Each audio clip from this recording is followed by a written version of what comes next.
Alright, ladies and gentlemen. Let's get back into it. Gosh, one step. Literally. Literally one step. Where are we at?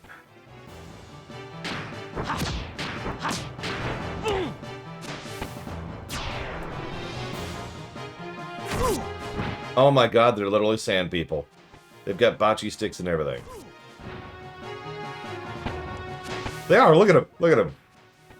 Oh yeah, by the way, speaking of, we were talking about how Dazzle is so clearly based on Tatooine. Well, there's a character about to meet whose armor was admittedly by the art designers directly inspired by Darth Vader. Is it Gaffy? I don't remember. It's been a minute.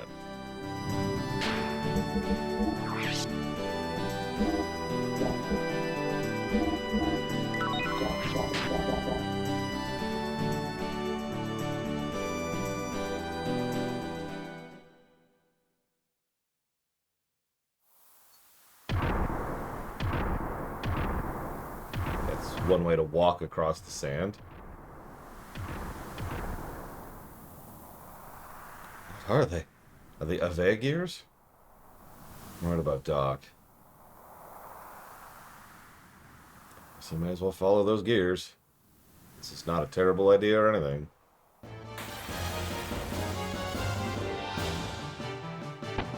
So I was looking up what kind of cheats I have, just because I was curious. They're pretty straightforward cheats. I can have infinite health, infinite fuel, infinite EP, and infinite items.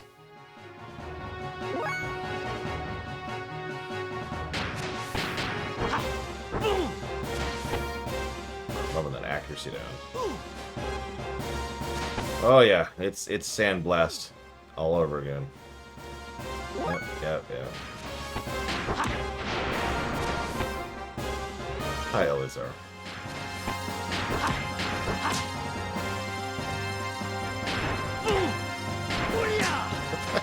That's weird as he just sat there like, yeah. Alright, next move.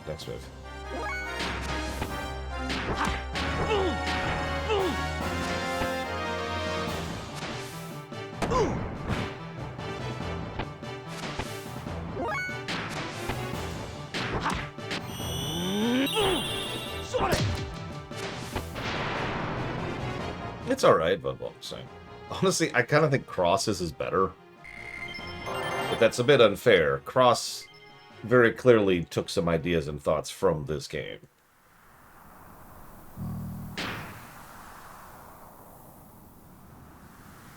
Labubu. What the hell is Labubu? You making up stuff again, Elizaro? Why would you do that?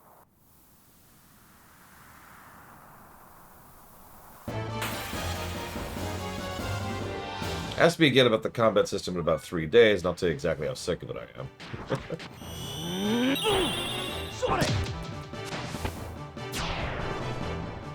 I have noticed that already. The combat system kind of wants you to be suboptimal on trash so you can gain combos.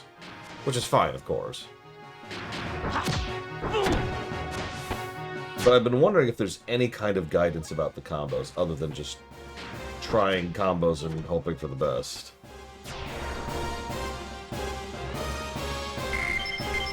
Oh man, I'm totally on top of the latest the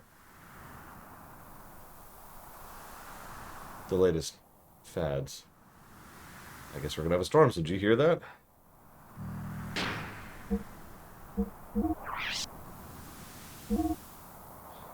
So that one has been at 70 this whole time. So nothing I've done has raised that yet. So I still don't know what combo it is. Where's Doc gone? And now I've lost sight of those gears too. What's happening?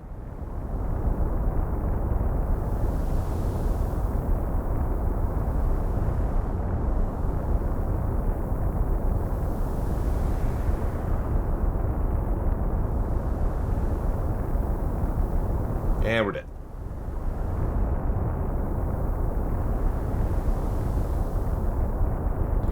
I will give the game this. They know how to show off a little bit. Scale. Xenogears is good at scale. I talked about that during the intro where they showed off the Eldritch. What the heck is that thing?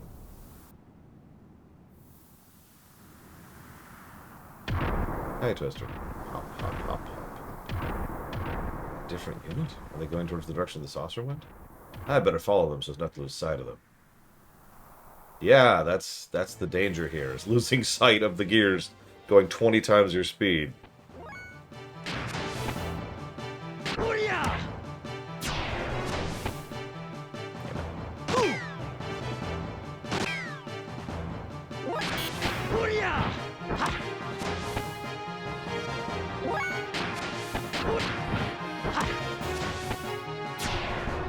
Hey, Mr. Red. I'm sorry, Righteous Ham. I did have a bunch of behind-the-scenes stuff to share at the beginning of the VOD. And I've got more notes for when we get to when the plot actually starts, as usual. Easier to animate above all this time. You know, I literally just answered that question, no. It's fine, but not as good as Cross. Okay, one of those went up. I think it's the big hit, small hit. I think it's big hit, small hit. So I'm going to start using that. That's a good question, Aunt Eddie.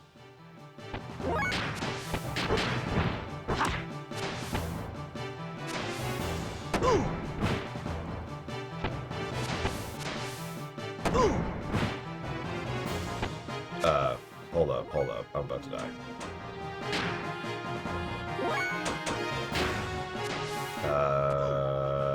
And we're dead. I guess we're about to find out what happens when you die. Okay, so anyways. Wow!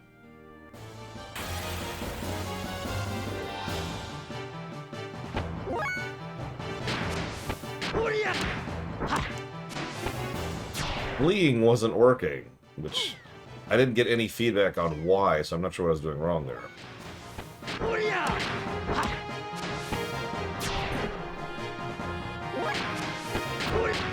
So anyways, everything we just saw, but again!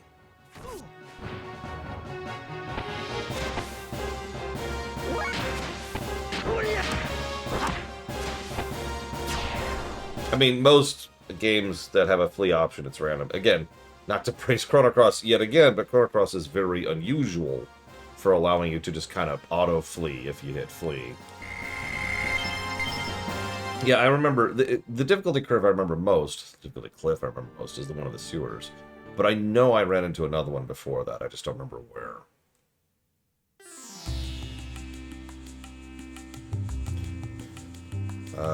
You, I think?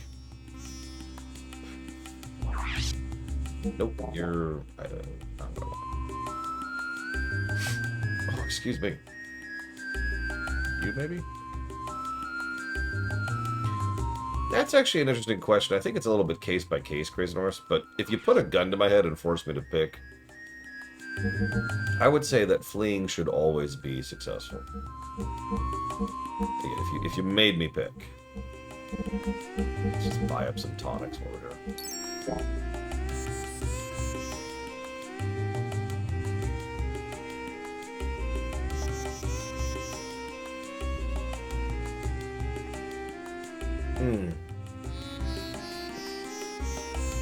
Even if there's a cost to flee, which some games kind of flirt with, allowing the player to flee should be a thing, right? For example, in most of the Paper Marios, you know, the good ones, the cost of fleeing is input. You, the player, have to input. And there's actually a really brilliant system in the Paper Marios. The way it works over there is you flee...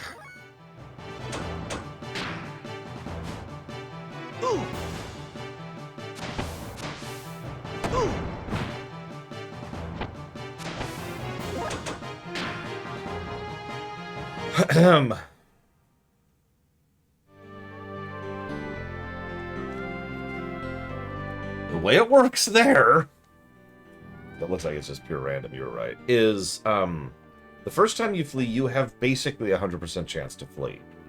I know what you're thinking. What do you mean by first time you flee? What I mean by that is the first attempt you make at fleeing in a given period of time, you're probably going to successfully flee. 1 second, please.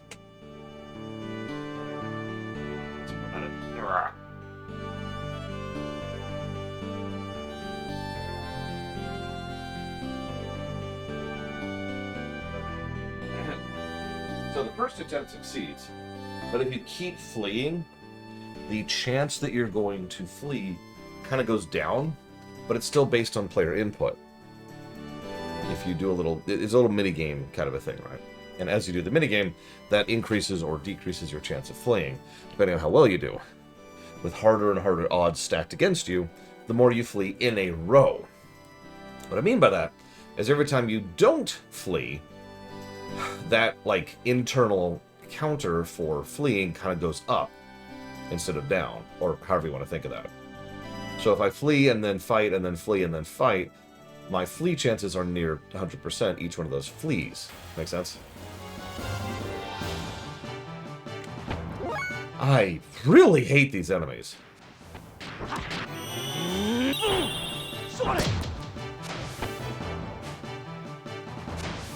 But yes, I tend to be very much in the favor of fleeing should work. Hell, I think that Chrono Cross was... I have to keep praising Chrono Cross, but the fact that they actually let you flee from bosses was a great feature, and single-handedly not only added quality of life, but removed walkthrough-itis negatives that would have normally existed. I have given walkthrough-itis negatives to many games before, especially JRPGs, for, surprise, boss.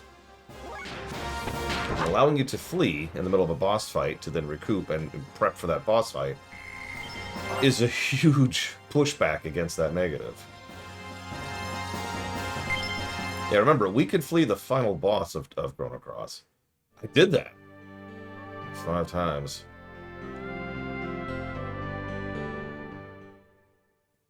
Okay, so yeah, I'm getting my head handed to me here. Where's the inn? Are you the inn? You don't look like I am.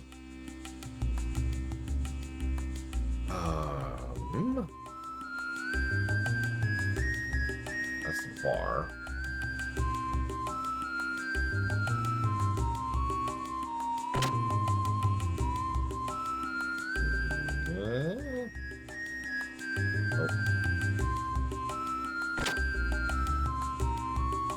Gotta admit, I was not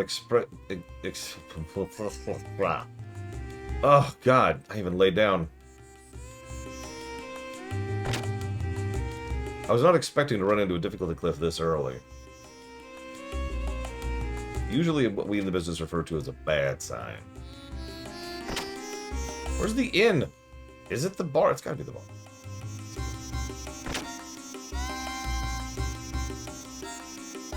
Okay, it is the bar. Funny. Oh my god, I don't have 10 gold. What did I get off the frickin' sharks? Okay, this is just... Okay.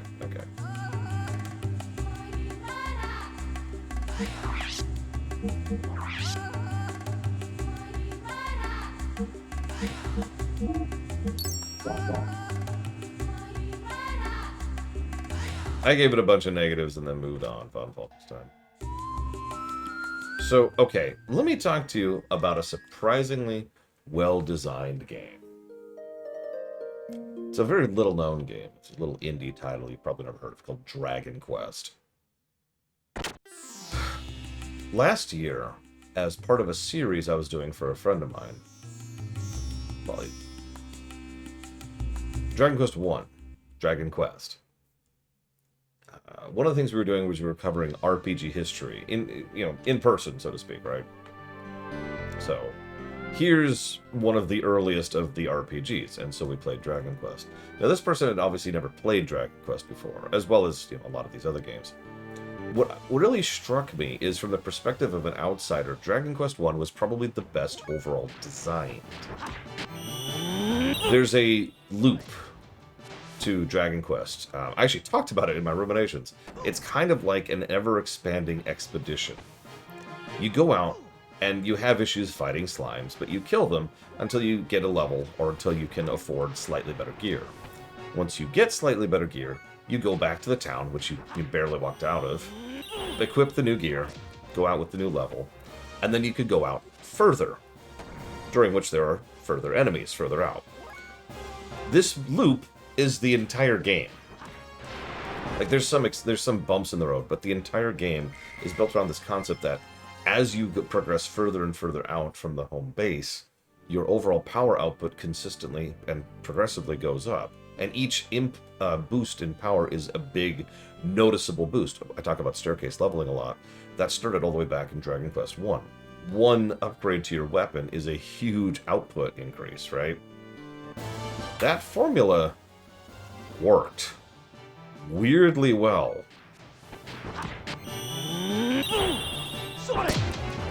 Now, before you think I'm overpraising, I should probably mention that one of the other things that really probably made this work, I say probably because this is speculative, is that the game's really short and really small. The world map in Dragon Quest 1 is microscopic compared to most modern games. And the number of steps in the MSQ, you can smash the game in like 5 hours, even if you don't know what you're doing. But that is to its overall benefit, again.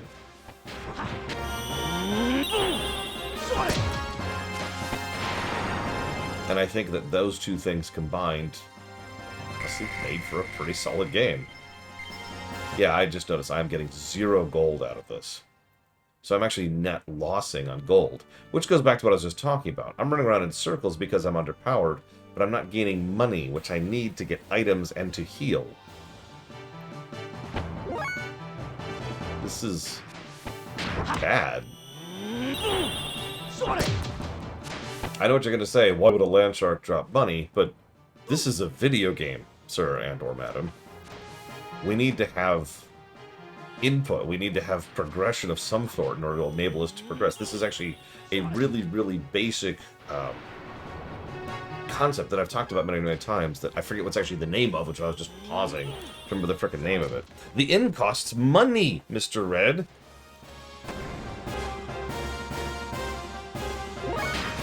The idea is, there's a conceit. I don't get to talk about this very often, because it's extremely rare that a video game screws this up. In fact, I think the last time this really came up was Secret of the Stars, of all things, which tells you how infrequent that is of a problem. But the general concept is, if you're in location X, and you go out and you fight one battle, you should be able to then go to town with whatever you got from that battle, and rest, right? Recover. There's design that goes into this that a lot of people tend to just completely forget about. I think there's another RPG we covered recently where this came up, because I'm remembering this now. But the idea here is that you need to design the cost of your inns to accommodate the amount of income you make off of the enemies in the area the inn is at, right? This is step 1 of itemization and monetization when it comes... No, not that kind of monetization, you know what I mean. When it comes to RPG design. Because the whole idea is you need to give the player the no really backup option, right? The I'm too low for this area, the I'm undergeared, the I don't know what I'm doing, the I'm having issues loop. You need to have that final backup loop of go out, fight one battle, come back, hit the end, right?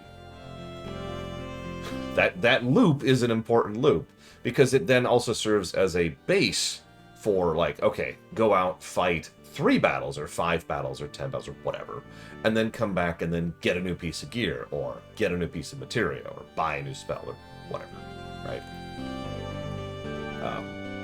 That kind of recovery loop, I think that is actually what it's called, is the recovery loop, is a very, very critical part of RPGs. And yeah, Star Wars is right.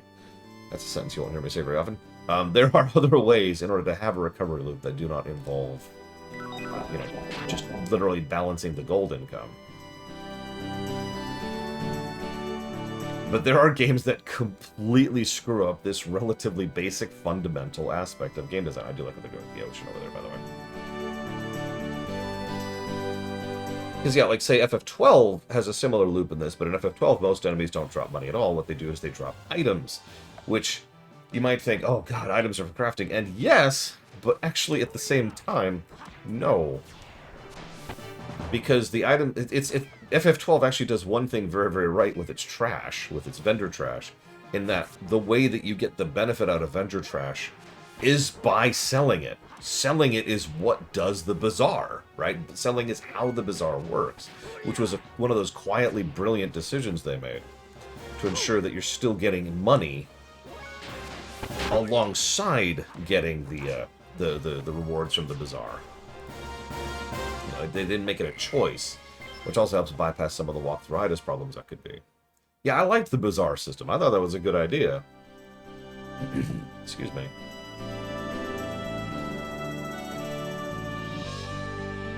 Yeah, it's high paranoid. That's right. I'm not overpraising the bazaar system. I'm just saying it was a brilliant idea, and frankly, a more modern implementation of it would be awesome.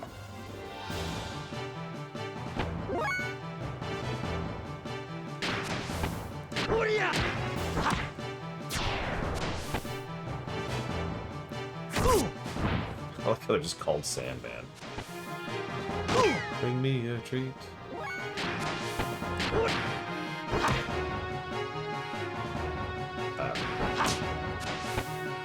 That's strange.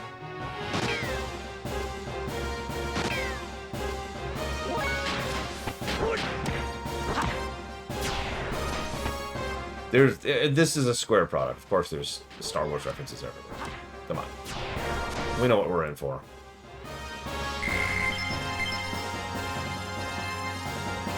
What's really strange is these enemies give plenty of gold. 200, it looked like, if I was reading that correctly.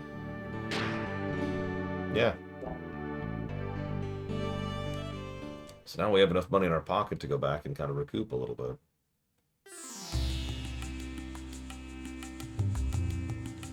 No, it is humans that give gold, but, like, that's arguably not great design, as I just said. That's problematic design.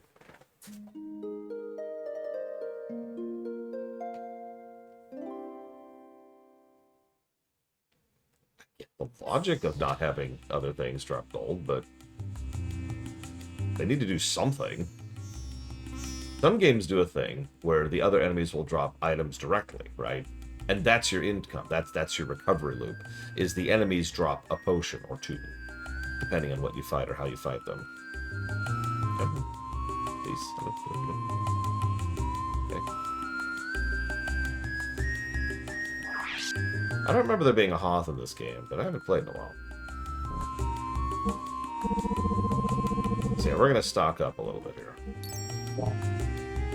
Yeah, sometimes you just heal out of combat. Sometimes you heal for a set amount out of combat. Chrono Cross had a thing where any leftover healing spells that you had built up over combat, you could then heal with automatically out of combat, which actually encouraged the player to build up elements even if they weren't going to use them, and could change your element equip strategy. Like, there's plenty of games that have different ways to do a recovery loop.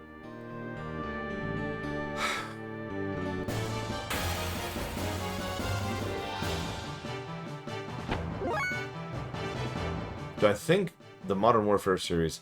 Hang on, pause. Let's zoom in on just Modern Warfare 1 and 2. Do I think Modern Warfare 1 and 2... Oh, I've got a new one. Glorified the United States and the West in general. Yes, absolutely. Like, no arguments there.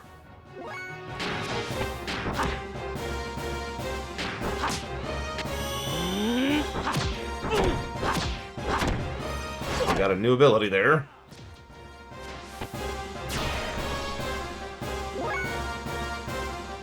Yeah, exactly, Otto. That's pretty much what I was thinking.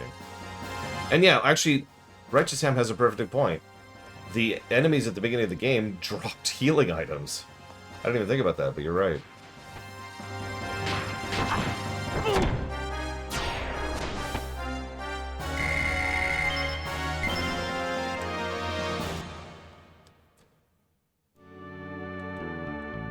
That's another thing. Some games will really make a thief worthwhile. Really boost the relative value of having a thief in the party. Yes, actually, Blade Tool. Okay, so speaking of, let's see what we got right now. So that's the other one we already unlocked. We still need Hagen, which is Little Big. No, it's Big Little. It's Big Little. Out of curiosity, what does the 4 and 5 mean? Does anyone know? I'm sorry, this is such a non-HUD. I don't know what that information means, and I can't do anything with this. Anyways, Big Little. Big Little. Uses AP. Ah, that's for comboing. Gotcha. Sense make. As I say, because otherwise that feels completely redundant. Of course he uses 4. It's 3 plus 1. Big Little.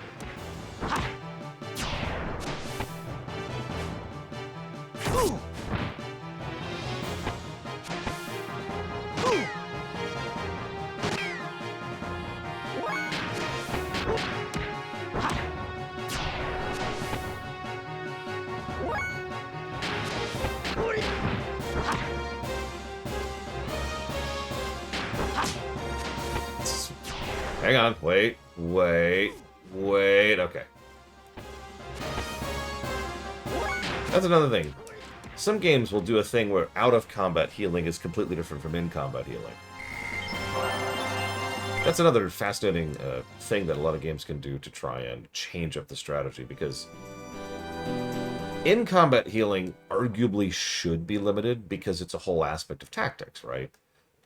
Either you only have so many heals, or it costs you turn, or mana, or resources, or AP, or whatever, right? It costs to heal in combat. That makes sense. Out of combat, you're just recovering. You're just getting ready for the next fight.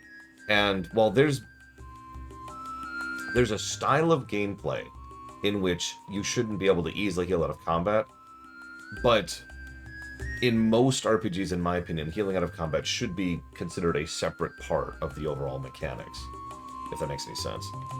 And to finish answering the question you didn't ask, the type of game in which healing out of combat should be part of the gameplay loop is when the dungeon itself is the encounter. Not the individual fight, but all of the fights, plus the boss, that you'll fight throughout a dungeon. When the whole dungeon is one encounter, that is when it should be a bigger thing to not heal out of combat. Even then, you could still do things, like making it free and easy to heal back in town, for example. You know, full equipped, full reheal, everything's fine, boop, boop, boop, and then you go out. And you have to endure the entire dungeon plus boss in one go, right? That goes back to that expedition idea that Dragon Quest I perfected so well. What am I doing? I think we're good. Let's pop a backup save and let's see if we can make it go with this.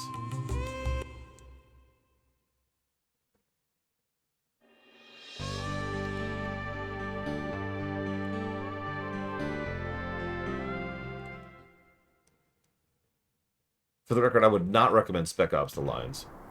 But not because, as some of my YouTube commenters said, because I don't like it being critical of the United States, because that's a load of horse crap, but because it's actually a pretty bad game.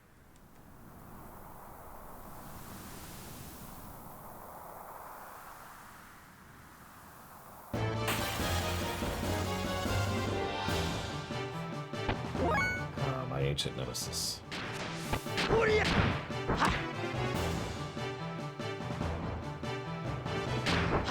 I was just seeing how long it would let me sit there.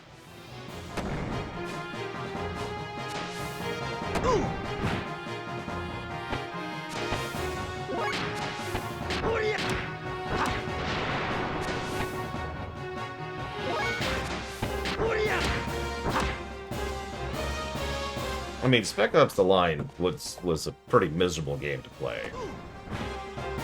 And was missing almost all of the things that make a good FPS.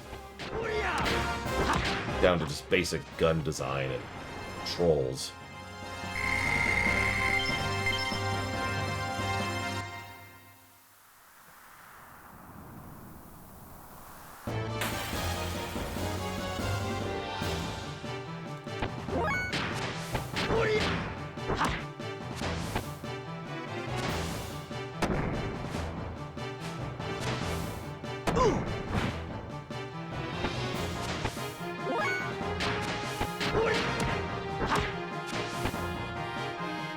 depends, Czar.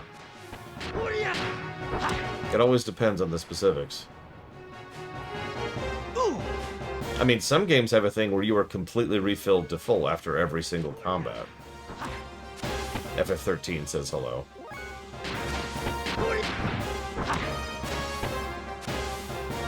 Now, that kind of game can work. But honestly, in my experience, a game that completely refills you every encounter is pretty easy to fall into bad design territory, like FF13, because it's easy for the developers to essentially mandate that you are going full tilt with every single trash encounter in the game. And so they crank up the difficulty of those trash encounters, and the HP of those trash encounters. Stiff, those frickin' sewers. And, well, they don't lower the number of encounters. Put simply, FF13 is a prime example of factory worker syndrome. Really? Okay, I just did this, but...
Sorry, I was just informed.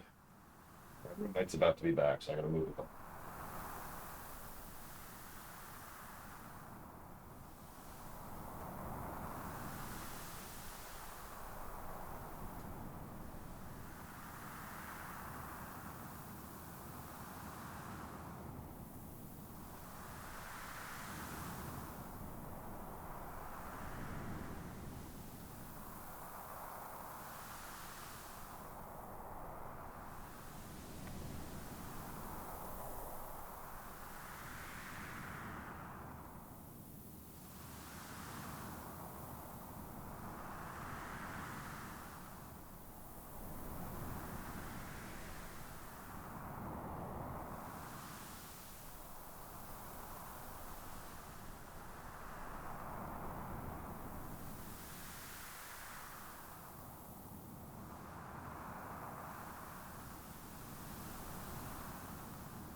Yes, cat, I know.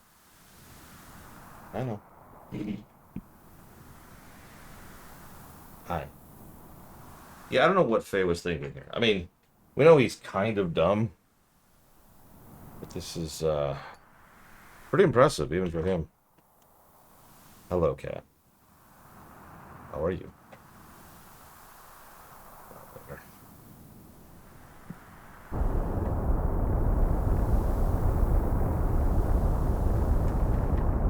Deja vu.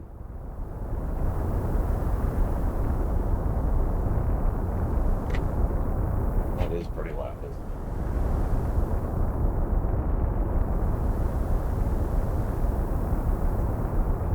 Let's try that. See if it's a little quieter.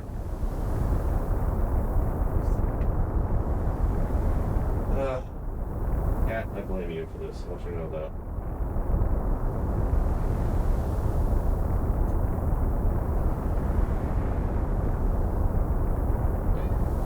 What?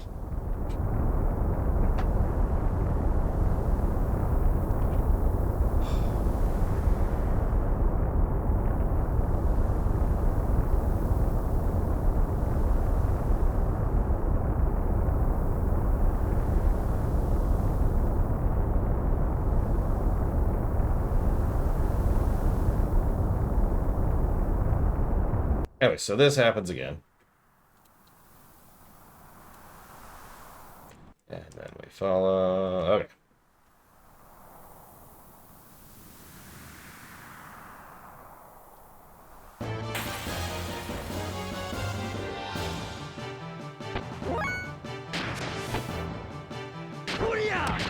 Maybe Crazy Horse.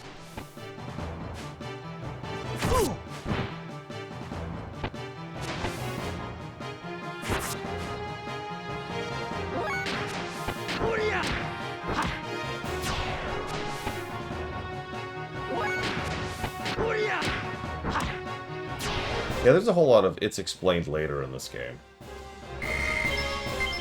Maybe too much, honestly. There's a lot.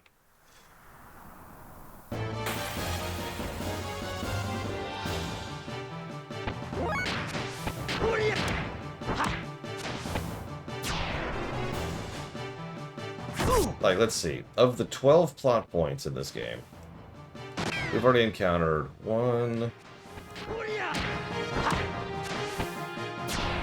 2,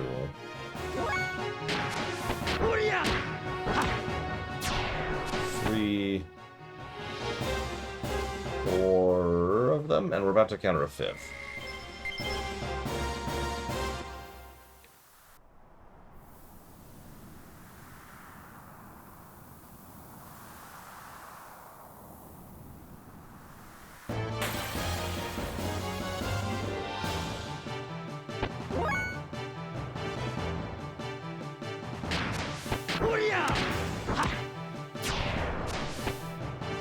Thank you for the sub, Torusi. Do appreciate you. And if you know what up to 3 games you'd like to put that towards, please let me know.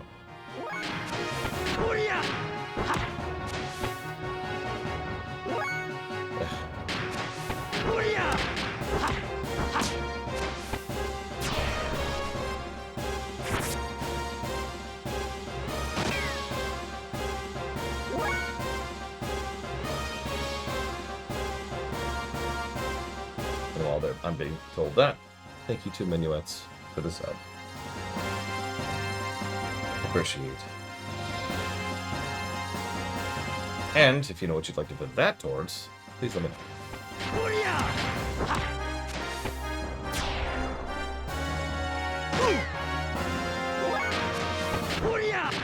You know the name of the game, Mr. Red? Because you got me curious now.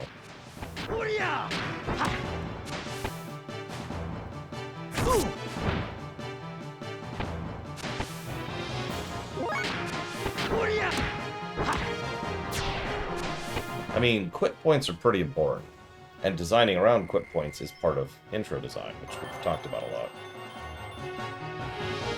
Lisa the Painful? Without context, I'm not even sure what that is. So I'm gonna go with, I have no idea. I guess I can use my jerky on here. Yeah, any game that makes Mr. Red rage quit is super bonk.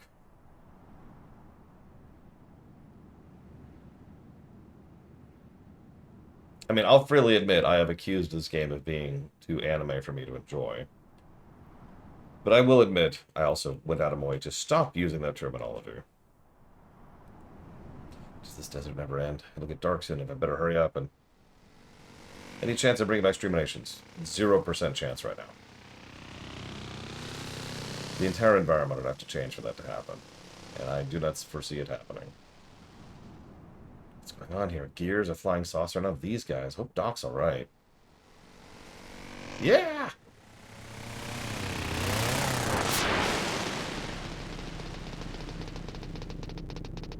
Sorry about that.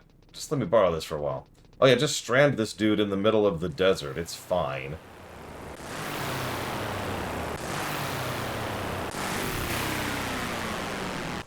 Hey, wait! That guy's dead.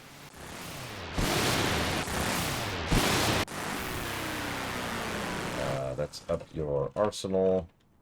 Deadlock is 4, right? And the jack block.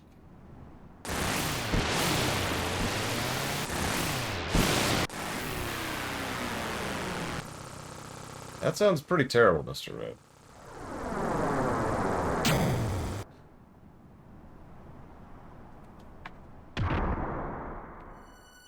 Dun-dun-dun-dun.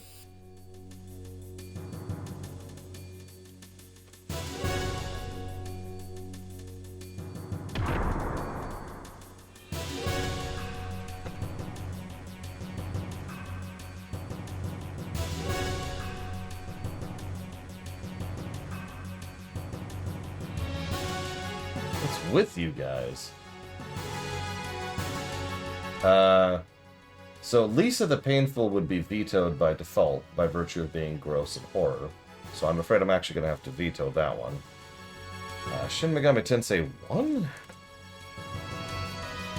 That's going to run into another problem. Aren't you just overreacting for stealing a motorcycle?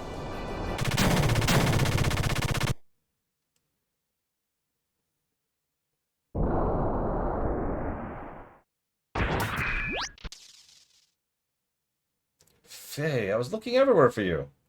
Hi, Saitan. Doc, you alright? Yes, of course. I'm fine.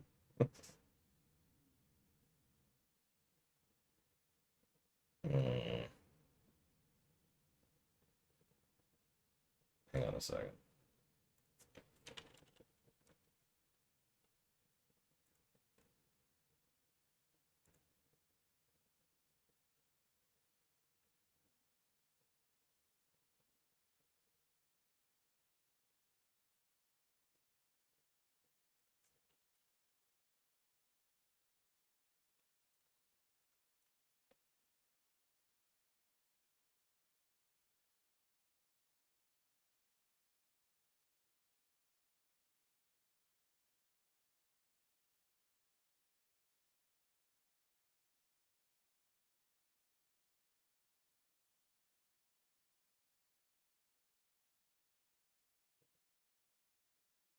I'll go ahead and add Shin Megami Tensei 1. Because it's only about $40 to import a copy of it.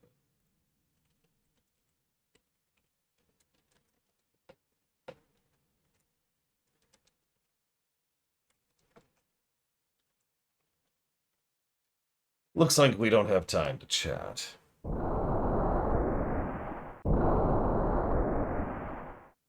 Faye, hurry. Hurry and do what? I cannot use Veltel very well. Only you can use its full potential. Hurry up and get on board. Alright.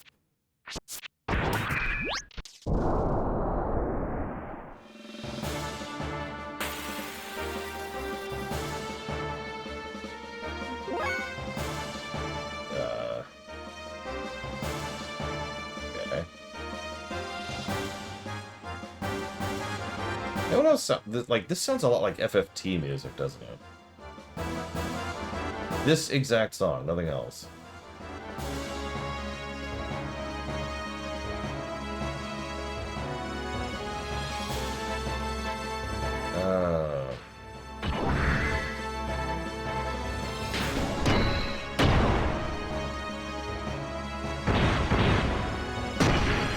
I can actually tell you why. It's the same sound font.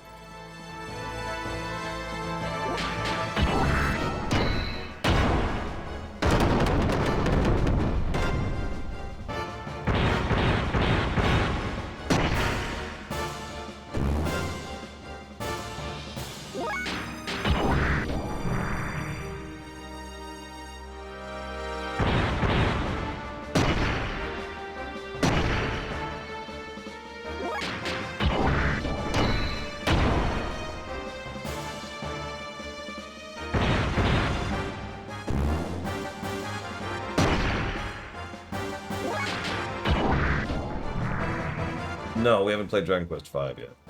It is on the list. Welcome back, Kenny Scout. What's for lunch?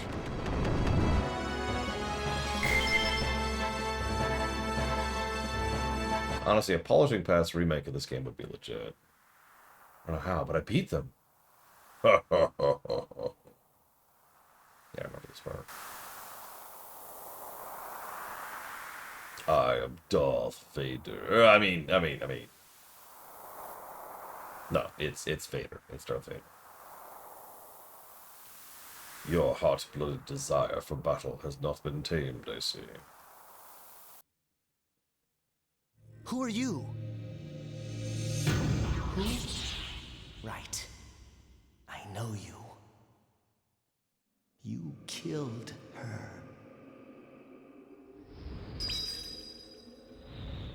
Her?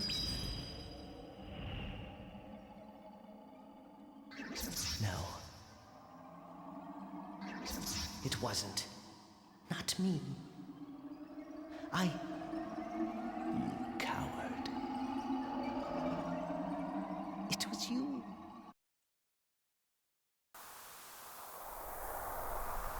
You're the one from Lahan.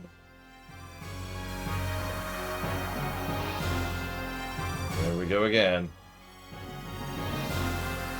My name is Graf, the Seeker of Power. You certainly showed how much power you had in Lahan, didn't you, Faye? How much power I had? What are you talking about? A greater power is what I need to fulfill my mission. I sent those gears into that land as a catalyst to awaken the power in you, to make contact with you. As a catalyst? You mean you caused that intentionally? That's right. The death of your loved ones, and you powerless against it happening. The grief, the screams from your heart born out of the tragedy. Yeah, that was the catalyst for triggering your power. You mean you attacked my village just to get me in the gear? Why? Why did the villagers have to die? Who cares why? It does not matter how many of them died. They were wretched vermin, only living from day to day without ever fulfilling their prescribed destinies. And have you forgotten? You were the one who destroyed the village. I did not lift a finger. You did order the one innocent civilian to be gunned down. Just saying. No, I was trying to save the village and its people. I never intended to destroy it. Is that really so? Surely you've heard it. It's the very essence of you, the voice of desire from within you that craves destruction. Shut up. Even if that were true, aren't you still the one who caused it? If you hadn't come, the village wouldn't have suffered the way it did. Ah, so now you resort to blame, I see. That sounds like something you would say. That's good. Your basic nature remains unchanged. Crap. You said you need my power. What were you intending to do with it? Wipe out all life. You know very well. It is to destroy Mother God. Destroy God? Yes, but not with friendship. That is our purpose. That is our destiny. Don't be ridiculous. I won't get involved in such a thing. If you want to destroy your god or whatever it is you're on about, do it by yourself. You resemble your father. My father? You mean my dad?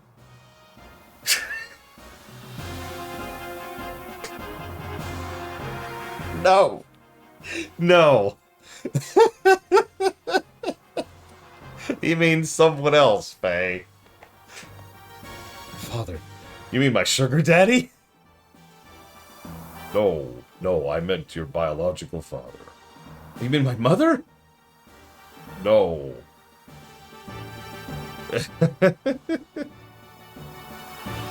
That was a most delightful scream. I was enthralled by it. Nothing is more beautiful than a scream of death.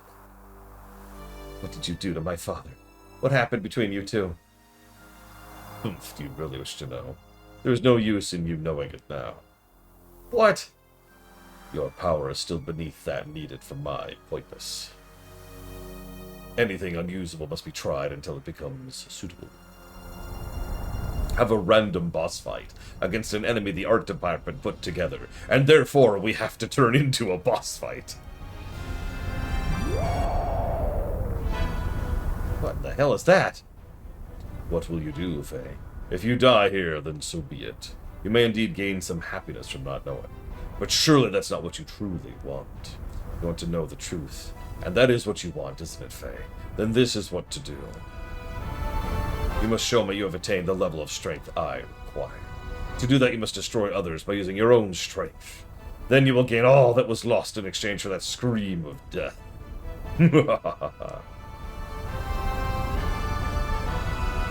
Wait, we're not finished talking yet. No, come back. Boss fight. That's even better with our. That's it. I have so many fathers. Notice our fuel did not refill, by the way, after the previous fight. Remember that. That's gonna come up later. All right, so we want to do. No, not that. I hit the wrong button. Why am I bleeding?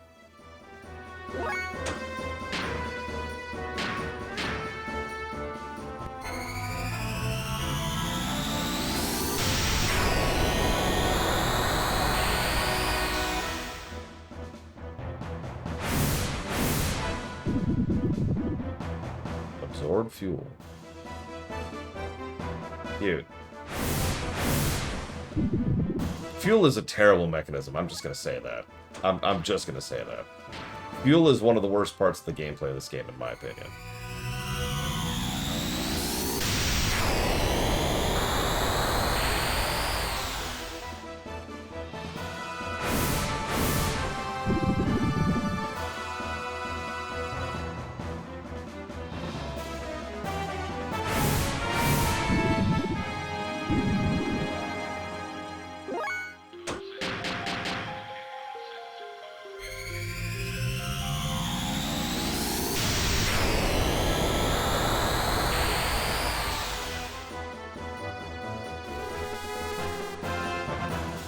Probably DZ Maven. I probably never reached the point where it stopped being an issue.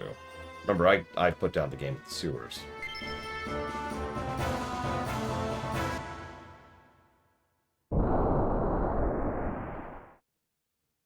Faye, are you alright? Yeah, I'm fine. Faye! Yeah, what's up? I'm fine. The gear seems to be broken, though. Again! Oh, this hunk of junk!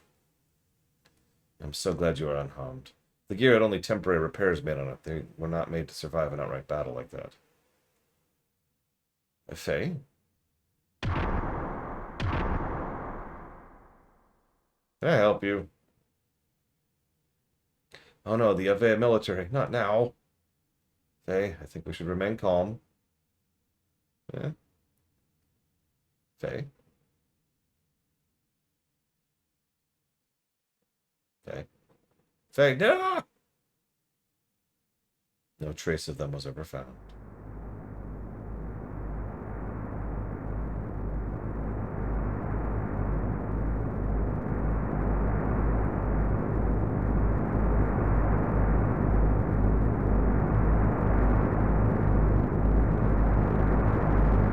So you're probably thinking, this is the sand ship referenced so many times. Actually, no. This is basically just a hovercraft. No, there's a sand ship later. Much cooler.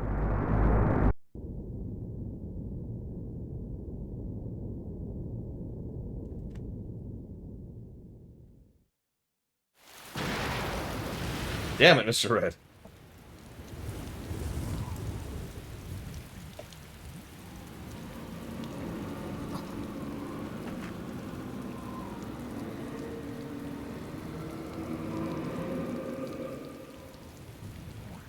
Let us join together.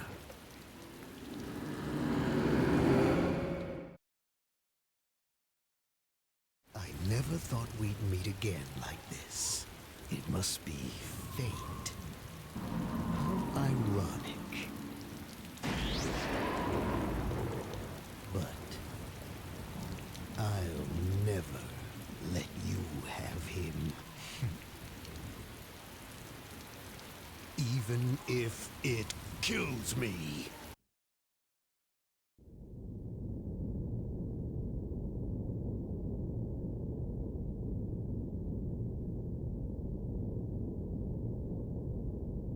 Are you, Faye? Did you sleep well? Sort of. Sorry I messed up. I was careless.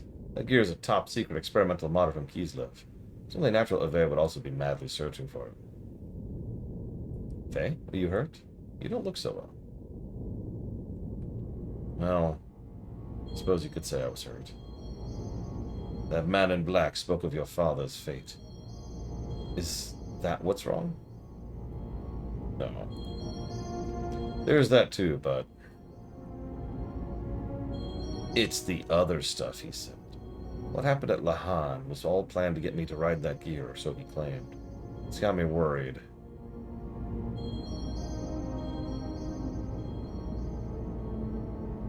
Listen, we just have to kill God with friendship. It's going to be fine.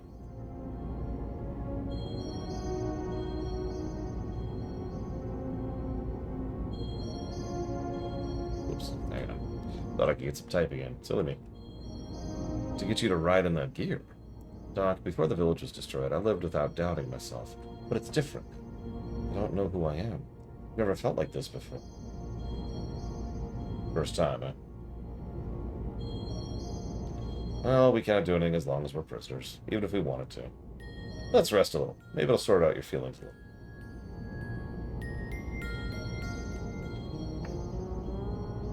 Time to kill God with hatred. Wait. It was him. No mistake. That was no coincidence. Could it be we're approaching the time of the gospel? Nah, I wouldn't worry about it. Whoa, what in the world? Yes, the gospel. We are the people expelled from paradise and forced to live on the cruel surface of the earth. Certainly a visual imagery. We who fill this land will once again return to the presence of God in paradise and live there eternally.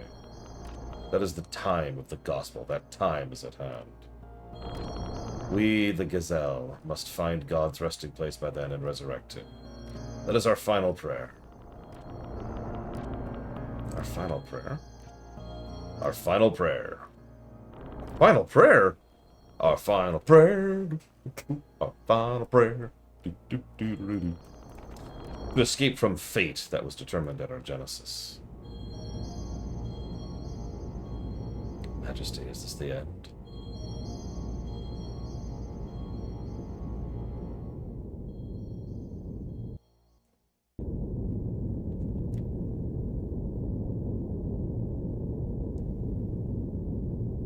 Bingo! Just as the report said, an Ave transport. Look what we have on top. No mistaking it. It's a new Kislev model. Has to be the stolen gear everyone's after.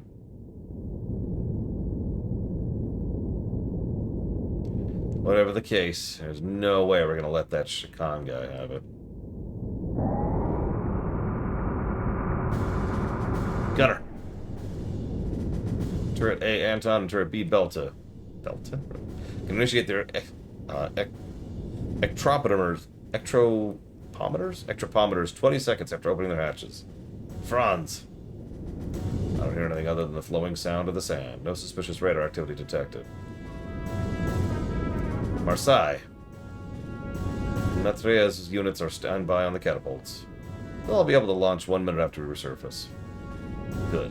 Let's do it. Batcon level 1. Yeah, if memory serves, this is a sand ship. Computer room ready. Anti-gear guns ready. Navigation engineering also ready. Master, what is happening? What was the alarm all about? Not again. Young Master, hold on a second. Battle stations, everyone. Surface navigation. Begin operating the sand pump. Prepare to fire starboard cannons upon surfacing. Young Master. Trim to the right. Wind is strong up there and we may be blown off balance. Jericho, hand the helm over to me. Look, what is that?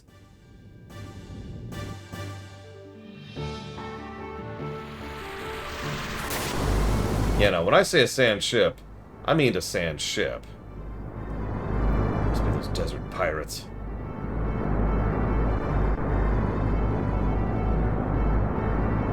I like this idea so much I've used it in 2 of my settings so far.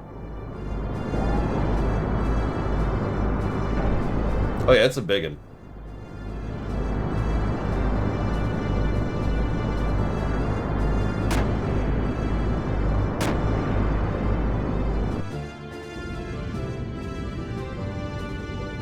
Alternate firing between Anton and Belta.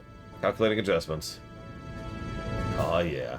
Switch modes over to salvos after the initial shots. Let's slow them down. Get ready to give them a spanking they won't forget. Good master, please wait. It may just be a requisition ship, not a warship. Let me handle this. Whether it's a warship or not, it's carrying a new gear. Get her. Let him have it.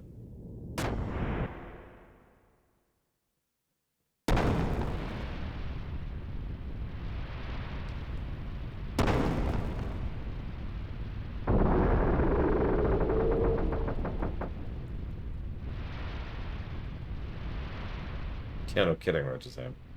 Judging by the angle, it seems as if a gun blast has made a hole in the hull. We'll probably sink within minutes. Oh no! A few minutes. Doc! It's locked. Somebody free us! Ah! Jesus, Saitan. Also, flashing lights warning. Good God. Let's get out of here, Doc.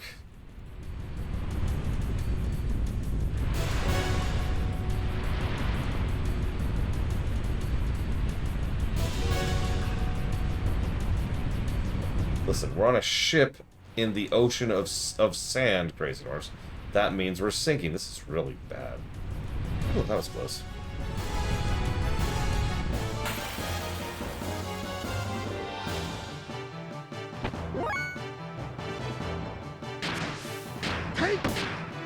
Yeah,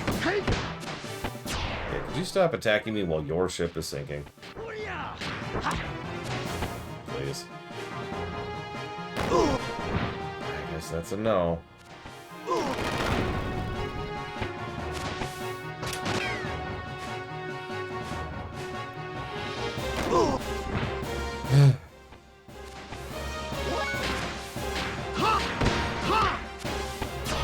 Question is, are they pirates or pirates?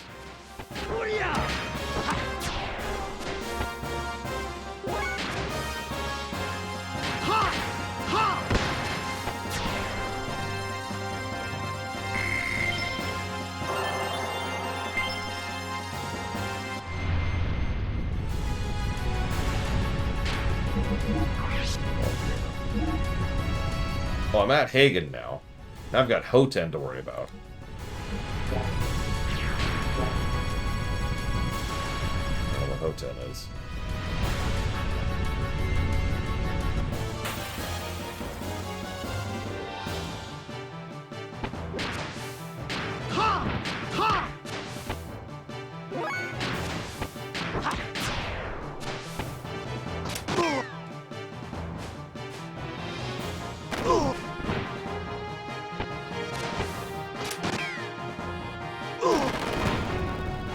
You guys, seriously, not like ship sinking. Hello?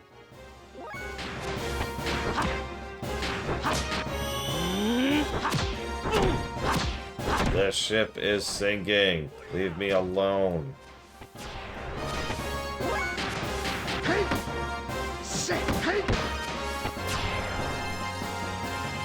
these people.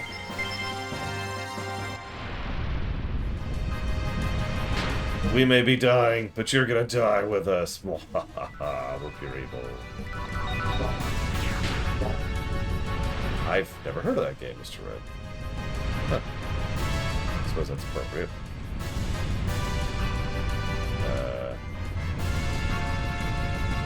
There it is. Maybe? Oh, that is hard to see. Can I seriously not make that jump?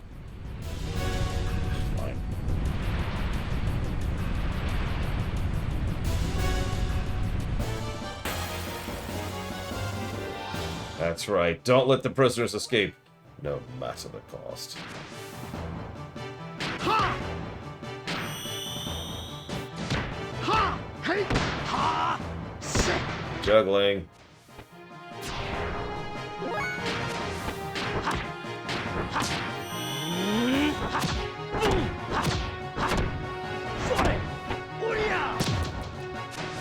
Sand shark people. That sounds kind of cool.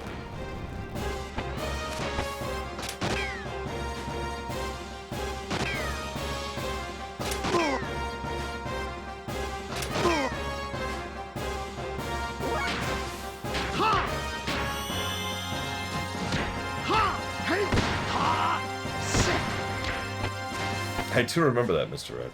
But here they're like, we'll kill you, no matter if it costs us our lives. It'll be worth it to die, knowing that you too have also died.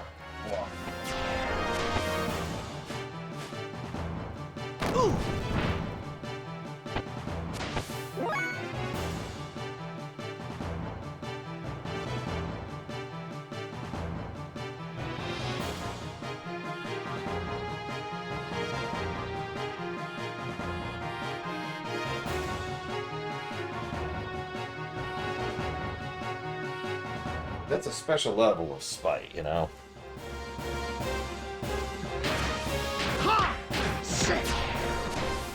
Good afternoon, Evo.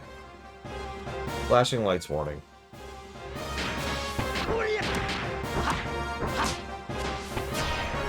I was told I was here to be an evil guard and kill innocent prisoners, and an evil guard I shall be. Oh my god, this encounter rate.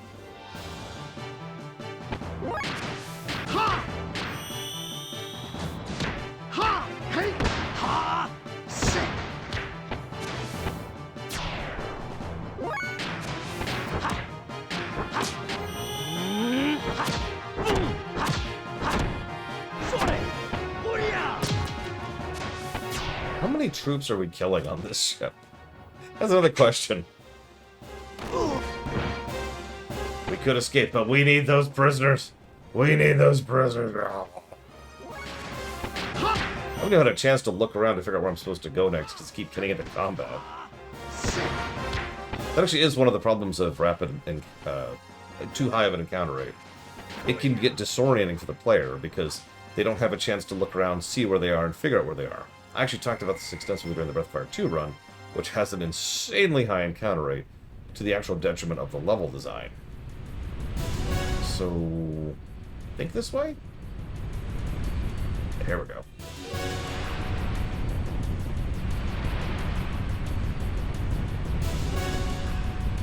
Doc, where'd you go? Doc, no! Faye, can you hear me? I'm moving the crane towards Veltal's cockpit. Hurry, get to the crane to Veltal. We're going under fast. I got you, Doc. When you're done, you better hurry up there too, okay? Don't die, Obi-Wan. I mean, Doc. Saitan. Obi Saitan. That's his new name.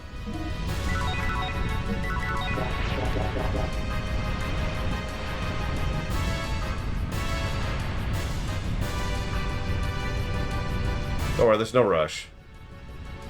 For real, there's no actual hurry here. It's like Doc Brown and Obi-Wan combined into one guy who can also kung fu.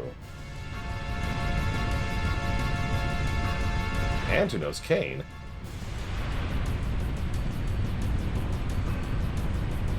Yeah.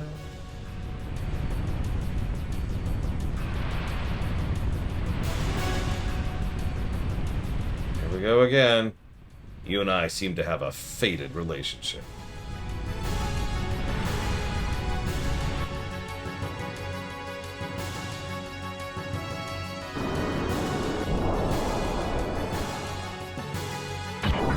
Come on, Doc. Yep, and this time there's no, like, excuse for fate. It's just fate.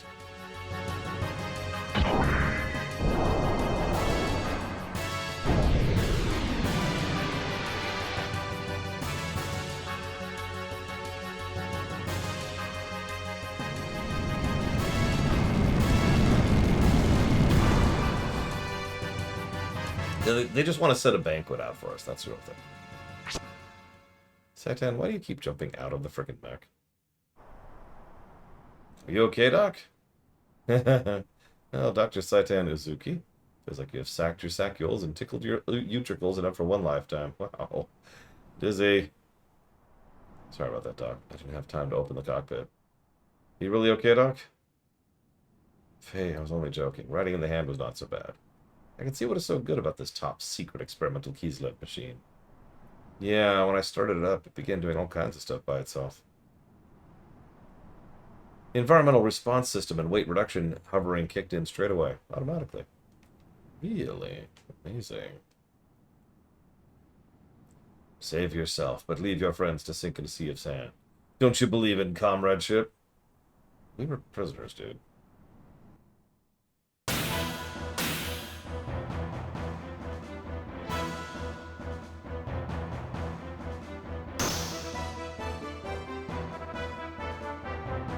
It's not very manly of you two to leave your platoon to die while you run away in a gear, you know.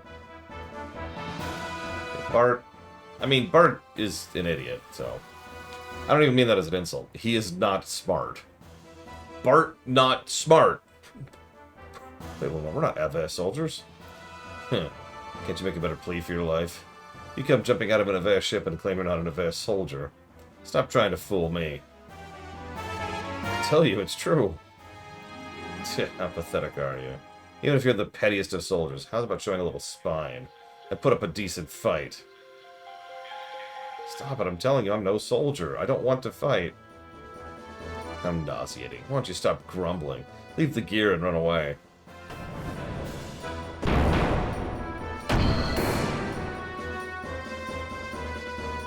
For someone who doesn't want to fight, you're quite powerful.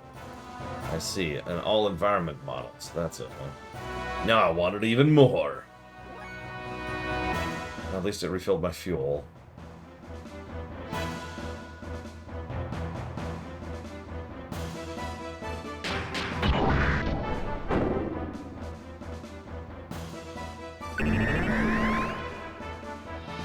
Did I seriously just hit for 0?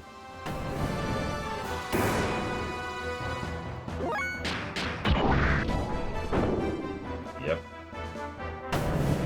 Okay.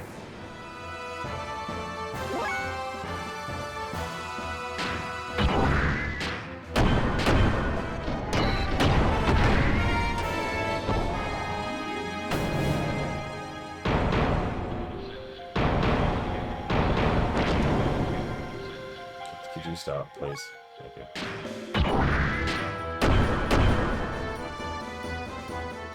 It is scripted, by the way. But not in the way you think.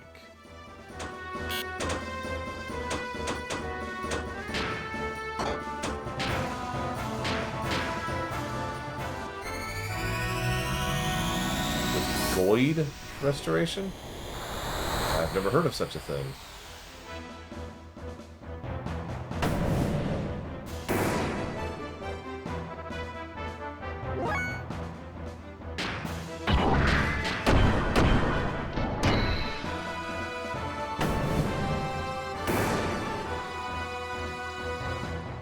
With good restoration?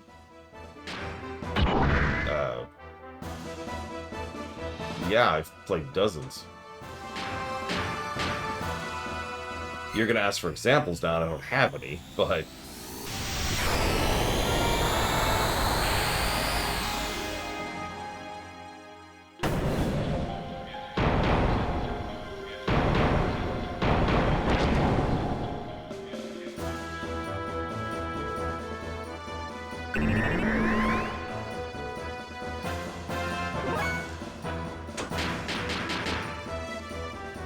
I don't actually know Turtles.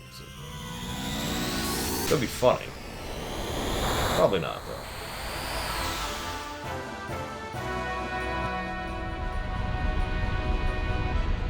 though. Oh no. This is not good. This is bad. This is very bad. In the heat of battle, I go and get caught in quicksand. Darn me of all people. Damn, it's all your fault. Boy, are you gonna get it later, so be darn ready. Why? I like how their way of showing us sinking beneath all the sand is just tilting the camera below a hill.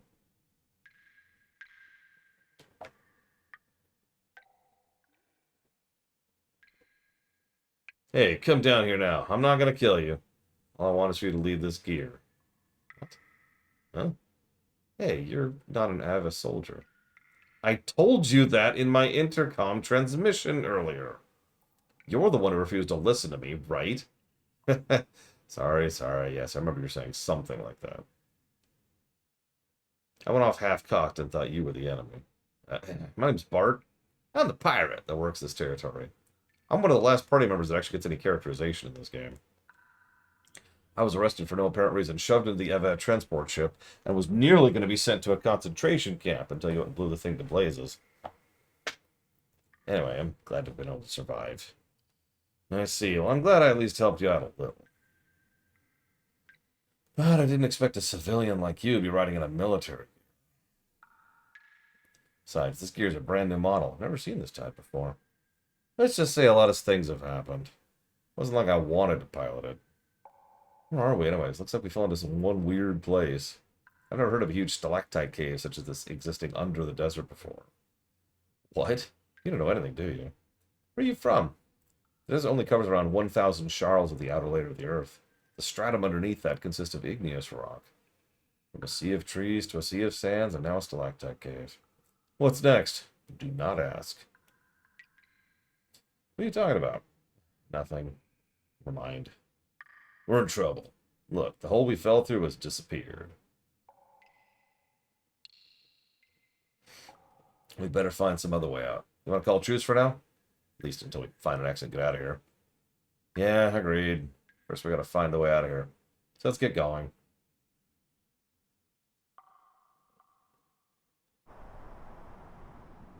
Whew, thank God. I didn't want to dry up and die in the desert. Hey you, I know you're tired, but don't go any further than there. Shut up. You sunk our ship. Don't forget that. No, you shut up. Just be thankful you were saved. Excuse me. Anyone who is almost dead with no arms or legs in need of an abdominal operation? No one? Well, that's depressing. What? I see. So your young one has not just been shooting at anything and everything, then, Sigurd. Yes, he actually calculated this attack, or so he says. As you can see, no one has died this time either. Sigurd, sir, the collection of the goods and soldiers from the Avea transport is almost complete. We still can't locate the young master. General Matreya's platoon will scout around again. Okay, I'm counting on you. Yes, sir. Since I'm part of the unit, I'll also excuse myself. So, what happened to this young one you call Master? He fell into an underground cave with that other guy in a gear. It's near an old excavation site, and he's riding in a gear, so he'll probably be able to come up somehow. We'll try to find him for a while. If that doesn't work, we'll wait for another meeting point. You seem to trust him a lot. Trust him. Yeah, I trust he'll get us into trouble. But I never thought I'd meet you here, Hugh. It is not coincidence. It is an inevitable consequence, I assume. Hugo, are you saying something is about to happen? No! The plot isn't about to start, or has already started, depending on how you look at it.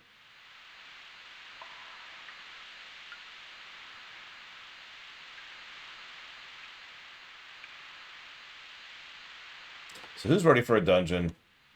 As a gear. First one, actually.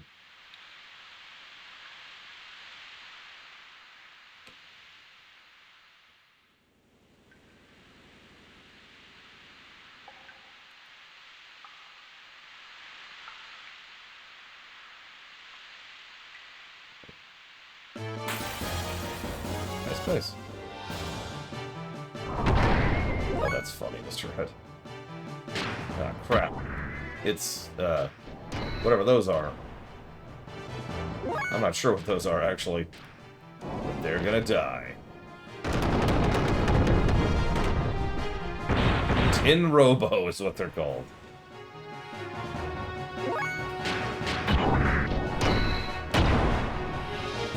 Semis with legs. Optimus Prime? What are you doing here?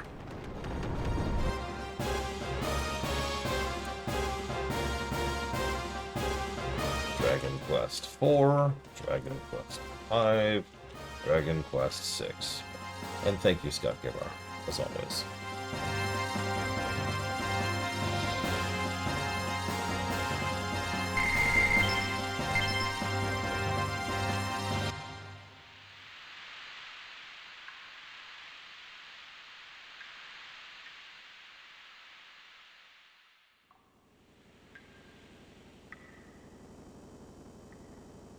My sensors detect what appears to be a huge cave on the other side of here. We can only do something about this boulder. But I doubt we can just smash it to pieces. I guess we could try pushing it. Wait, no matter how you look at it.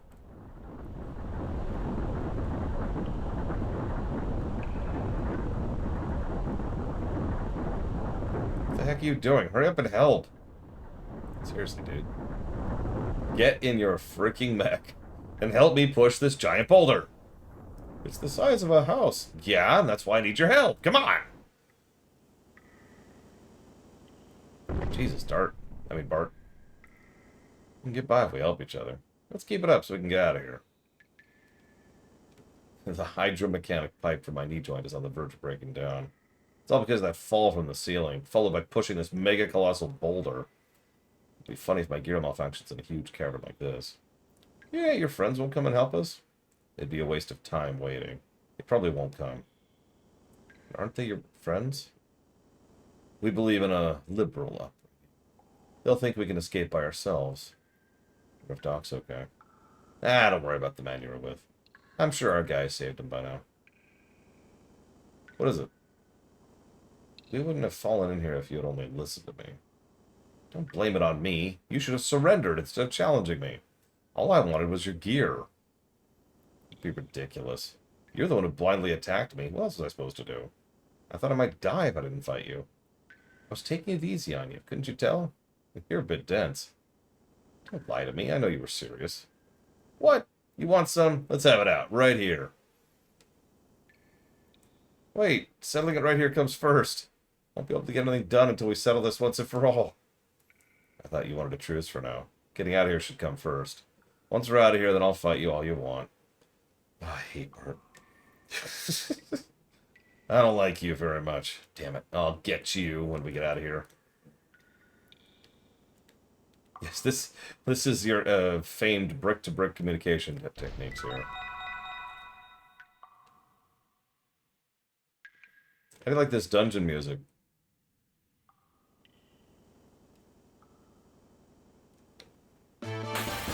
Not this one, obviously. What are those?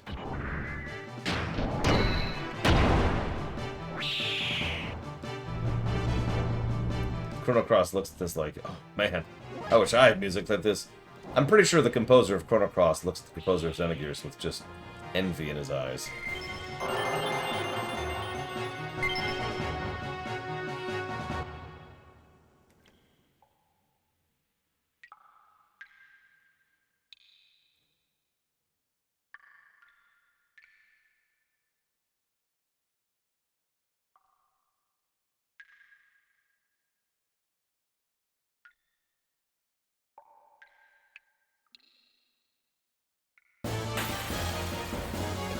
Okay. This sure is a dungeon. So far, each dungeon level has had something going for it. I think this is our first exception to that rule.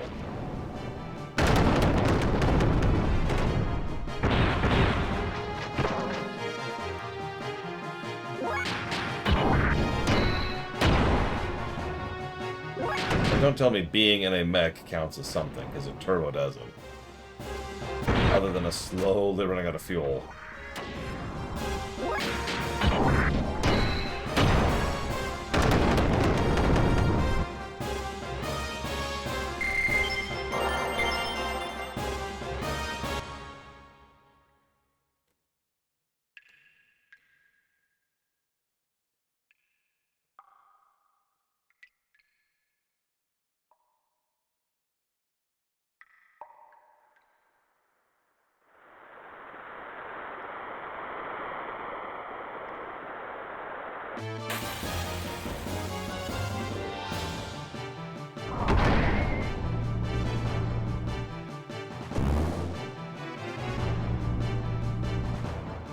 So can you petrify a robot? Asking for a friend.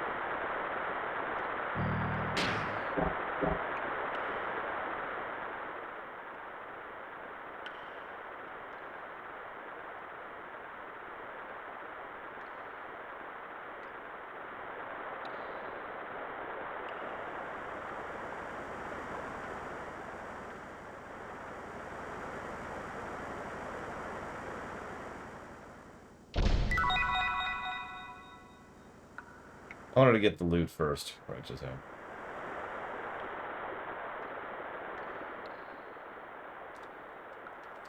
Ave extraction site number 8. Gear number 3. Sand sensors have detected an abnormal amount of sand. You're in a desert! The sand barrier south of Terra Stones has been sealed to prevent sand from entering the excavation site. Look at this gear. It's well maintained for gear just left lying around like this.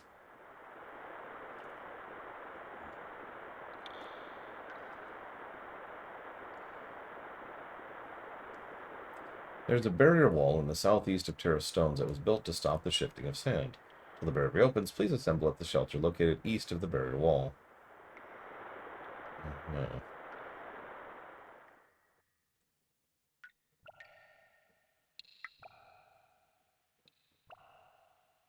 would have thought there'd be someone living in a place like this. Let's check it out. I hope it's someone whose granddaughter isn't written by the same guy who wrote the game we just finished. That would be terrible.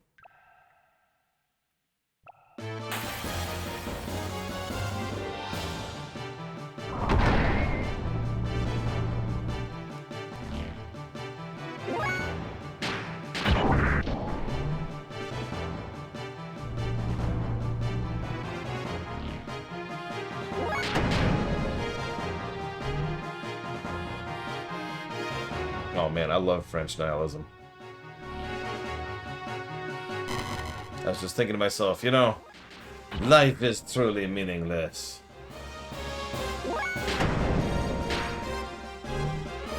Reality does not care about you as it grinds your bones into dust and then leaves your corpse in the past.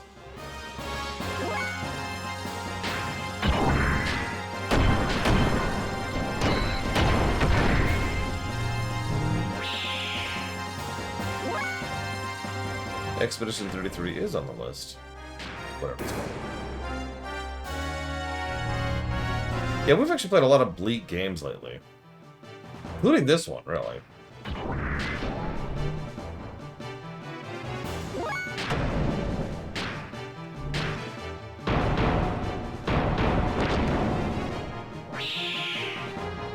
It's okay, the next one is also bleak.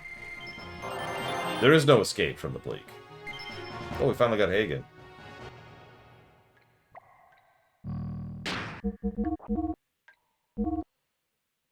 Which is YB, it looks like.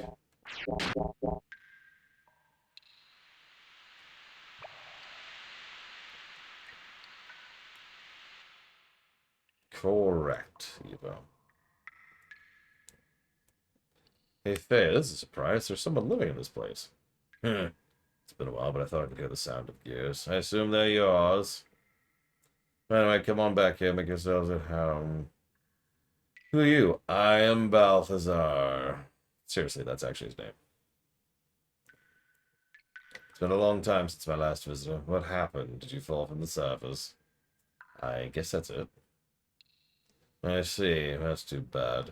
I can tell from the sound that you both ride good gears. But the legs seem to be playing up a bit. You can tell what's wrong just by the sound of its footsteps. It's easy to know what's wrong with gears by the sounds they make. My guess is one of them needs a new hydromechanic pipe in its joints. It's making a nasty sound. It must be hard to walk with, too. Oh, by the way, the name's Balthazar, but you can all be Old Man Bal. Oh, yeah? So it looks like we got a real fanatic here, huh? What's an old man like you doing in a place like this? I guess you can call me a fossicker, or a collector of things. There's much to be found lying around in this area of a stalactite cavern. A collector, huh? Sounds interesting. The things on this shelf, are they some of the stuff you found? You mean the fossils? They're one of the things I collect. Feel free to have a look at them. Though if you touch them, I may have to kill you. Around here, you can dig up ancient machines with human and animal fossils. Notice anything particular on these shelves? They go from oldest on the left to the newest on the right. Are you an archaeologist or something, old man? I don't quite see what you're talking about. They just look like a bunch of old bones to me. Faye, what do you think? Let me see. First, there are no human bones up to here. From here on over to the right, something is slightly different, I guess. Yes, from a certain point in time, human fossils suddenly no longer appear. That point is roughly 10,000 years ago. What does that mean? Don't ask me. I don't know for sure. My guess is there were no humans before then. At least it appears so. How could that be? What about all the talk about evolution? You mean the theory of evolution as taught by the ethos, right? You can't trust that. Rather, I believe in old legends and myths.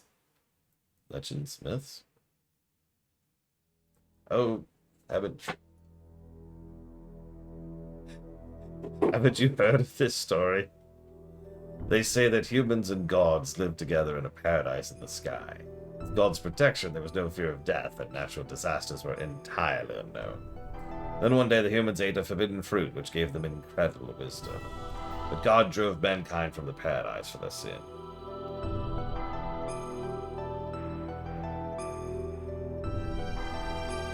Bitter at having been driven out of paradise, humans gained the wisdom. They used the wisdom they gained to make giants. With these giants, they planned to challenge God himself, but God poured his wrath on them. All who defied God were destroyed, but God himself did not escape unharmed. Taking paradise with them, the wounded God buried himself deep beneath the ocean to sleep for eons. Before going to sleep, God used his remaining power to create right-hearted humans to live on this planet. These people are said to be our ancestors. Well, anyway, I'll stop my rambling now. Thanks? By the way, does this cave have an exit? Yeah, it's an exit in the excavation site, but there's a boss there. And the last time I played this game, I had problems with that boss. I'm not sure why. I just remember it being an issue. Anyways, they built the wall when Ava was excavating here to keep the sand from falling in from above. But they've stopped work there now. So how do we open up such a huge thing as that? If it's a wall, you can probably break it down. Hold your horses there, youngins. No matter how good a gear you have, you'll never break that wall down. It's much too strong. So, let's make a deal. A deal? The wall was closed due to the reaction of the sand sensors. Thanks to that, now I can't get through to the other side either. Maybe it happened when you two fell in here. Were you boys fighting up there or something? You seem to be able to tell everything. Anyway, so what can we do about it? That's very simple. Just have to turn off the sand sensor switches. Doing that'll keep the barrier from closing again.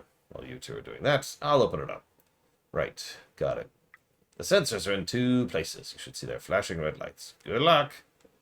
Let's go, Bart. Oh, and before you go, I can actually upgrade your fricking ships. Which you really, really, really want to do. Honestly, you're probably supposed to just grind at this point for a while. Okay.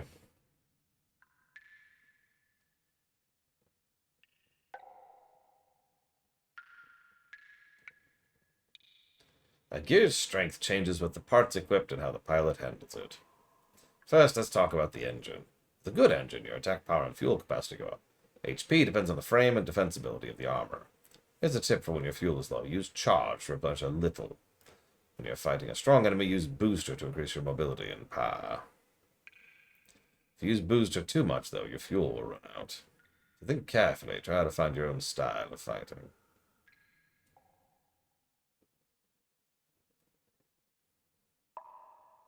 Yes, we've actually just passed that line, Strife.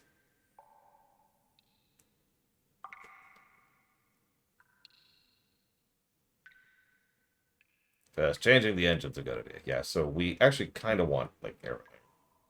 So first of all, let's tune up. Uh,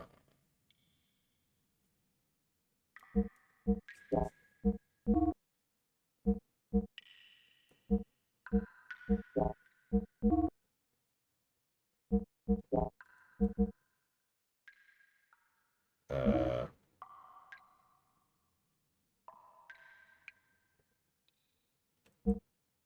I really like how the only way I can tell this is better than my currently equipped engine is because it says G6 instead of G4. That is not very helpful, game.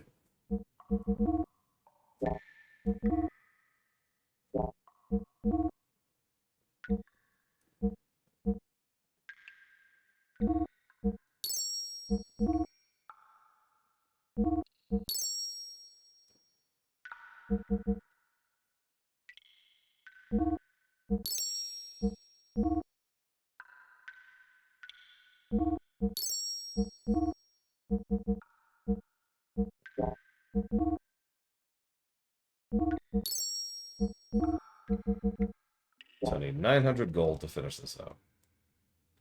Can I, like, sell to you? Of course not.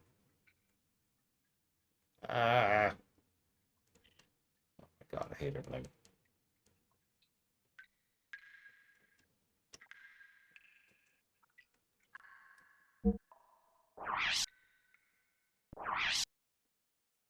What could I do for you, Alex? Go ahead and sell the gold nugget and the scales.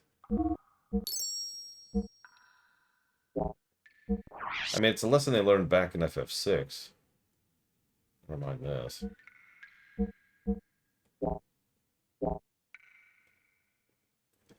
Oh my god, this interface.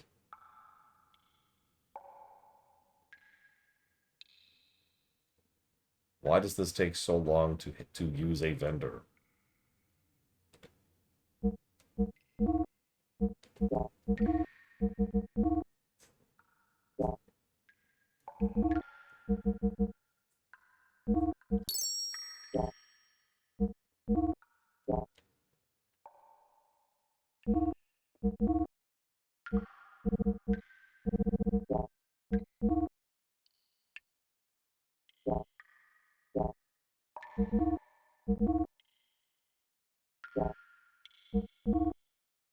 Yeah, it could be Crazy Horse.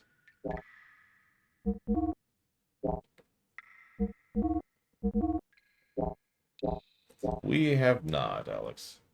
We've basically not reviewed any Final Fantasy game.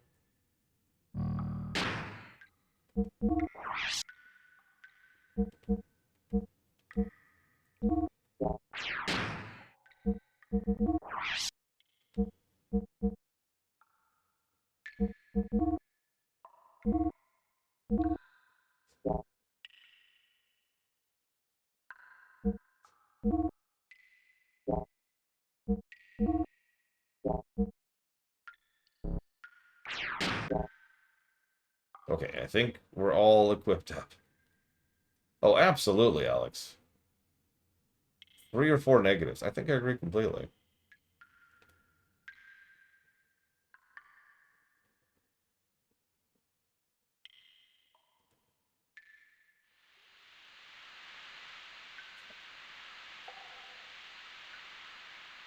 Okay.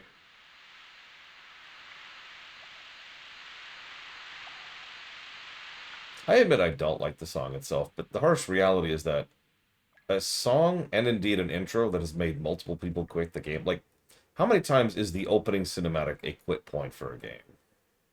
That's not good.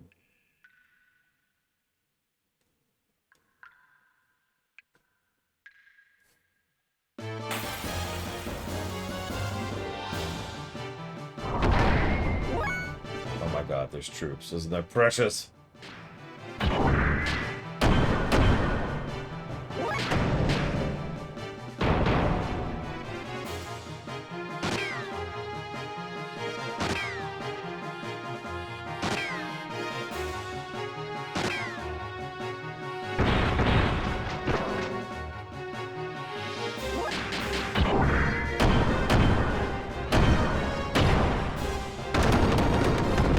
Damn it, Righteous Ham. How dare you sub to me.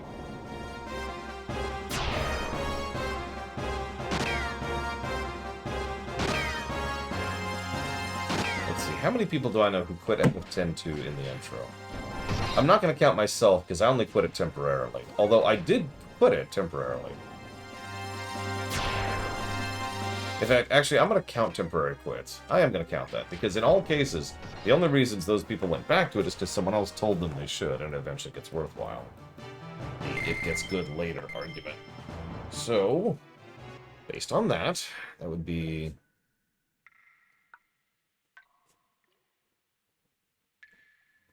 5 people I know personally who put the game down and did not intend to come back to it in that intro. Now, to be clear, I don't just mean the song. That entire intro sucks. What's really strange is it's immediately followed by a much better intro overall. But the actual intro, the one that plays at Bavel, is pretty bad. Or not Bavel, what's the name of the place? The place where the intros are.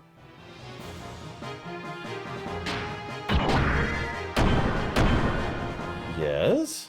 Can I help you?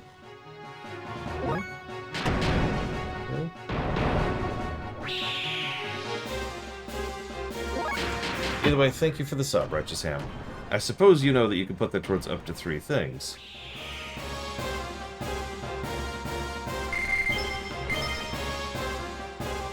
I don't suppose you know what you want to put it towards.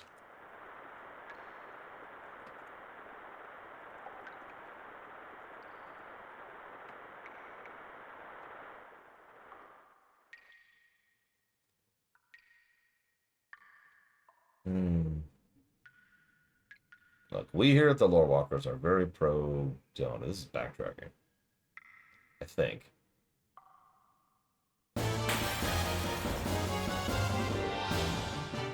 Yes, Cat? Am I worrying you?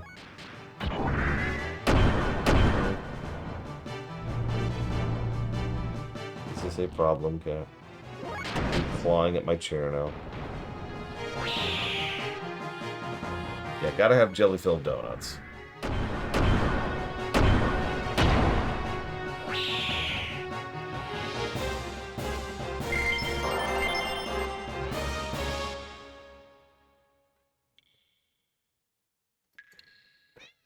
Yes? Can I help you?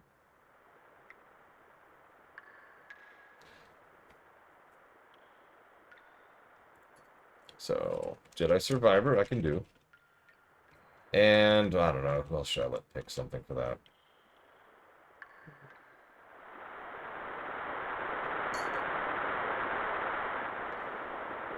I see what I mean.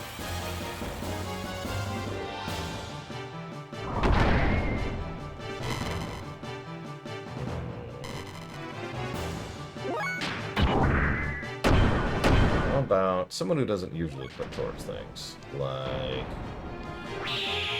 Jel Rakla. And... Alex. You almost never actually poke your head in these days. Lack of minimap. We actually have a completely separate category for lack of minimap. I try not to ding lack of minimap, except when there's other problems that coincide with it, like, say, samey terrain and irritating camera. That makes it easy to get turned around. And hey, what do you know? So, yes, I do think the absence of a minimap is actually a bad thing in this game.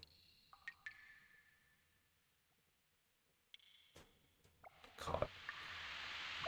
Yes, I think I want to... Also, and this is a strange complaint, the camera feels too zoomed in. This is true when you're on foot, too. So it's kind of hard to, like, get a vibe for where you are, you know? I actually have a separate category for that called visual navigation.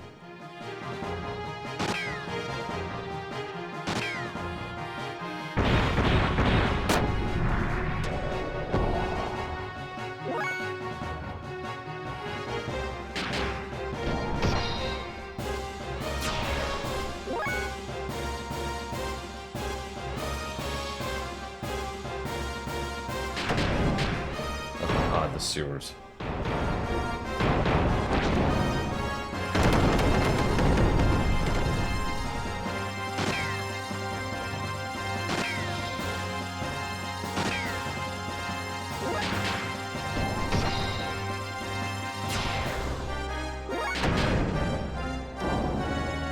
And yeah, the platforming is...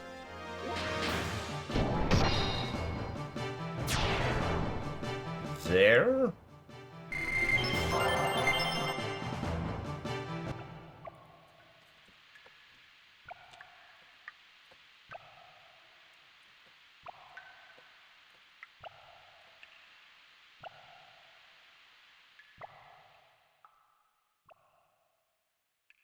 I'm legitimately not sure where I'm going now.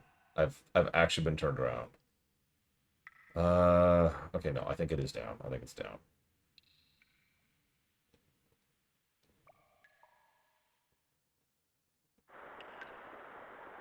You know, one thing FF7 did very, very right. There's an option to put a little icon that indicates, hey, this is where a zone line is.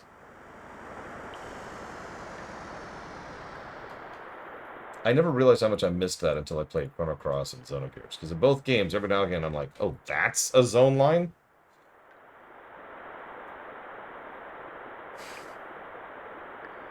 Okay, so we got this one.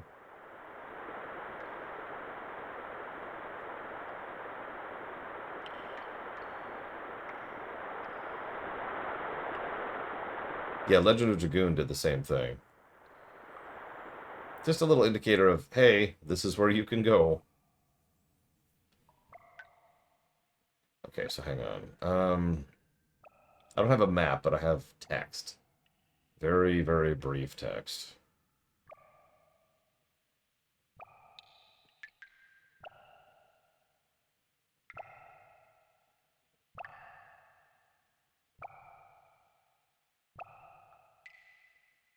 Okay.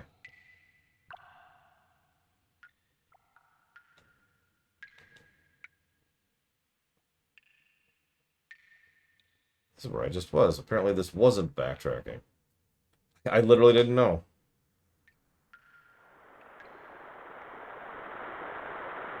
According to the guide, anyways. Let's save state just to save some time. No, exactly, Righteous Sam. That's my point. When you have these kind of not necessarily distinct backgrounds, because you have a very limited resources in what you can do with your limited engine and your limited hardware, having some kind of indicator of, hey, this is a thing, does not exactly go amiss. Like I said, I never realized quite how much I missed that until I didn't have it for 2 games in a row.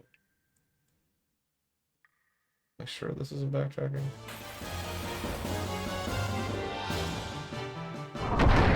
Well, whatever. While I'm fighting these guys, thank you, Zeiss, very much.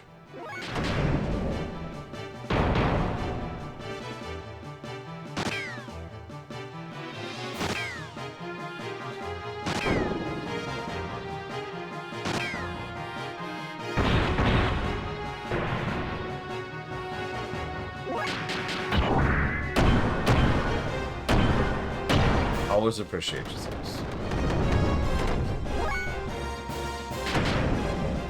Let's see what you put that towards. Oh my god!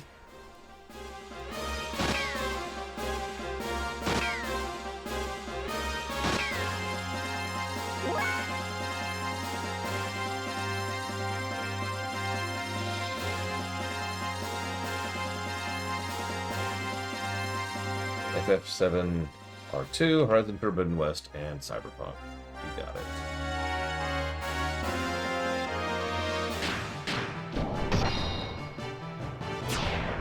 People are complaining about Silksong being too cheap. Are they stupid? Are they dumb? Do they have mental deficiencies? Were they dropped in their head as a kid? Did they drink paint? Did they eat paint chips while under power lines? Did they vote for Trump?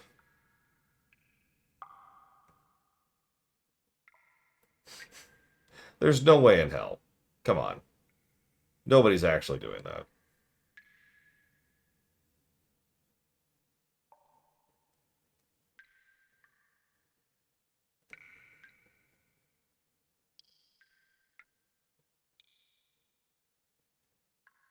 This is a really long corridor.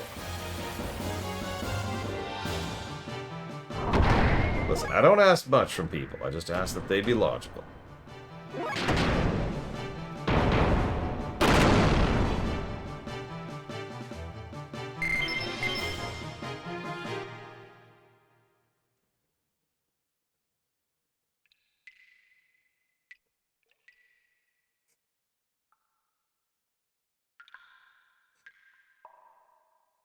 As I say, I have trouble actually believing that. I really do.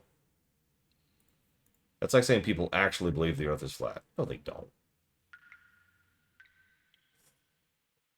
Okay.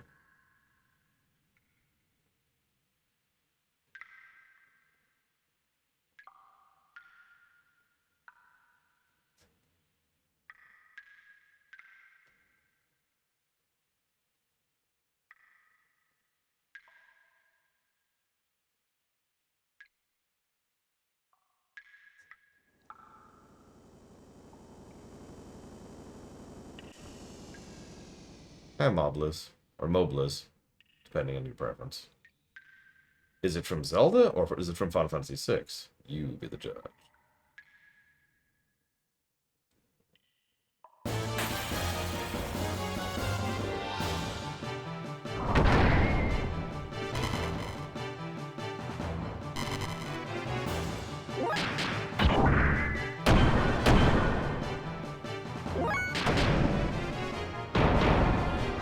You know, I just had a random thought. Does leveling even affect the gears?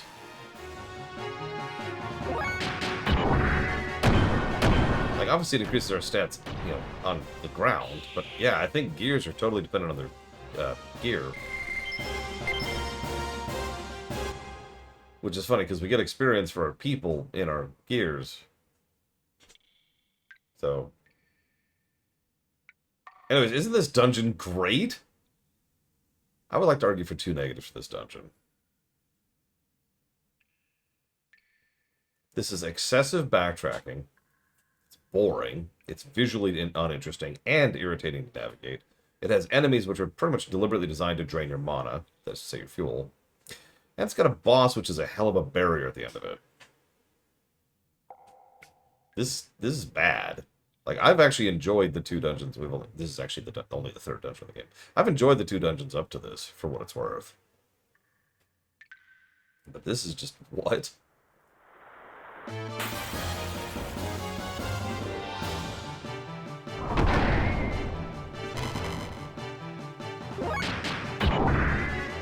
I could forgive the music absence thing if, you know, the other problems didn't exist.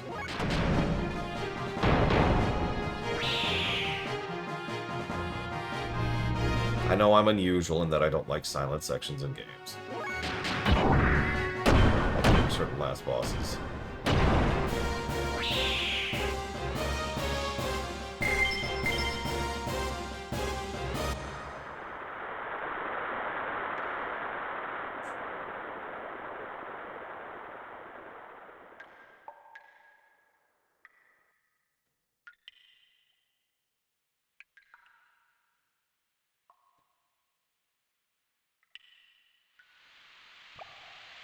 Yeah, that's another thing. Silence can be a great additive for tone or vibe or mood.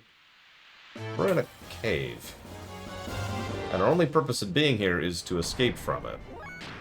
That's another thing. Why are we here, anyways? I mean, I know. But, like, from the perspective of the dungeon designer, from the perspective of the game developers, why did they add this place?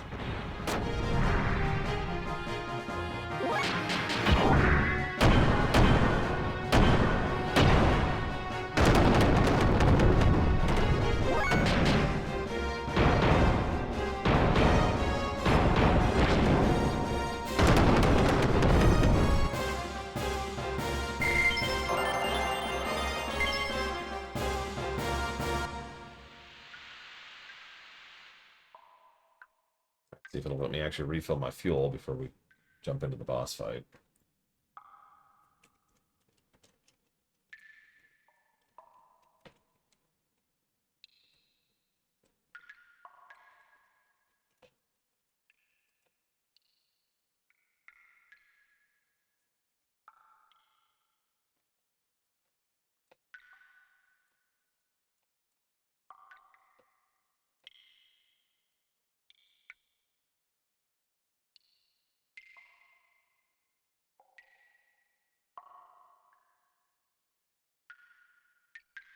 Oh, good timing. I was just about to open the sand barrier. Could you please refuel my ship, mechas first, please? Please? Please? No. Okay.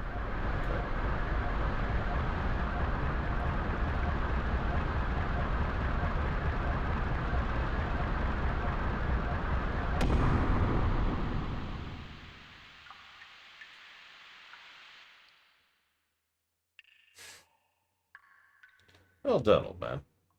Ah, deal is done. Hey, old man, there's one thing I want to ask you. What is it? I've heard somewhere on this planet is a gear far superior to all others. I've heard it was called the God Gear. It was made in ancient times, but it's hidden away somewhere. Do you know anything about it? Man-made God created with the wisdom of a god. Such a gear would have the power of 1,000 gears. In a wave of its arm, it could destroy whole cities. Its battle cries would thunder in the heavens. You must be speaking of the Omnigear. You know of it? Perhaps it was what you were speaking about in that tale you told us of the battle with God. Goodness gracious, you too, boy? These stories are made to inspire man's soul, but they're just legends. They don't really exist. Anyway, I'm going to take a look at your gears. It'll take a little while, so wait here, please. Hey, wait. Ah, he's gone. Hey, Bart, do you think the gear in that story is buried in the ground somewhere? I think that's what I've heard. Could one of the gears we're using possibly be it? Yeah, right. What are the chances of that happening? The gears that are excavated lately are usually only a few hundred years old. Nowhere near as old as the gear in that legend. Why were they in the ground? I don't know. There's no records. Except what? Must be some truth to the tales that they were buried after a great war. The bullet wounds covering most of the gear's armor would appear to confirm that. You mean that there are no records from the last several hundred years? How about before that? None from either period. The ethos controls all records from that time period. Maybe they have some very ancient records, too. All we know about our history is that from little pieces we find for ourselves. Anyway, Faye, what do you make of the old man? What do you mean? Why would such an old man live alone in this abandoned cave? Probably digging for ancient gears or something. Right. So you think so too? Hey, I just said it as a joke. Don't take all that stuff seriously. They're only legends, you know. No, that old man is up to something. This can't be. What's wrong, old man? Is this your gear? Sort of. Where did you get it? I'm just borrowing it. It's the legendary PC gear. This is the host for the spirit of the Slayer of God. Wait a moment. What'd you just say? Nothing. I didn't say anything. No, I heard you. You said Slayer of God. That's what you said, isn't it, old man? Your gears are fixed. You have no more business here. It's a bad time for me. Be on your way. Be on our way? Listen here, old man. And then we left without actually confronting him. Okay, sure, whatever. Yep, we've got the player gear. Hope you saved, because boss time.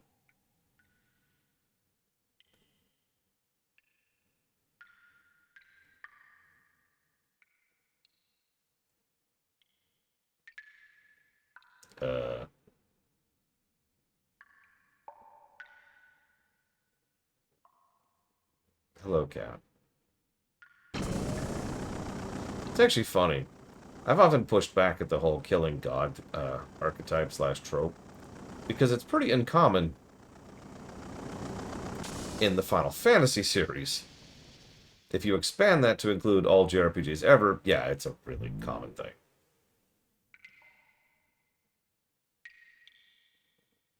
I mean, we did it 3 times in the last game. In a row.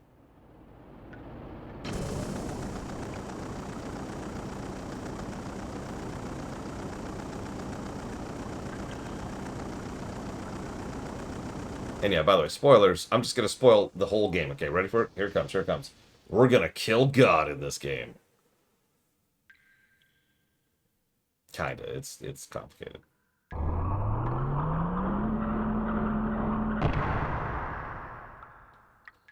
Yeah, exactly. The FF series usually doesn't dip its toes into that. In fact, what the hell is that? The cordyceps have infiltrated the mechas. I repeat, the cordyceps have infiltrated the mechas.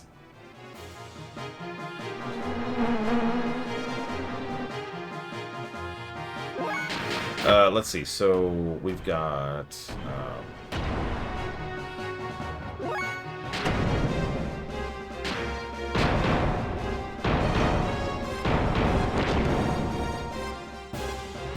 Yeah, that bug is 2 stories tall. Just to remind you of that. Yeah, I think the Final Fantasy series didn't really start dipping its toes into god killing until 13. At which point 13 was that was like the major point of 13.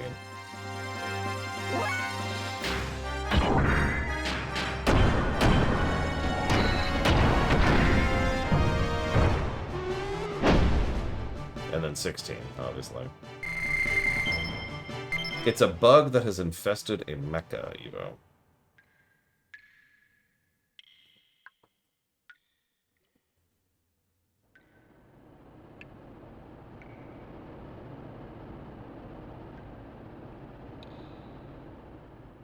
I wasn't going to bring up 14 because that's an MMO, but yeah, 14 kind of has its own thing going on.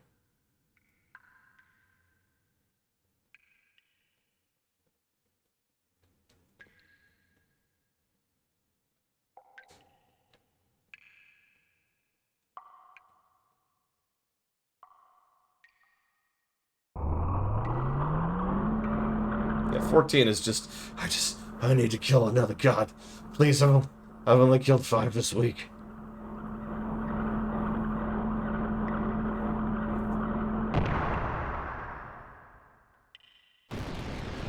Boss time. Wish me luck. This may be it. We may already be about to throw up the cheat flag. I doubt it, but I'm pretty sure last time I didn't walk into this fully upgraded, and I suffered for that.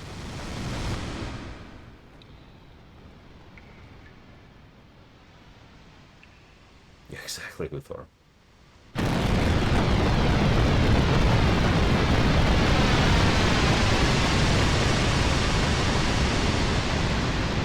Yeah, this guy beat the tar out of me last time I played this.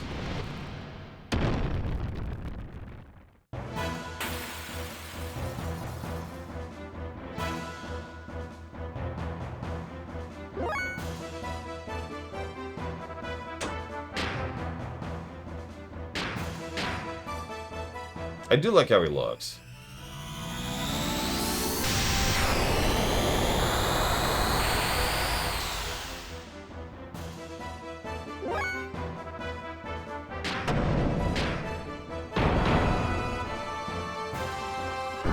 You're right. I think this is technically the first boss in the game.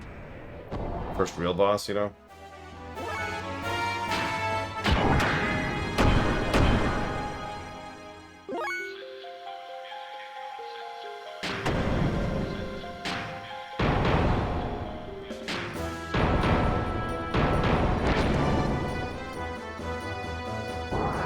I'm sorry, what was it, Luthor? Yes, Cyberpunk would be better with a jetpack.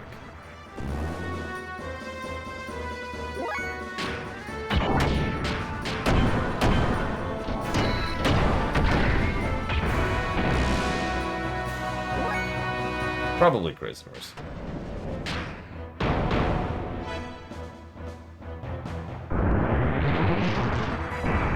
I mean, tell me that doesn't just look like a industrial bot, right?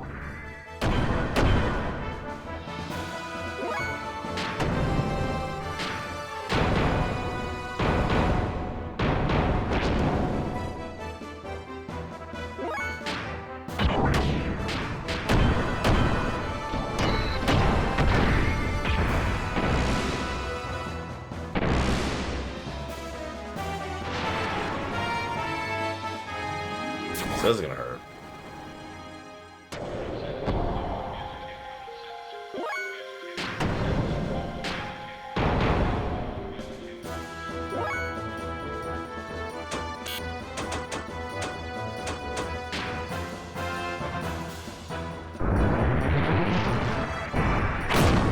I thought we actually responded to that. I remember that being a discussion point. Hmm.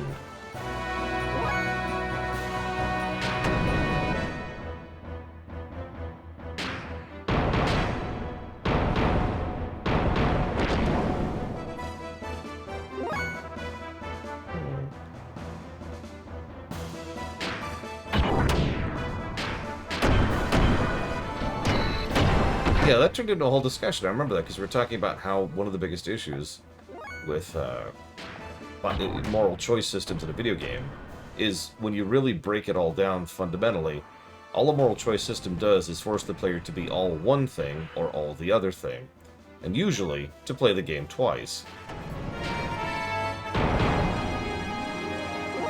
If there is, I don't see it, Alex. It would not surprise me that this HUD is busy and honestly kind of bad.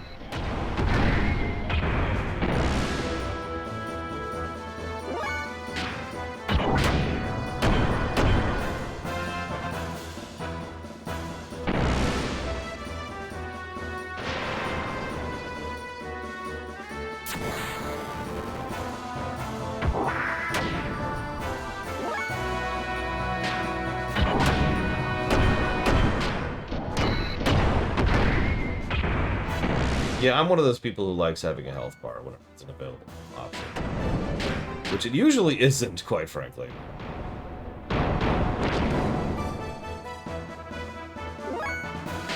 And it's not just a preference thing, there's a whole lot of tactical, gameplay-y reasons why having a health bar is helpful.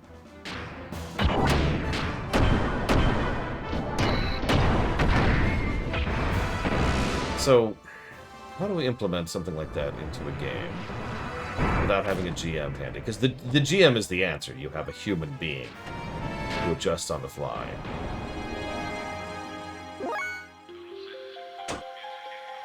Let's deboost here.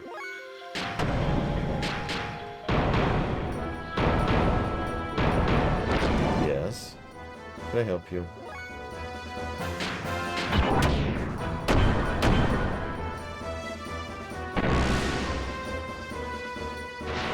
I mean, you're probably right, Uthor. Cyberpsychosis is also something that changes depending on which version of the thing you're even looking at. Something we talked about extensively during the show. See you around, Elizar. Good night.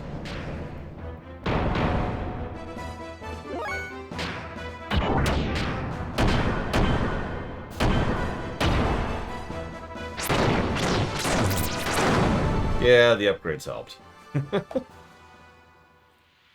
Huh, what an idiot. Trying to scare us with all show and no power.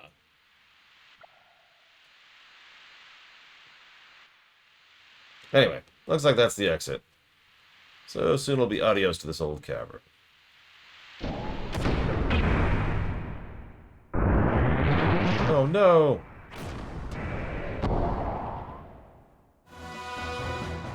What the?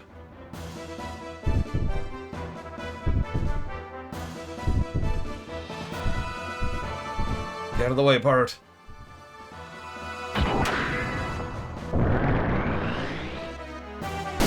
Interesting way to approach boss design. Go upgrade or die is certainly a mechanic I've seen before, but...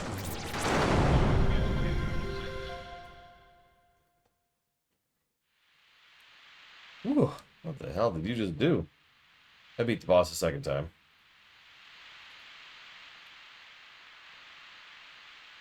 Hey. Huh? What do you mean, huh? What in blazes was that? Don't you know? No. I don't know. That's incredible. You just blew that huge thing to pieces. Again. Why didn't you use that technique a bit earlier? I don't know that technique. I have no idea how I even did it. Oh, well, I guess that doesn't matter. Pay no attention to the fact that you can use the Dragon Sword, which can only be used by the Dragon Lord.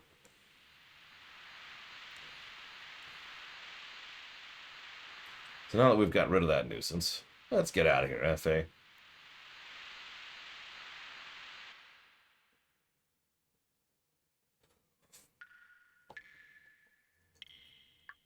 think you're right, Sam.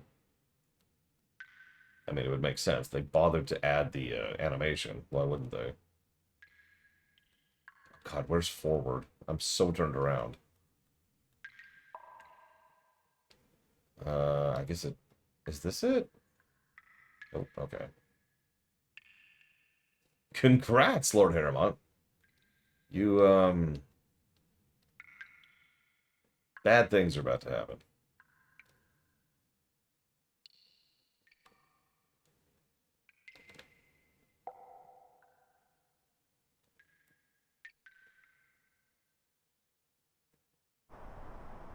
Oh, I never thought we'd end up here. Where are we? See the Twin Mountains way over there? That's where Bledavak, the royal capital of and the Fatima Castle are located. Apparently there's no king living there, though. Anyway, that's my old hometown. I'd like to go ahead and settle our dispute, but considering how close we are to the capital of we'd probably get caught. Hey, stop looking so glum, chum. I guess I'll have to get you back to your friend and you'll die from fretting or something. Anyway, rendezvous point with the Yggdrasil is right over there. Don't worry, you'll be meeting your friend in no time at all.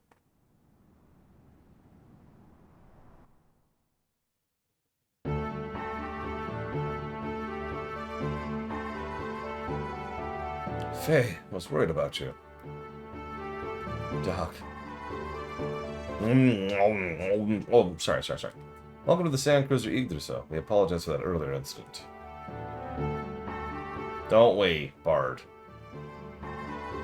I'm sure everyone has already had the courtesy to introduce themselves. But allow me to introduce the Sand Pirates leader, Master Bartholomew. By the way, may I ask, young master, did you apologize to Master Faye? What? Yeah, I told him I was wrong, right? Just telling someone you were wrong after the event isn't going to solve everything, young master. Sorry I've delayed introducing myself. My name is Sigurd, the first mate of the Sand Cruiser. Well then, please let me know if you need anything. That's the situation. So now forgive me, will you? Oh, master, stay out of mischief.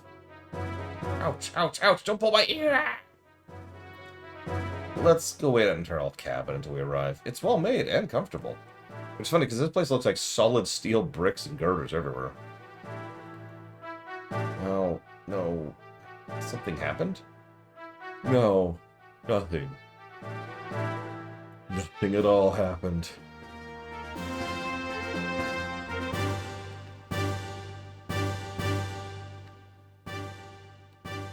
I do love the Yggdrasil.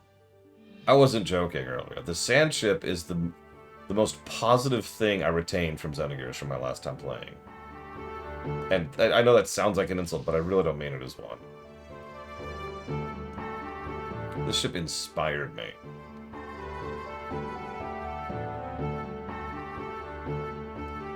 What? Why am I standing here? Why can't we put that past us? It's not like I'm being made to stand here as punishment for not obeying lights out or anything like that, is it? Beyond this door is the gear hangar. The gear shop's located in the gear hangar, too. Now be careful. The gears are so big you'll look very small and you might get lost.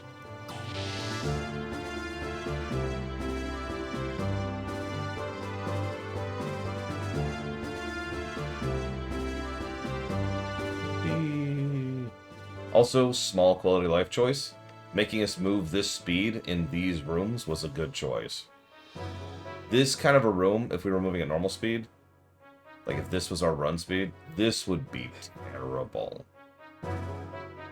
Just picture it.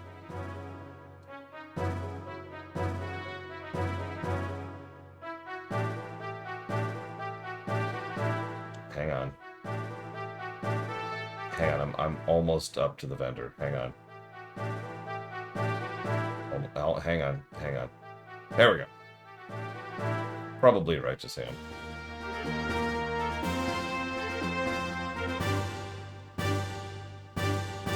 Oh, there's an actual door. Actually, yeah, Blade to Vault. Earthbound did the same general trick a few years earlier.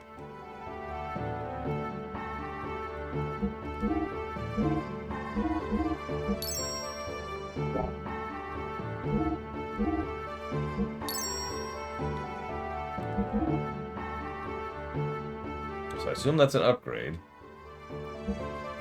Because nothing indicates it whatsoever. Game?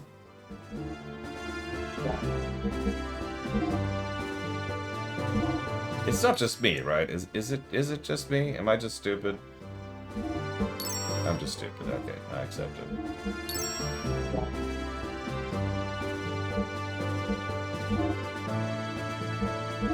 Yeah, that's how much it costs, Alex.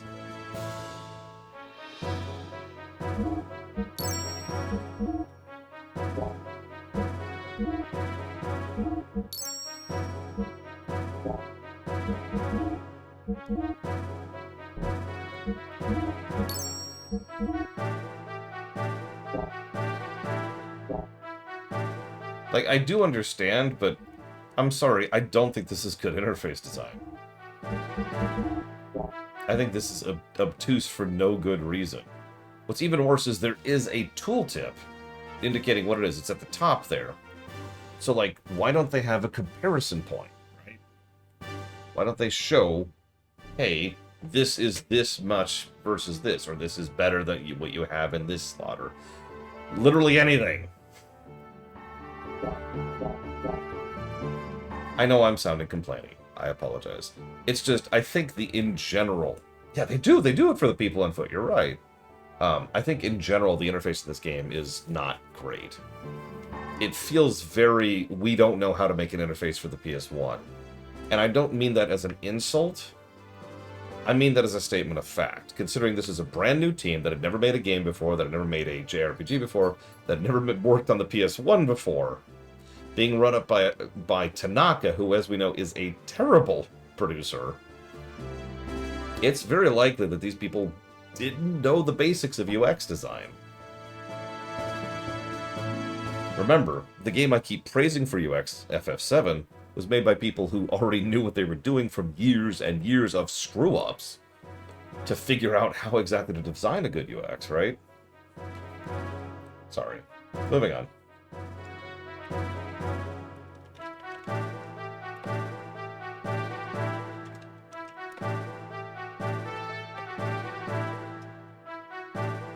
Yeah, almost everyone who made this game, this was their first game. And honestly, that's impressive, if I could be blunt. Like, it is shocking how good this game is, considering that. And with Tanaka at the helm. Did you guys see this month's edition of Gear Fan magazine? They say hovering's all the rage right now. Until a while back, it used to be special equipment that only Young Master had equipped on his gear. Maitreya admired your dive technique. I hear your zoom technique is flawless. Think you can train me on the next watch? That gear with the slender build withstood Brigandier's rod? What kind of armor did they use to cover it?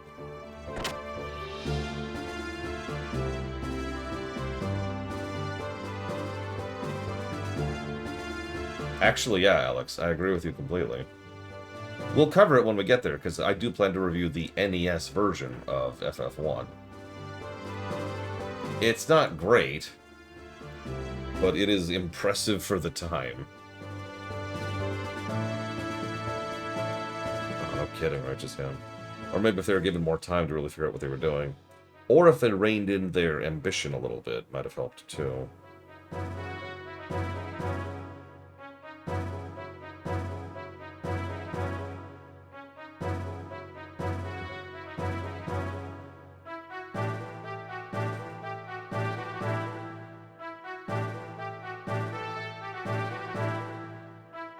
Dragon Quest I is a similar game that has a surprisingly decent interface. Of course, DQ1 also has really good visual distinction, which is impressive for its own reasons. Speaking of...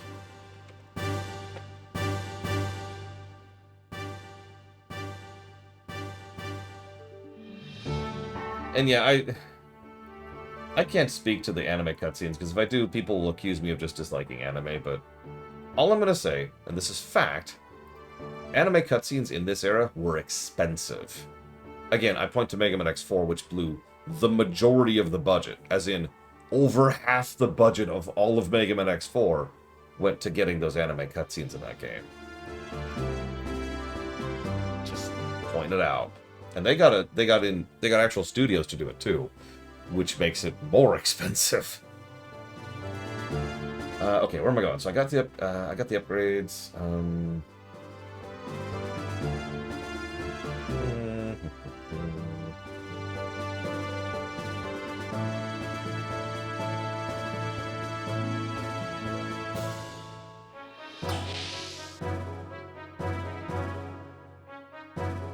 What am I budgeting for? Sorry. Why am I here? Well, never mind that. It's not like I'm hiding the fact that I broke the wall or anything. Oh, and by the way, you can go through this door to the gun room or down the stairs to the engine room. Grow bigger. Grow! This tree was planted when the young master was born. It grew along with the young master. With it, our hopes and dreams grow to fruition too, and that's why we're gonna burn it down.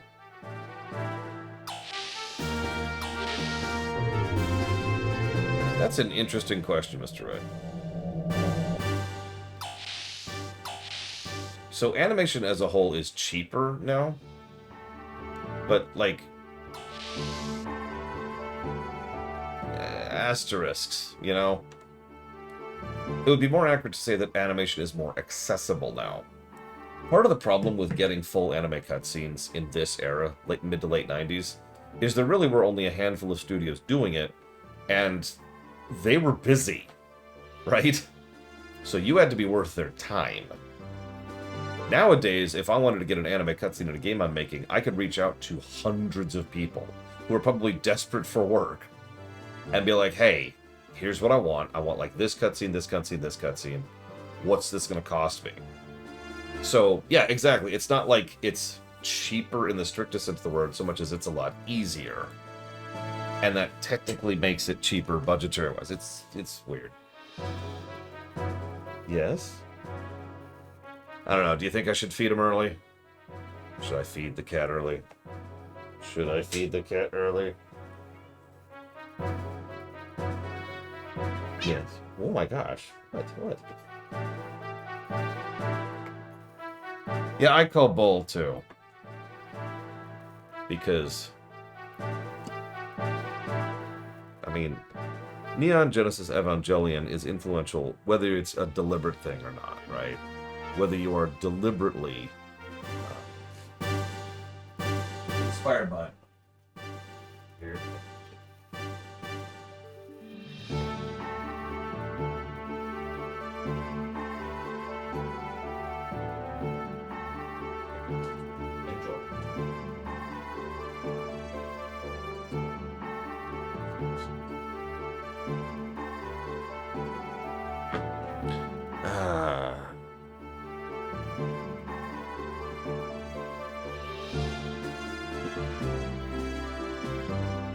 Let me phrase this in a different way.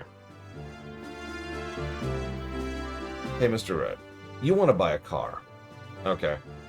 Well, I've got bad news for you, because it's 1890. So while cars exist, and you can purchase a car, good luck. Now, if you want to buy a car now, actually the 80s would be a better example. No, Righteous Sam, I refuse to ever stream this game ever again. We're done! That's it, we're done. There's tons of cars, right? There's used cars, there's people who just want to sell their car because they don't need them anymore. There's entire industries built up around cars, for worse and for also worse. So as a result of that, while the overall cost of a car hasn't really gone down, the availability of cars has gone way, way up. Does that make sense? Because there's so much additional infrastructure, so much more tools, so much more resources, you are much more likely to be able to not have to completely bankrupt yourself to get a car now. Whereas back in the day, your options were so limited that that was pretty much the only thing you could do. Does that make sense?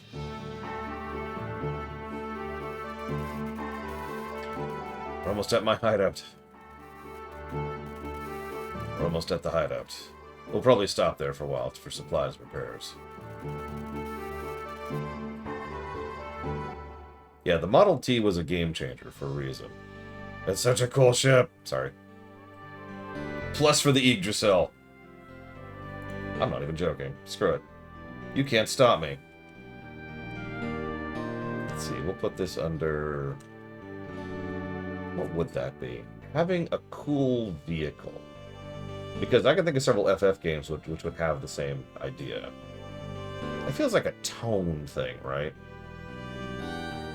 Like a vague kind of a thing, right?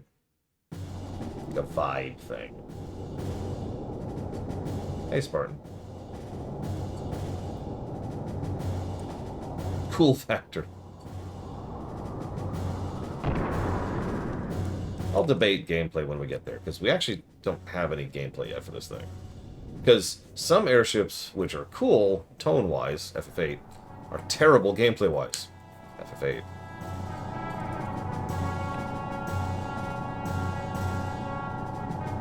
Is there any other such state? Yeah, this, by the way, think about how absolutely enormous this cavern has to be. This reminds me of the Iron Vulture. Points if you get it.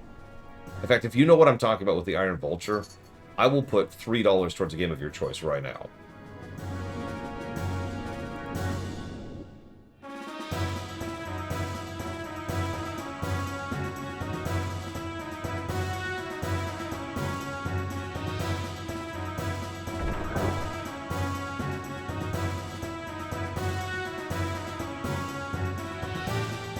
Oh, and by the way, whoever asked, it is actually a sand ship. It is actually a sand submarine, very specifically. No, I have not, Bart. Welcome back, Bart. Welcome back. Bart, what did you bring us? Well, I've got a new model gear and 2 people we helped out. A gear.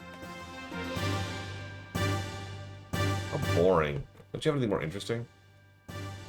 I thought you'd say that. Look, this amber I found in a stalactite cavern under the desert. It's rare to find with a bug in it. Wow, thanks, Bart. We got some amber. What's that? Let's go. We gotta show it off to everyone. Woo! They're all dead. Alex is correct. It is Tailspin. What's your game, Alex? You go have some tea with old Mason. Oh, okay. Well, then nobody gets it. Because you Googled it. No one wins. It was Tailspin, though. I mean, these aren't just pirates. Come on, don't be ridiculous. Right? I mean, that's just silly. In Tailspin, the main villains have this gigantic, extremely cool airship as their main base. It's my favorite part about that entire show. I'm a ship guy. What do you want from me? This is the residential section. Yeah, how expensive was this place to set up? Like, this is... Imagine just carving out the cavern. Just moving that much rock by itself.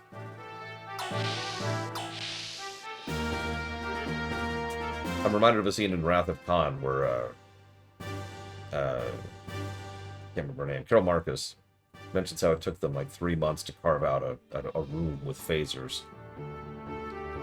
This is the dining hall. I'm sorry it's so gauche.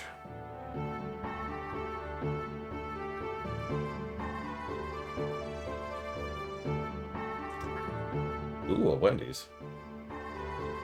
Please take a seat.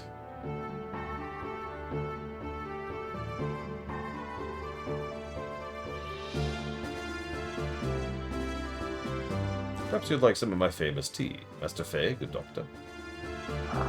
This tea is excellent, Nadia.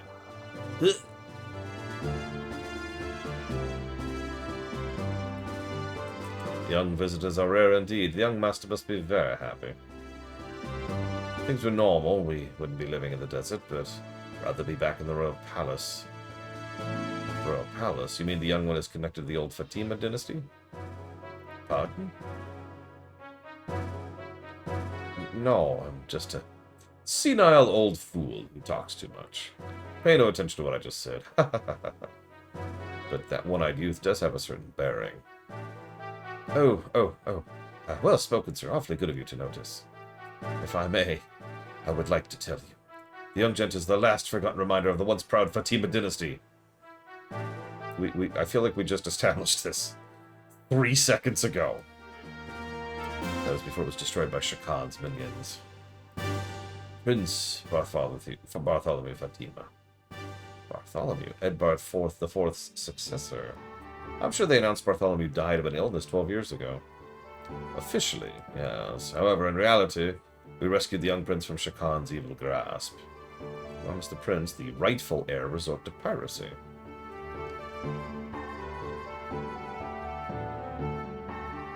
Since fleeing here, we have had only one wish. That the young master grew up to be a great man. Not to reclaim the throne? That is correct.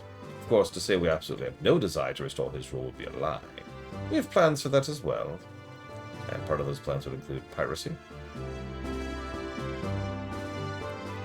Well, yes, but there is a reason for that. Both Ave and Kislev are devoted to excavating the ruins. Each country's strength is increasing daily.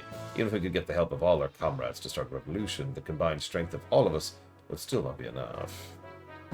We would certainly be suppressed by Shakan's guards in no time at all.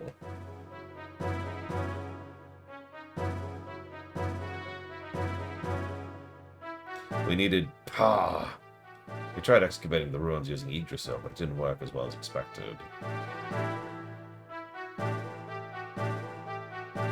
Excavating requires tremendous amounts of time, labor, and capital. Best we can do with our sand cruisers find small items in the sand. And the piracy. Yes, yes.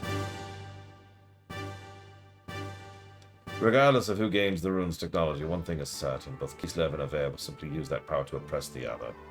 I agree with the young master's idea of creating a new power to balance things out a little. We'll see. It's far more effective to plunder from the shadows than to excavate the technology oneself.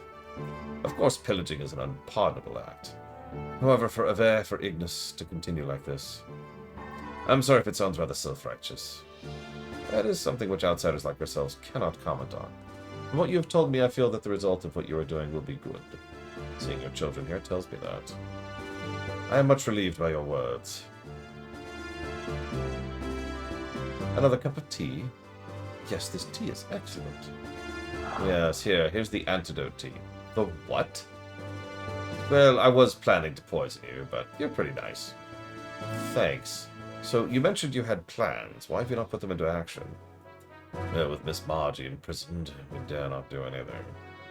She would not happen to be Nissan's. You are well informed, dear doctor. She is the great Mother Margaret of Nissan, and the young master's cousin as well. Why would Shakan take her captive? For the Fatima Jasper. The Fatima Jasper that is said to show where the great treasure is. My good doctor, you know an awful lot. I am most impressed. Have more tea. Don't worry, this one is also antidote tea.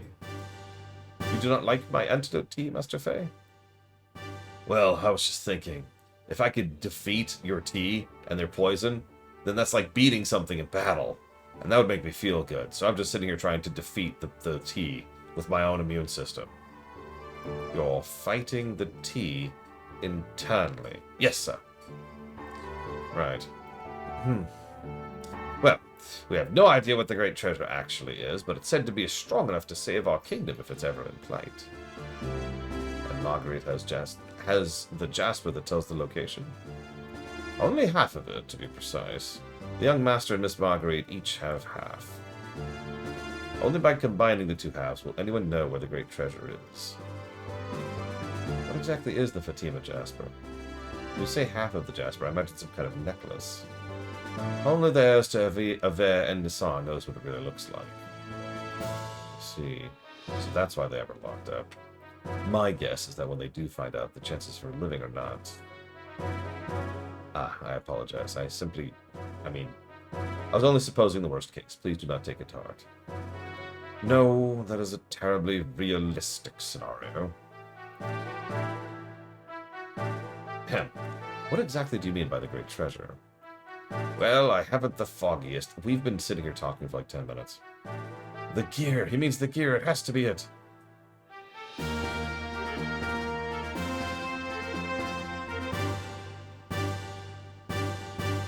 Young master. Are the gears all right? Yeah. Even though they were sealed, sand's gotten into the joints. It's a pain in the neck to fix, so I'm having the crew take care of it now. My job is just to pilot them anyway. Besides, I'm bad at machines, so I just get in the way. And master. Have some tea. Is this the antidote tea or the poison tea? Well, you always ask me not to tell you. Good man. So what are we talking about? Whether the great treasure could be a gear. Oh, yeah! You know, something like that is drawn in one of the Eve picture scrolls. Picture scrolls. Well, if you're interested, then let's go to the planning room. I'll show you what I mean, since you're my special guest. That sounds interesting.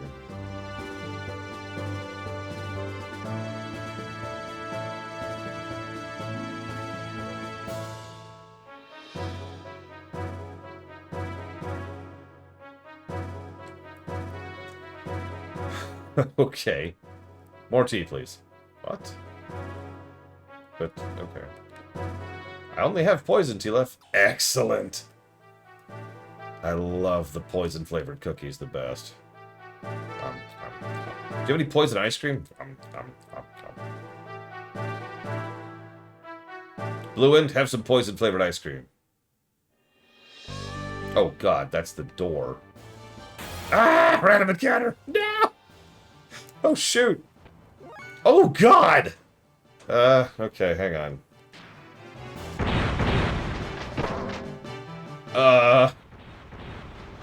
And dead. Wow! Okay, hang on. I did actually bother to make a save state right there. Nope. Hang on.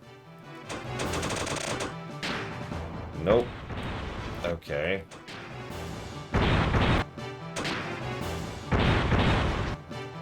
Is this purely deterministic? Oh my god. Okay, that sucks. Why is that a thing that can happen?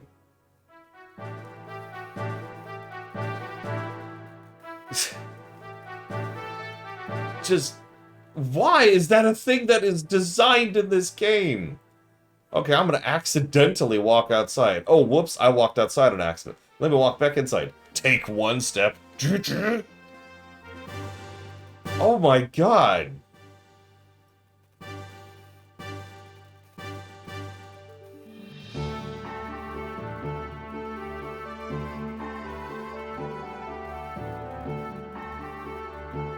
I don't like tea. It's too difficult to get tea that's actually worth a damn that doesn't have caffeine in it. Okay, hang on, let's talk to the penguin. Oh, sorry. I didn't realize you were there. Want to hear some hot sounds I have recorded? Fran's collection number 71. Want to hear some more? Want to hear some more? Nah, I'm good.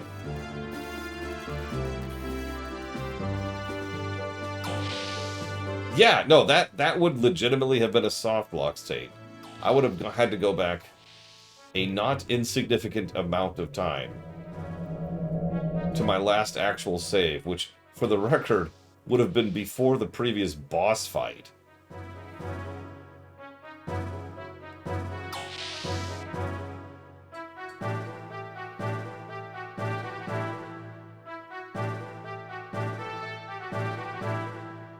No, there were no warnings. I really was not trying to go outside. I was trying to follow Bart and Saitan. And it was like, this is outside. And I realized my danger immediately. I was like, oh shoot, okay. And so I was trying to figure out where the inside was. And you saw it right there on camera. One step. Oh god, is this before I did my upgrades? Hang on, where's my gold at? Okay, I'm mostly broke. That means we probably did our upgrades already.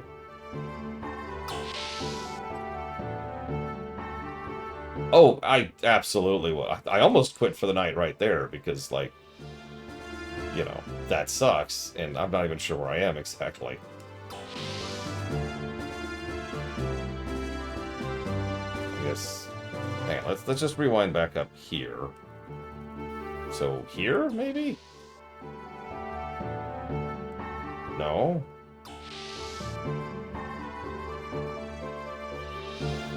I mean, that's not on the level of, say, FF2 and its nonsense, but yeesh.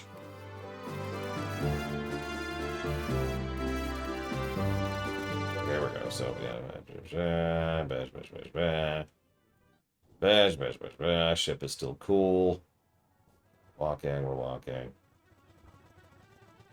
Blah, blah, blah, blah, blah, blah. We've actually seen all this before. Blah, blah, blah, blah. Thank God for fast forwards. Oh my gosh. How do people play games without fast forward? Don't answer that question.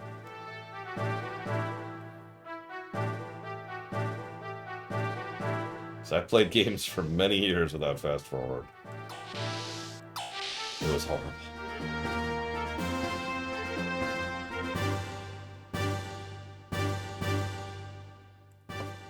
Fast forward.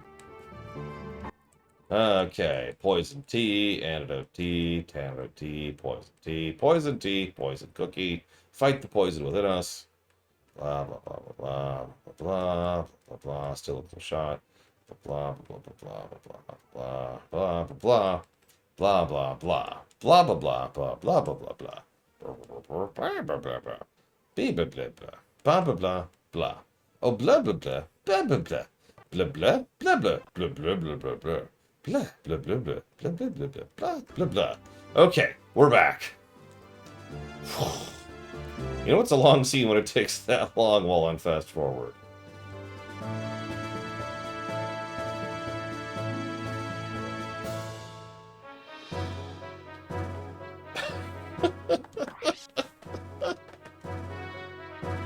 Oh man, okay.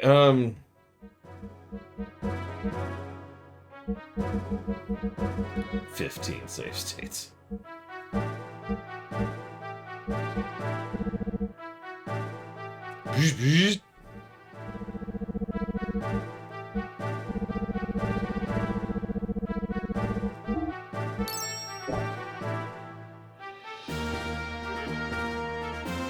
So, it's funny you say that. I'm kind of in the same habit, but only in a game where saving isn't an irritant. So, recently, Sub-Zero was like, Lore, you're dumb and I hate you. And I think that's the exit again. Is this the exit? Yep, that's the exit. It's okay. I just have to make it 2 steps. Oh my god. Okay, we're okay. Just a couple days ago. God. We were talking about how I don't ding a game for things that it was essentially impossible for it to do at the time, right? An example will come up soon when it comes to Pokemon Red. But I actually have another example. So, some of you probably don't even know this, but I review how save systems work in video games too. That has to do with how many, the interaction cost of saves, that's what it's called. The time delay in saves, the irritant of saving, the placement of saves, and how many save slots you get. And then that's all just like saves. Then there's like quick saves and auto saves, which are kind of their own separate categories. Make sense?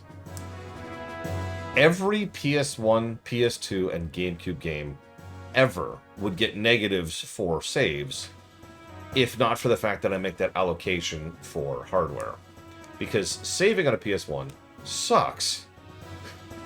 And saving on a PS2 sucks. It often has pretty bad interaction cost, which is already bad. Dragon Quest VII has, no joke, 7 button presses to save. But again, it's like, hang on, I'll even show you. I'll show you right now. And this is on an emulator, so this is going to be faster. Let's see if I can find it and save.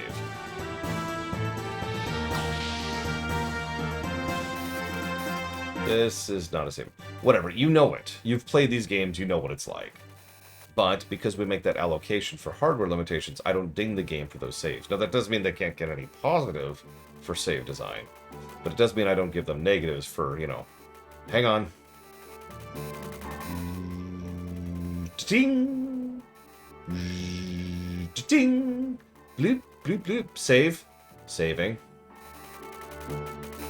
Ting! And yeah, you're absolutely right, Breakfast Sampler. So, for the sake of fairness, we just throw all that out the window.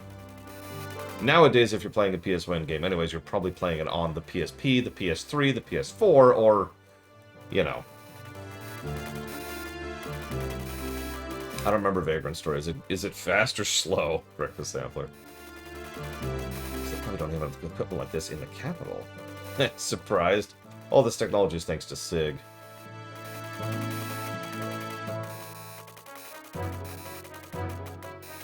Hey, Faye, don't stand on the screen. We'll be able to see. Sorry. Alright, man. Display my special file on the main screen. I remember Metal Gear Solid 1, yeah. Oh, that's awful, Breakfast Sampler.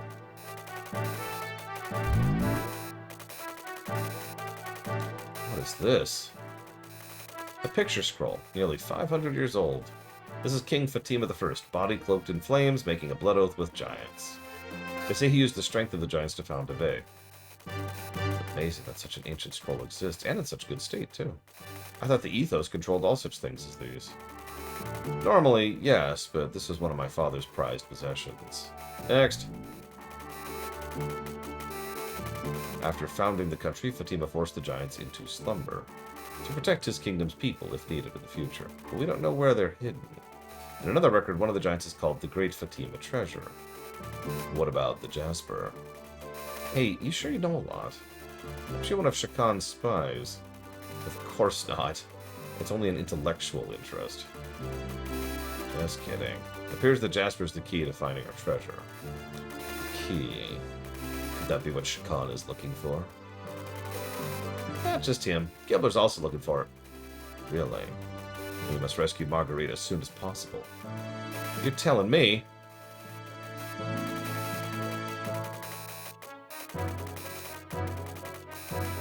Since we helped you, I was wondering if I could in turn ask you a favor. Would that be for us to help you rescue her? Right, boy. That's exactly it. Heard from Sigurd. Seems that both Ave and Kislev are after you. So we can help you, you can help us. How about it? It's not much to ask.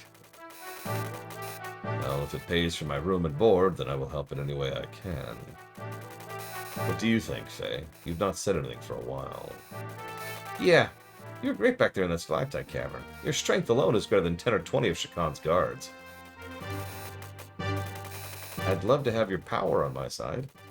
Give me your power. Oh, sorry. Why does everyone want to make me fight? Huh? What's wrong with you all of a sudden?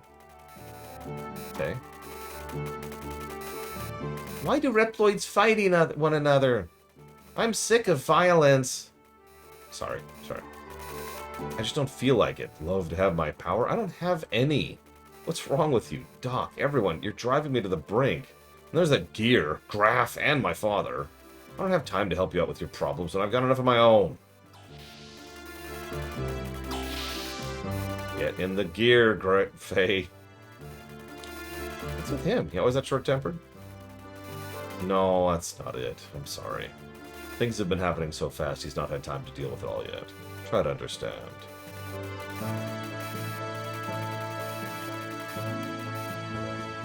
That sounds awful, Casual. And yes, system dense is a problem I'm not a big fan of. In any game. We're gonna help service gears now. Yeah! Let's go. Yeah, canonically, Faye walks outside, dies to 2 rust buckets, and the game is over.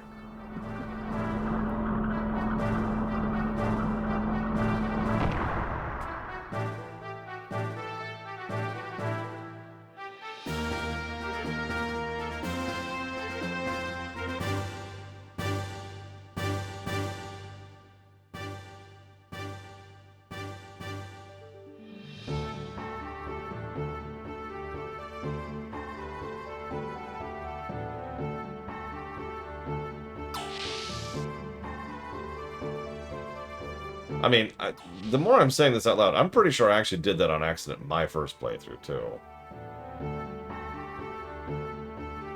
You know, accidentally walk outside and whoops. And with running being as inconsistent as it is, and the enemy's hitting you for half your health per strike, well, that's that. That would have been a good quit point, but no, I was still sticking it out at that point. Although, I'm pretty sure that was another irritation that led to my quit point. Can I have a second? Yeah, sure, what's up? Satan told me all about your story. Do you want to talk about it? Why didn't you tell me? It sounds pretty rough.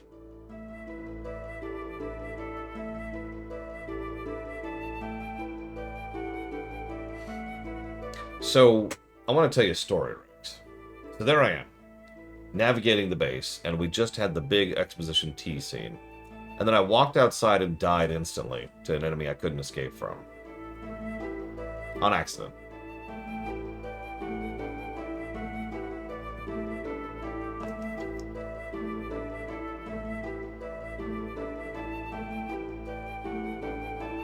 I think... I'm already kind of leaning towards this. I haven't decided yet. I think I'm going to give this the first game tag. Because it shows. There's so many weird little elements that someone somewhere did not think about, you know? I mean, literally it was their first game, but like, that's not really what the first game tag's about, right? Oh man, if I couldn't have undone that, I would have been mad, like actually mad. If there's one thing that pisses me off most, it is my time being wasted.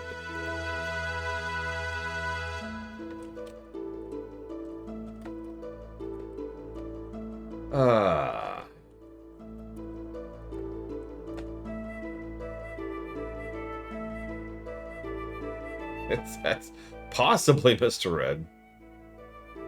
Congrats, Lord Haramont! It's okay, you'll survive tuberculosis. Then die to the plague.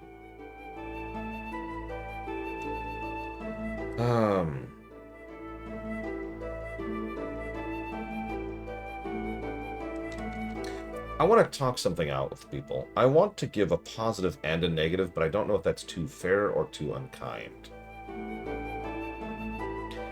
There's some really cool story beats happening here that are being stretched out across way too much text. Like, huge swath. Like, everyone talks about Disc 2 being just narration. We have been doing nothing but talking since we beat the boss of the caverns, which was like an hour ago. Thoughts? Like, I'm actually interested, even. Like, the plot started kicking off. We've got... Well, no, it hasn't, but... What looks like the plot has started kicking off. We've got this whole political thing. You know, we've got him dealing with his stuff. We've got Saitan, who's showing off more of his true colors. Faye is struggling. You get it, right? Like, I'm with it. I'm actually invested, legitimately. But at the same time, I'm like, oh my, it's been an hour. Anyways, I'm sorry for being a jerk just now. Forgive me, will you?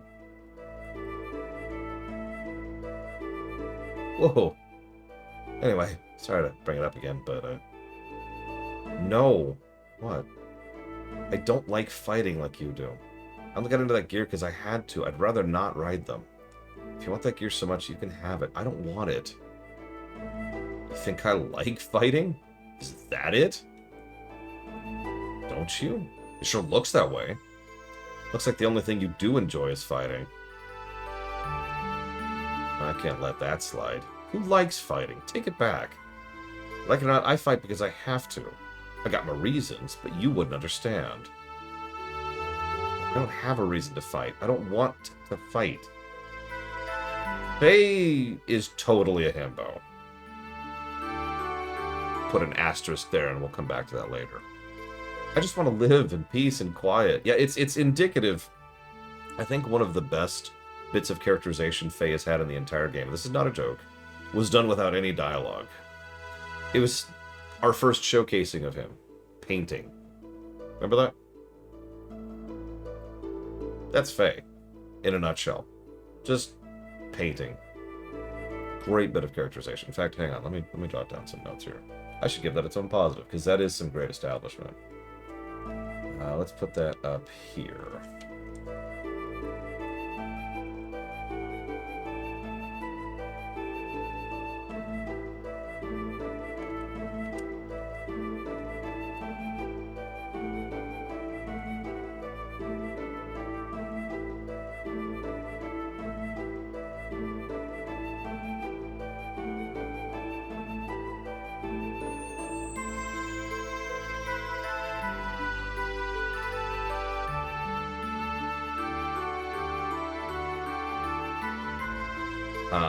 Yeah, exactly right, Sam.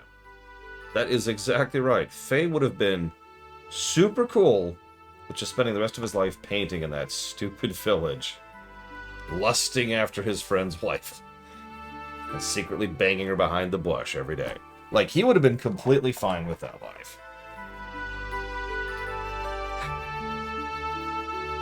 I'm going to come back to that point later. I also want to comment on something that I haven't commented before, because I'm just talking right now, and I'll take any excuse to not play Xenogears, apparently. I'm not doing it on purpose, before you ask. I'm just memeing. I love the world building of industry. Let me tell you a little tidbit. Let me tell you a little bit of a writing tip.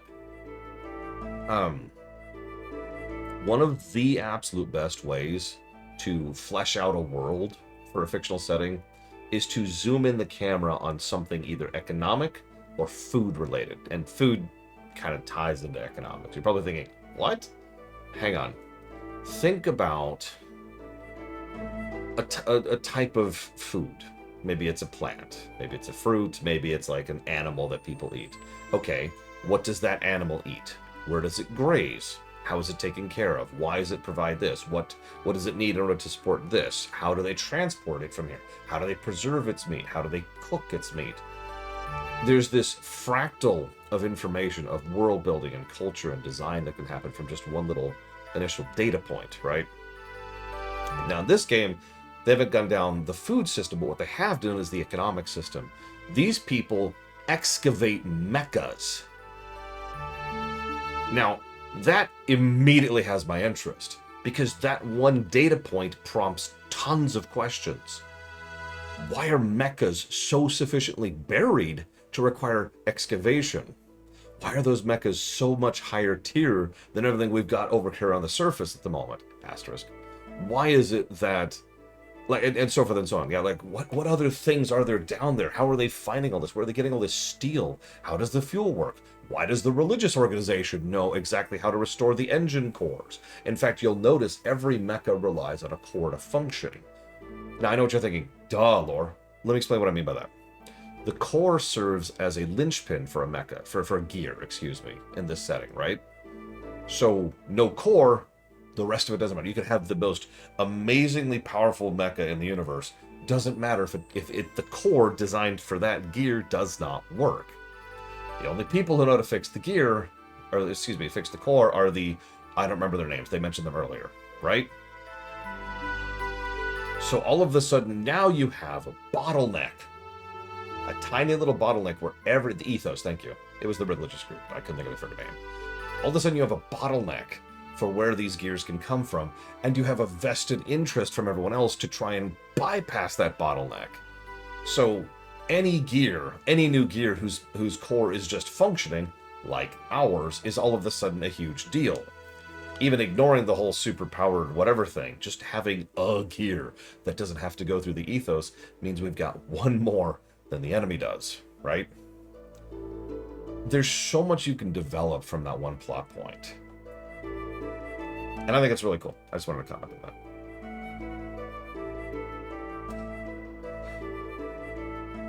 You people keep hounding me to get into a gear. Why don't you just leave me alone? Because I see your skill and think, well, I hate it. Whenever I get into gear, people get hurt. If I fight, people die. I don't want to hurt people. I don't want anyone to die. I hate it. Can't you see that? Faye, get in the gear.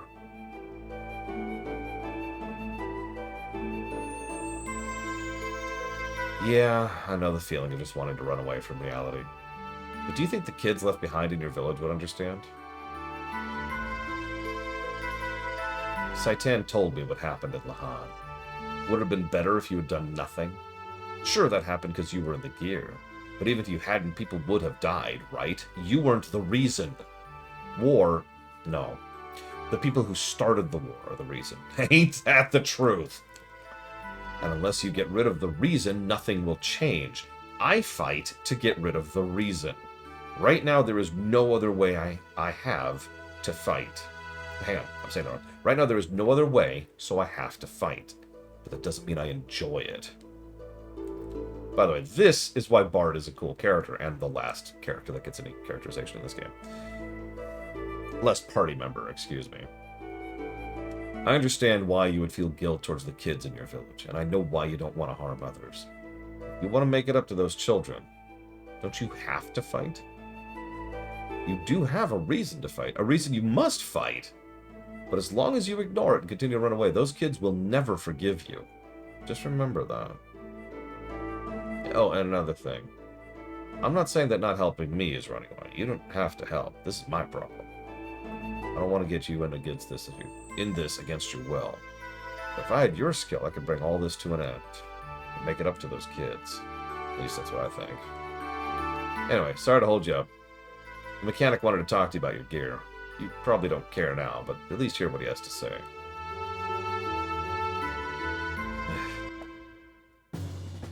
Bard's cool. I think I like Saitan better personally. And there's a character we haven't met yet, which I admit I like as a character, even though I want to punch him in the face. I'm going to nominate him for most punchable character for the LGAs when we get there. Oh yeah, hey, let's do this. Whoops.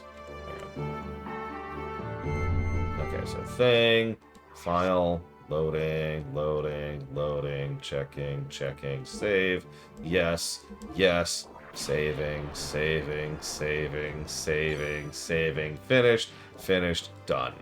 Okay, now that probably didn't sound like a long time. And yeah, I could vibe that.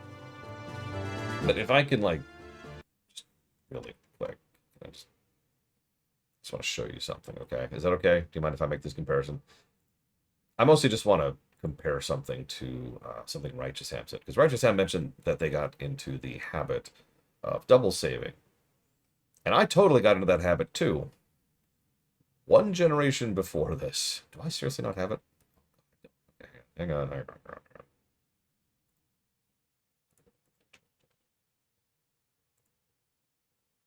There it is. Wah! Little big. Little big.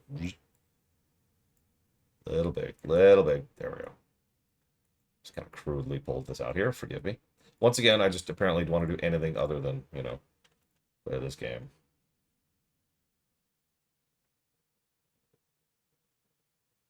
This should be the right version. So we're just going to skip through all this. Skip. We're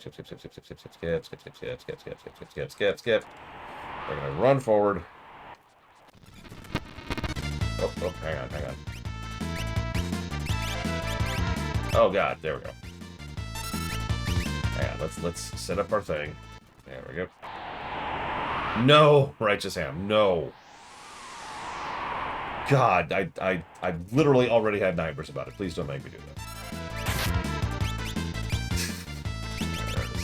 It moved it on me.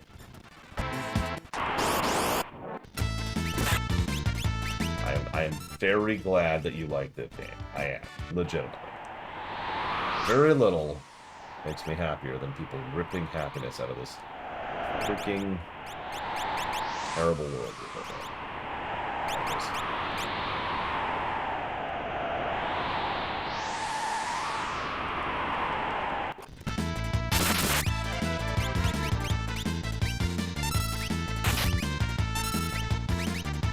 This is a mech game. We're playing mechs. We got in the mech. You kept telling us to get in the mech. We got in the mech. I'm just following orders. Yeah, look up the Xenogears speedrun sometime, by the way.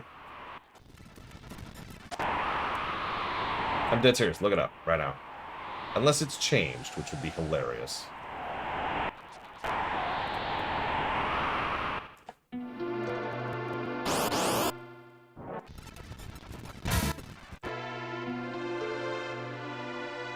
Okay, so save point. Sorry, I knew this wouldn't take me long to get to. Let's see how long it takes me to save in FF6. I'm already done.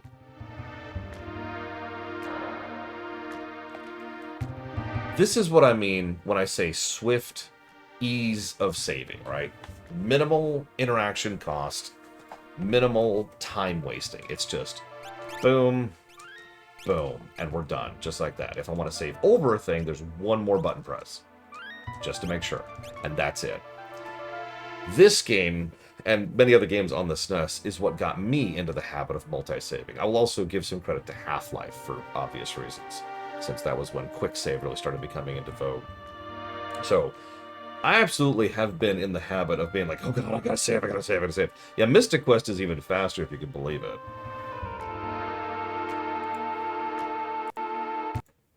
And then the PS1 hit, and I just sort of stopped being in that habit. No guesses as to why.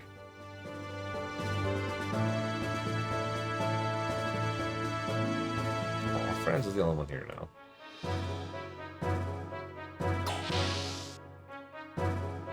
But again, the whole reason I bothered to bore you with all that is I wanted to explain why I am not giving this game a negative for that, or any other PS1 game for that matter. We all understand that it was just, it's the times. It's the problem of the times, and we get it, and that's it. It is a hardware limitation. Yeah, Wild Arms had this issue. I forget which one of the FFs. One of the 4 FFs on the PS1 had a really bad save and load times, and I don't remember which one it is. Like, I can picture it.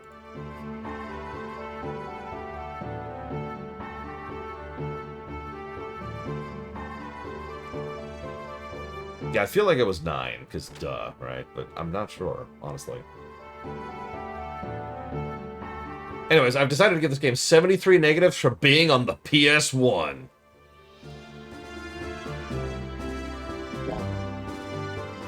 I've been trying to get back to that habit, because... So, for the record, for the way I have it set up, all my function keys are my saves, and then shift function is my load for that slot. That's it. That's my method. And that way I can look there, and what I usually do is F1 is immediate, F2 is like, you know, if I need like a backup thing, and then F3, 4, and 5 are usually I'm actually physically at a save point kind of a thing. Yes, Eva, what do you think of the visuals? I know we're in a steel cage right now, but still.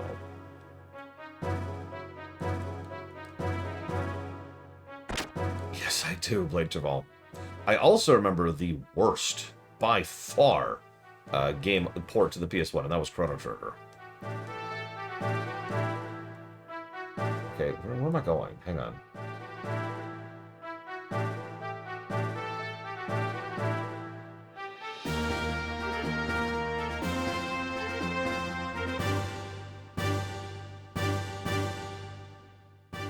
I don't actually know where the mechanic is. Yeah, in an earlier iteration of We're Totally Not Playing the Game, I showed off a bunch of other games to try and compare and contrast visual styles. This game uses an identical system to what Breath of Fire 3 uses, as opposed to the systems that Chrono Cross and FF1 through 9, excuse me, 7 through 9 all did.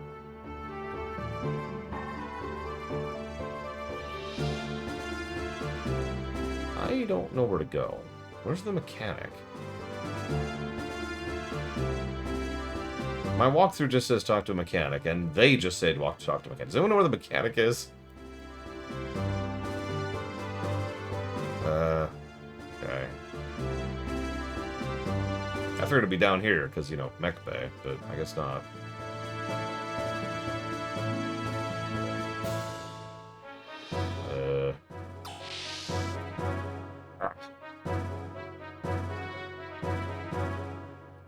Yeah, let's just... Yeah, there we go. It is not in the shop. Yeah, Vagrant Story looks crazy good. Beltal, nothing was in the hangar, actually. So I don't know where my frickin' mech is. Mecha. Gear. I'm just gonna start calling it a gear. A gear to supplant Metal Gear. I will never share them, Evo. Never. You can't make me.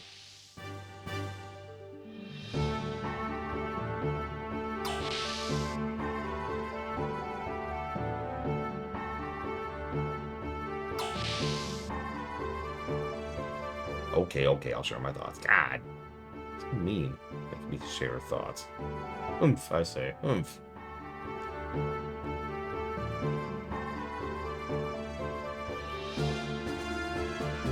I think this game looks really good. I think it's actually shocking how good this game looks. In fact, I think it's probably to the overall detriment of the game that it looks this good. The overworld looks good, the dungeons look good, the combat areas look good.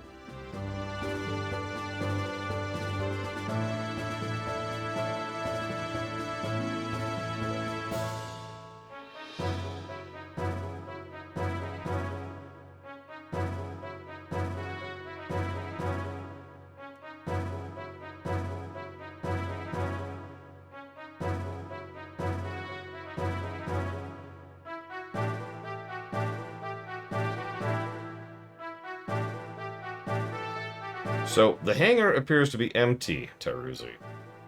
I think you're lying to me. That's okay. I get it. I'm a streamer. People like to lie to streamers. Okay.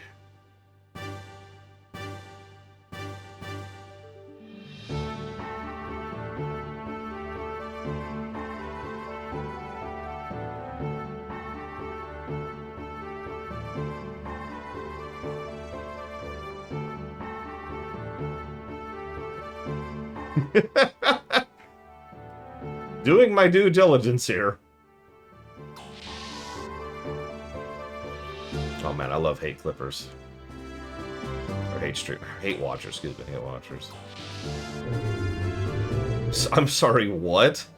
Someone giving this game a bad graphics at the time? I think these graphics look good now.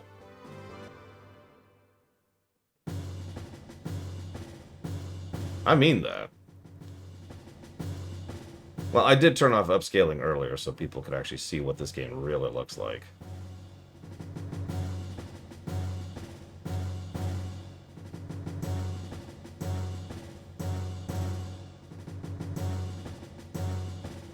Just for those of you who are wondering, I could show it pretty quick because it's literally just a toggle. All we have to do is do that. And this is what the game actually looked like. I stand by my statement. I still think it looks good. It just doesn't look as good.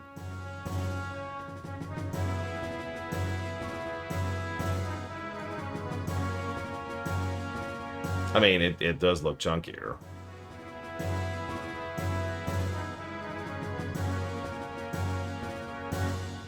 I mean, it hurts my eyes too. That's why I don't play this way. I like actually being able to, you know, not have a headache while I play a video game. But... wait a second. Where is it? Where is it?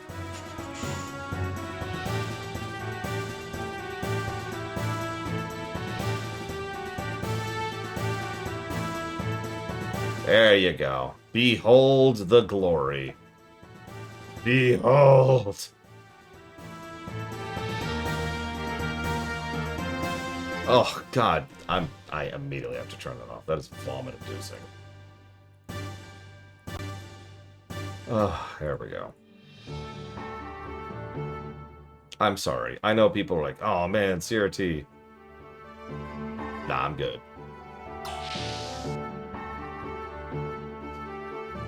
That was a reshade, by the way. I hope not, Righteous Ham, but they probably did, honestly.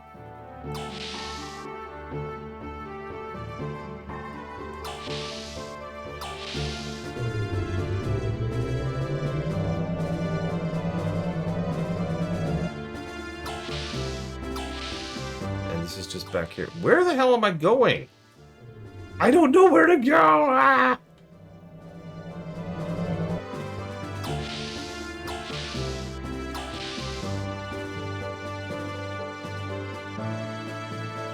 This is a dead end. There's nothing here.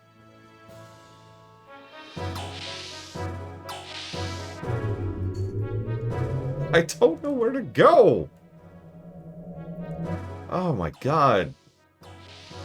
Okay, let's try this way. What's in here? Oh, this is this stupid room. I mean, honestly, yeah, DZ maybe it's probably gone. And I've already been through each of these doors, right? Like, I made a point of doing this earlier. Yeah, where the hell? I don't know how to leave the ship, Righteous Ham. Where am I going? I don't know where to go.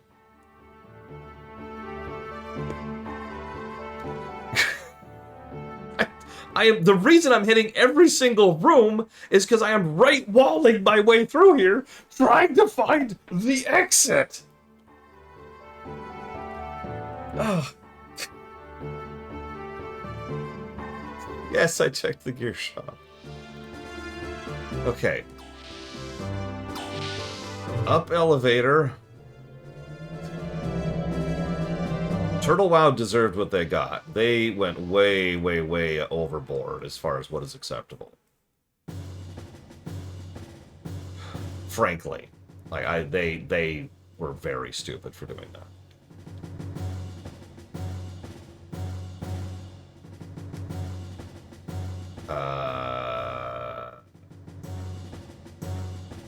Sure.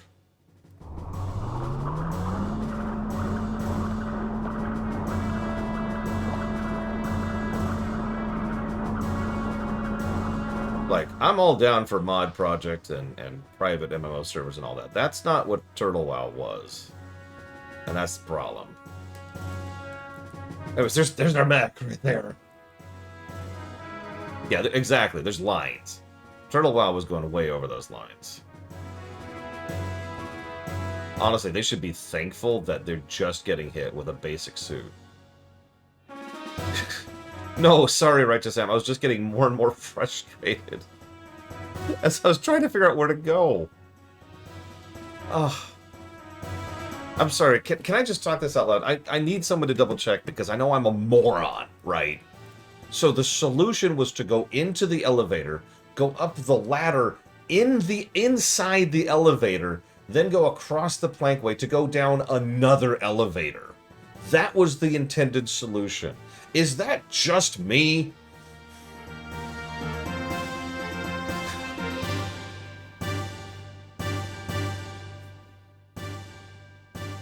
I need someone to check me here. I need someone to double check me here. Because I have no idea if that's just me being an idiot. Yeah, he did. I remember. I even paid attention. I actually paid attention. He was like, go to the hangar where your mech is. And if you remember, not only was there the one hangar we've already been in, but our mech used to be in there. And when I went down there, I know I didn't comment on it at the time, but I went down there, I noticed the mech was gone. I'm like, okay, surely it's the shop. So I beelined the shop, and there was nothing there. And I'm like, and that began the eternal journey of trying to find the ladder elevator. Anyways.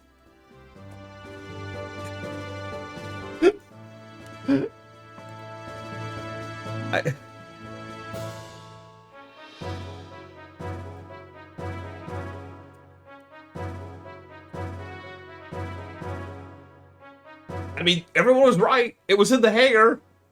It was in the hangar. You were right. Oh, looks like someone really knew how to tune up your gear. Attack, defense, ether amplification, exceptionally balanced machine. We don't seem to be able to dismantle some parts to see what they do. I guess you could call them black boxes. There are quite a number of them on this machine. Do you have any idea what they actually do?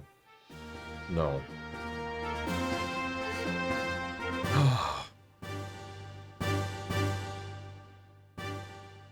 Faye! You have to fight a boss. Sigurd, Doc. Yeah, what's up? We would like to have a word with you. Please fight with us.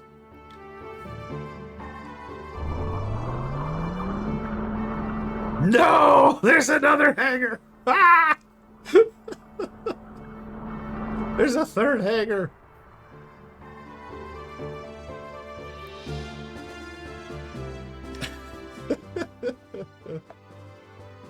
Look over there. Yeah, what am I looking at? The entire ship is just hangars. This is the gold-plated hangar. Hey, Dad, can you hear me? Ever since I first looked into Faye's eyes, I knew. He's the same as me. He'd understand me, or so I thought. Did I just imagine it? I have no confidence. If I follow after you, Dad, it'll be just like I'm some decoration. At the moment, I can't even carry out your will, let alone rescue Margie.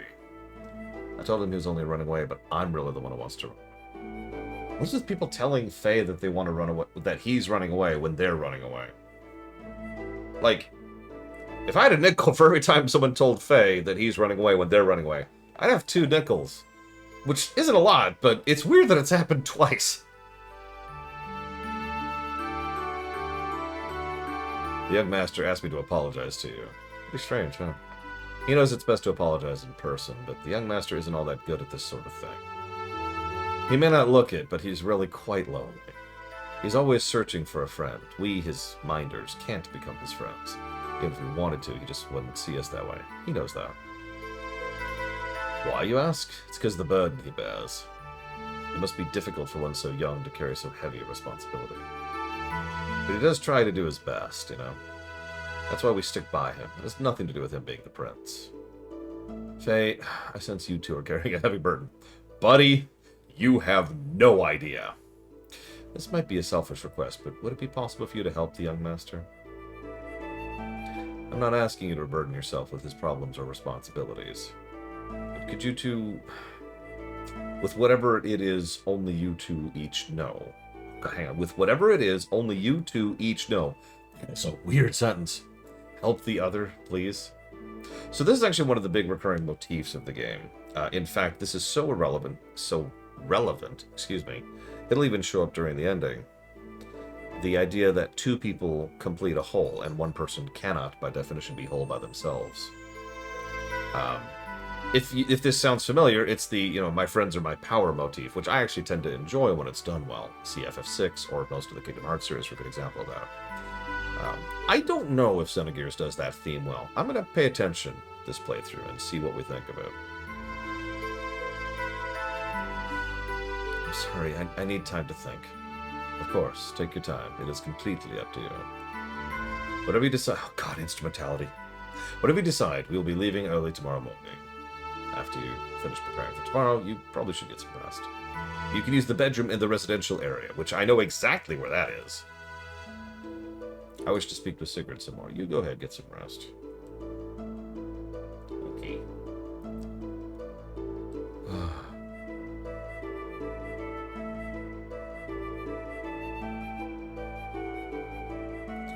I just have to share a little tidbit really quick. So I have a really crude, like, bullet pointy walkthrough up. Because I don't want to spoil specific things, and I kind of want to not walk through my way through this one. Unlike Cross, which pretty much mandated a walkthrough after the 2nd dungeon. Anyways, back on topic. The walkthrough says, and I quote, "If you want to level before the boss, go outside and have some fun. Remember that there are many giant enemies, though."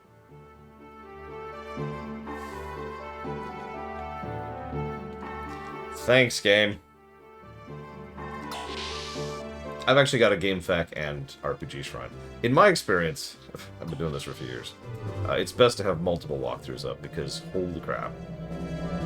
Have I been having fun playing this game? Yeah, actually. I mean, I see exactly why younger me was just massively de-invested and wanted to put the game down. But I'm a little bit more with it this time around. Plus, you know, it's my job.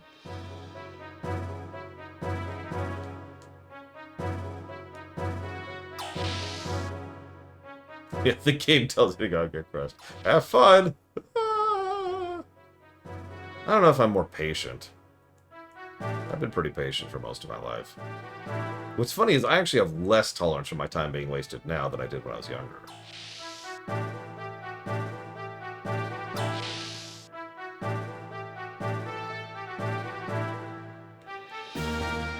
I'm looking forward to finally, you know, actually playing through the game.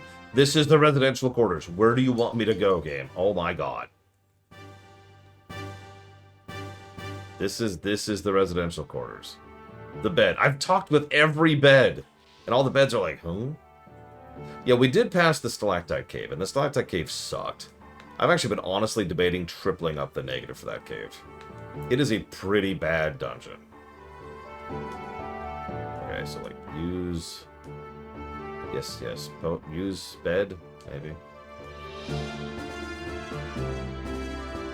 There's a residential section inside the... Okay, hang on. Yes, the sewers. Check the hangar. Check the hangar.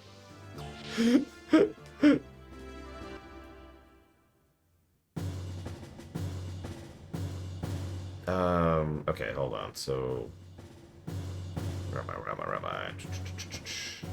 This way. Bart is a major character, yes. There's actually a major flaw of this game. I don't remember the exact number of characters. I'll look it up later to repeat it. But this game has late character syndrome times like 5. It's really strange.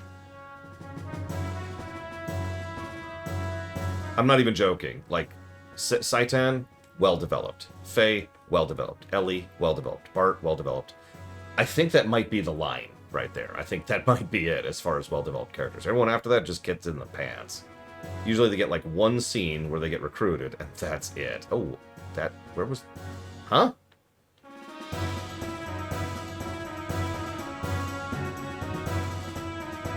Yeah, this is very Star Trek, to put it in those terms. There's your core 3. It's actually like 4. And that's... yeah. Did I seriously jump into another hangar, by the way? Is that actually what just happened? Oh, it's Heimdall.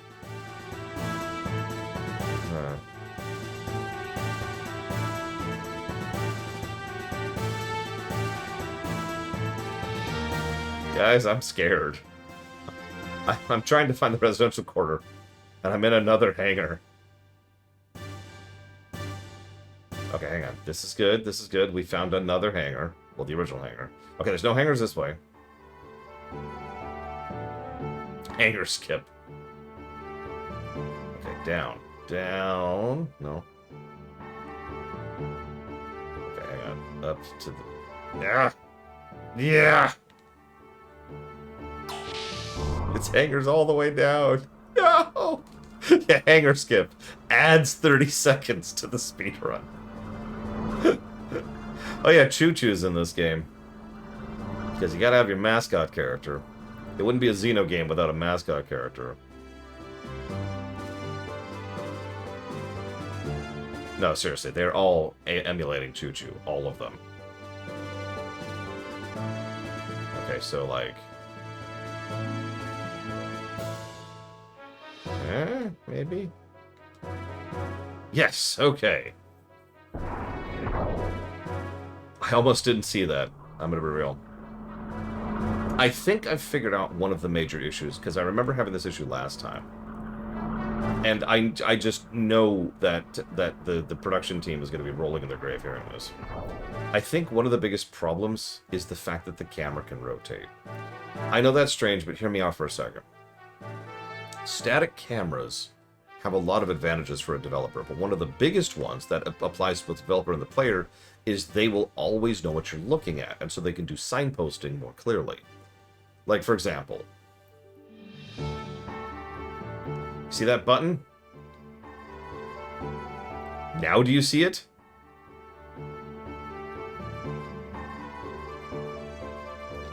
I've actually noticed this several times throughout the game. It's one of the reasons, if you ever wonder why I occasionally do this, that's why. It's because I'm like, okay, what am I missing here? Yeah, it's a cool decision, but yeah, it absolutely kind of ruins some of the navigability, for lack of a better way to put it.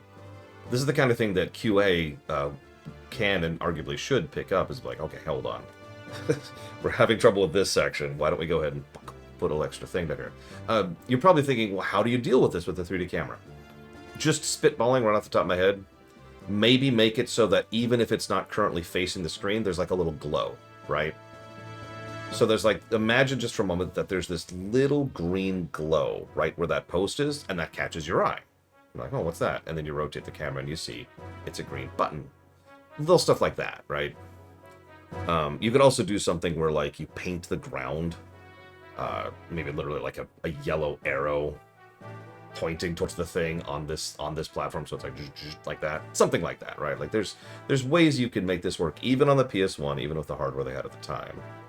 Or yeah, just do the hand thing that FF7 did, which was all we praised earlier for being a good decision. You know what? That's true. They hadn't invented yellow paint yet. Okay, so here's the mess hall? We'll call that the mess hall. Yeah, this is the Wendy's. I'll have a number 9. 2 number 9s. Extra sauce. Oh no! Oh no! Oh no! Oh no! Okay. I did not do that on purpose. Okay, we're okay. I don't know what I saved last. Because I've been lost. Yeah, I'm gonna save. I'm gonna save right there. Okay, you're probably wondering, for those of you who weren't here earlier, you're probably wondering why I freaked out so much.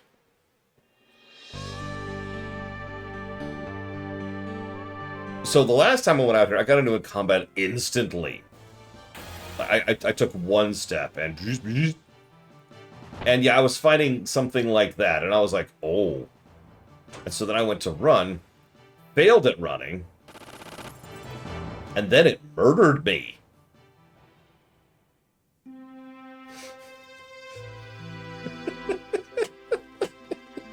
That's pretty much what happened last time. Yeah, go outside to level some.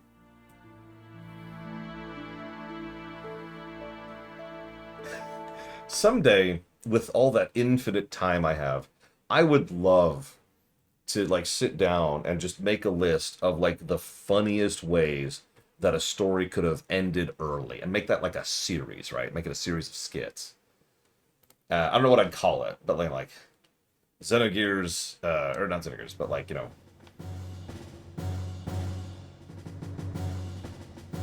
when heroes go wrong or something, I don't know. And so Xenogears is like, Faye's like, oh, right. Now that I've figured out, now that I'm not sure if I want to fight anymore. Saitan said I should get some rest. I probably should. I'm going to go ahead and walk outside, get some fresh air. Oh, crap!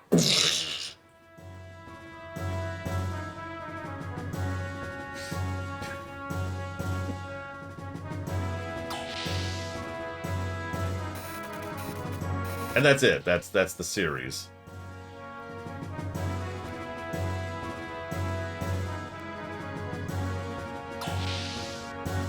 And thus destiny was forever altered.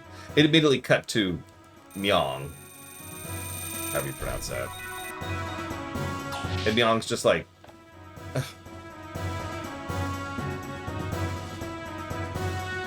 Literally face palms. Ah, crap. This is the Wendy's again. No! Where... okay, am I just this stupid? Where's the residential section? That's out. That's his room. Okay, I see it. Yes! I did it! I found the location I was trying to reach. I think it is quite literally the only place in the base I haven't been to.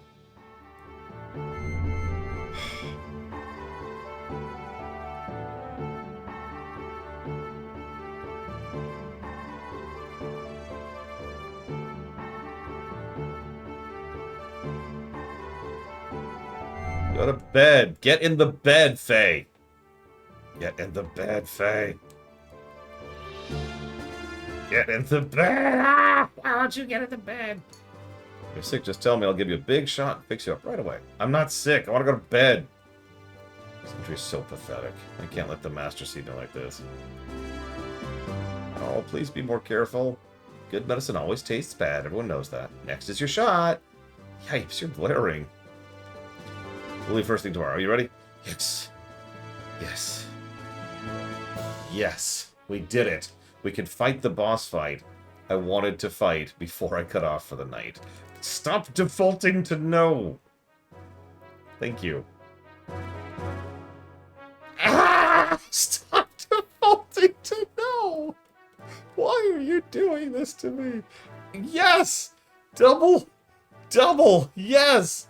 Yes! Okay. We're about to fight a super optional. It's freaking Hibora Kimura all over again.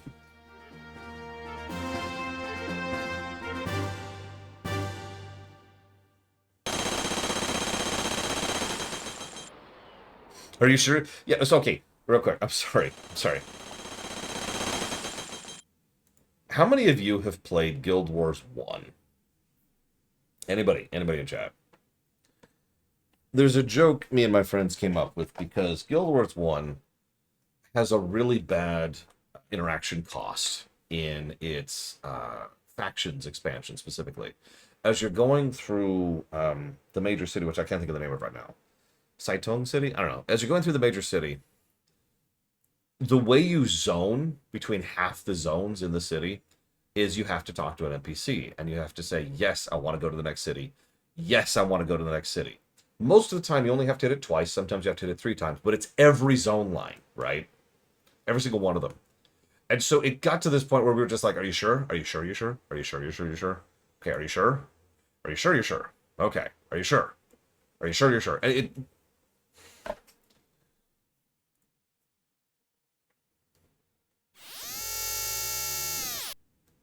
Yeah, what a weird gameplay decision. Are you sure you're sure? It's actually, are you sure? And then, are you sure you're sure? Just to be very clear about that. Oh, it's a rock in the shoe problem, but it's really irritating. Anyway, so here's our boss. Confirmed. It's them boys all right. That rock was easy enough to break through. I thought it'd be a little harder. Oh, these surface-dwelling lambs should live in a nice place. Look at that. They built this place far better than the facilities at Bladovik. Probably a hidden fort built when their old king was still around.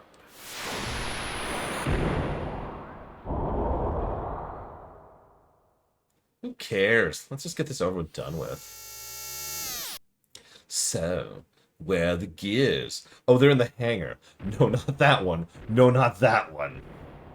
I can do Scottish. Well, I can do Dwarven. I can't do Scottish. Over here. To the right. There's a hangar. There's a hangar.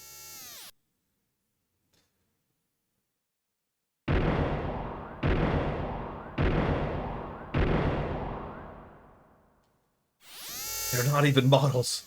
They're just 2D images. Found them. These are the Dura mods. They're standard pirate gears. Heh. Ignore those. We can take them out fast. Why not take a few? Even if we only get those, it was worth sneaking in. All right. Sharpale is nonetheless at the balk. Get ready to take out anything that gets in our way. Prep complete. Okay, over here. Any time is fine. Don't worry, this is a sneaking mission, Snake. Come. Come.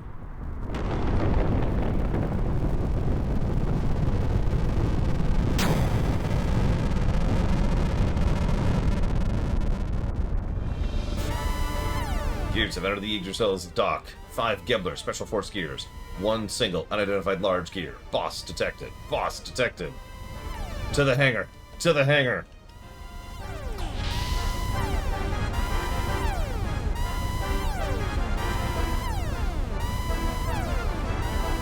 Wait. Which hangar? Oh no.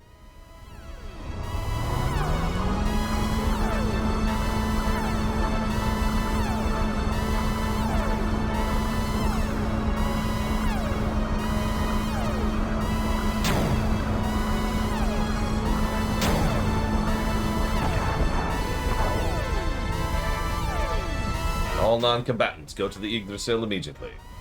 I'm scared.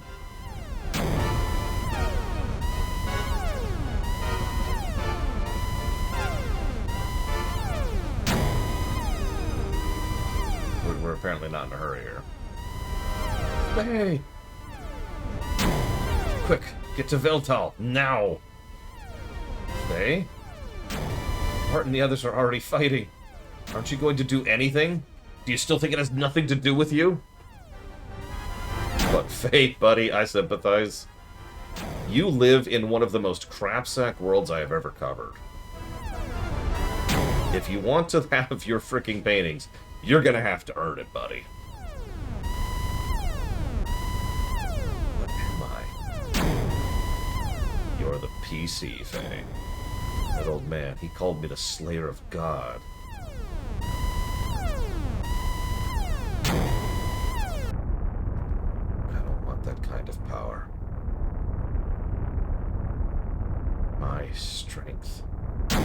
My home.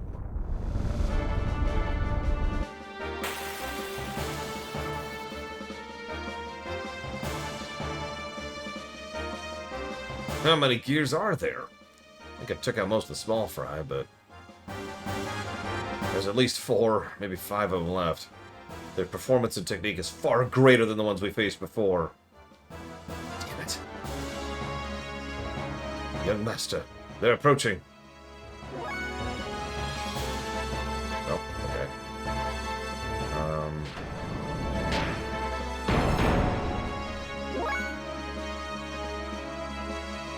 Oh god, they gave us grunts.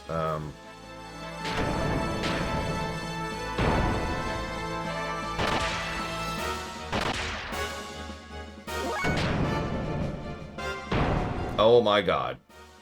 Okay. Pacific Rim, right? The sword? Is that what those things are on the pink mech?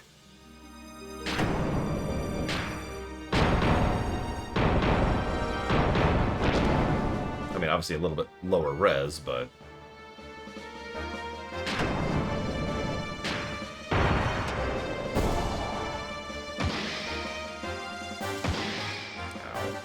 Ow. I love how they're doing 0 damage a hit.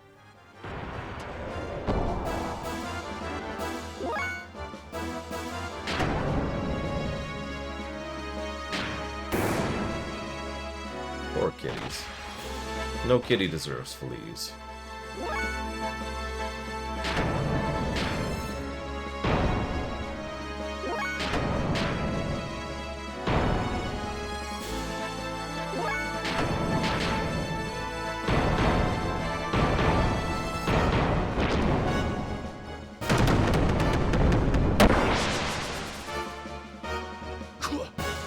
I mean, we can ask Lord Harrimont about fleas right now. If he's still there, which he probably isn't. Heaven sent. I will spend 1 cent in heaven.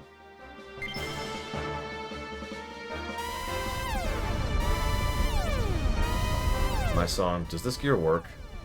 Odd? Yes, it works, but alright. Out of the question, it's still under maintenance. It's nowhere near operational. It's alright, Mason. Master Sigurd, but for a gent like the good doctor. It's fine, he'll be okay. It may not even be enough for him. Master Sigurd? I actually had to deal with that for a few months. I understand and relate, Mr. Red. It's been 5 years since last I fought, if I can still remember. Does all the punching not count?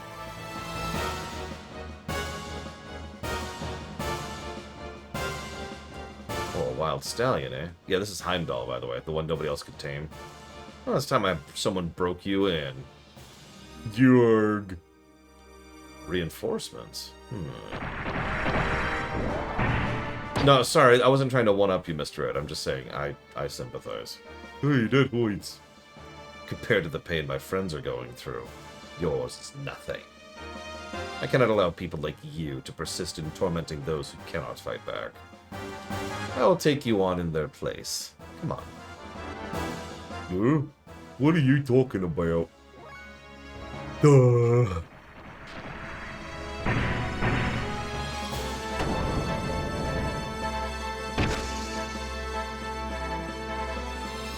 I mean, Saitan is such a fascinating character, honestly.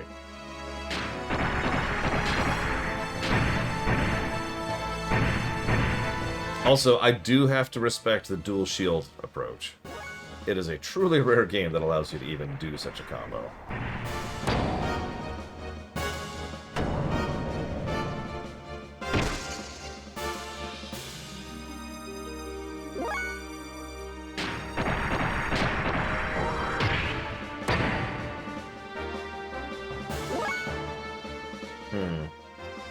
So notice I can't get my attack level above 1 yet. I'm guessing that's level related or plot related. It also means I'm stuck with my basic combos for now. Which is a damn shame, because you know what that actually means in practical terms? It means the mech combat is more boring than the on-person combat now. That's it?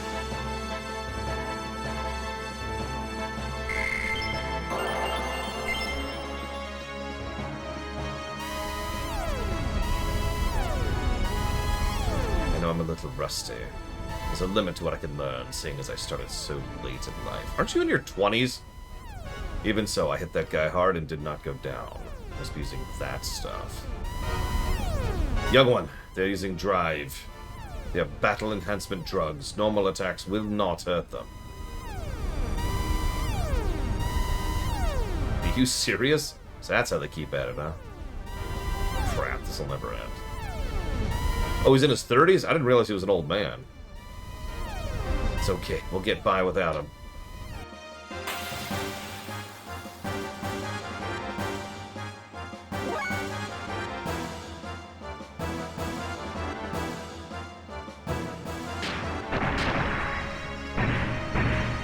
Hell yeah, take those drugs and improve those mechas.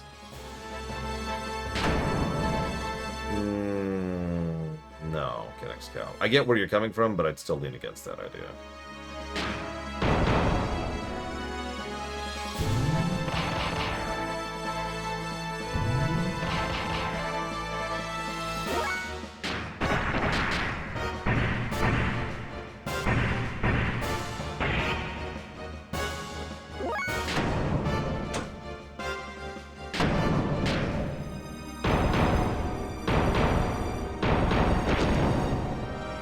There's an interesting question. How many video games make fighting in giant mechs actually fun? Let's just skip over all the Mech Warrior games for a moment.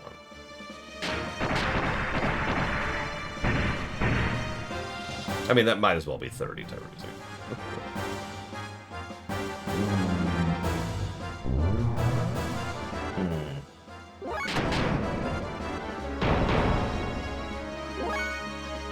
Yeah, Ratchet and Clank 2 didn't. FF16 is fine. It took a very... small spoilers. It takes a very, very long time for the mecha fights in FF16 to actually get good on the gameplay axis.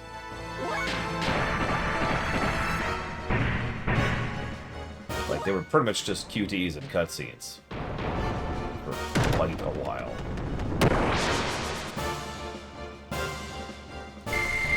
Ain't that the truth, Alex?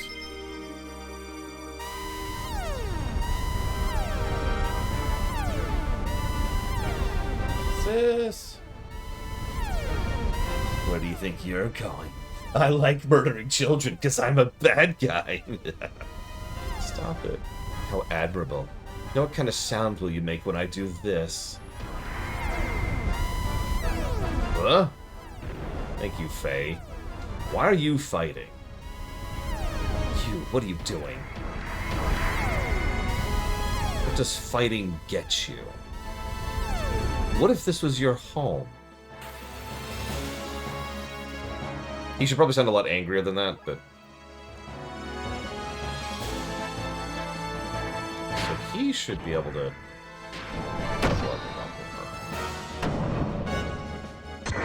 You know what? Kingdom Hearts 3, I'll give you that one. What if the world was made of glazed donuts? Would you be made of glazed donuts? Would you prefer chocolate or vanilla glazing?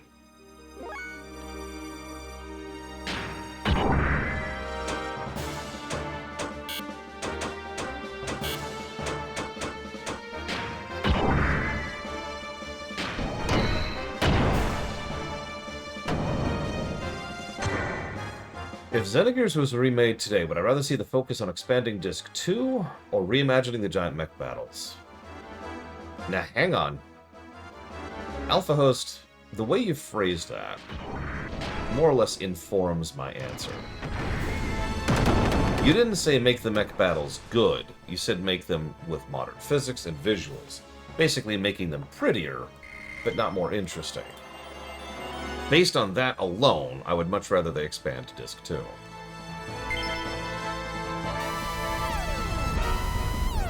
Yes.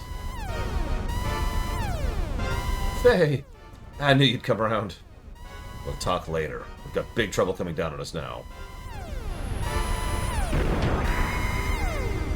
This is our boss. I can't.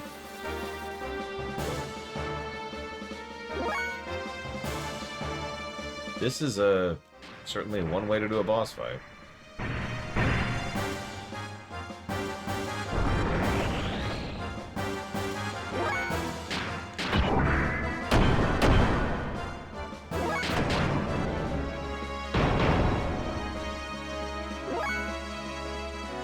Who is this? Okay, this is Saitan.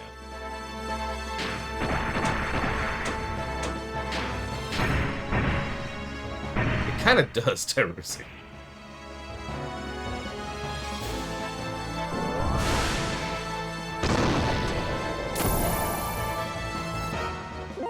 Yeah, I'm pretty sure this is canonically how they got in.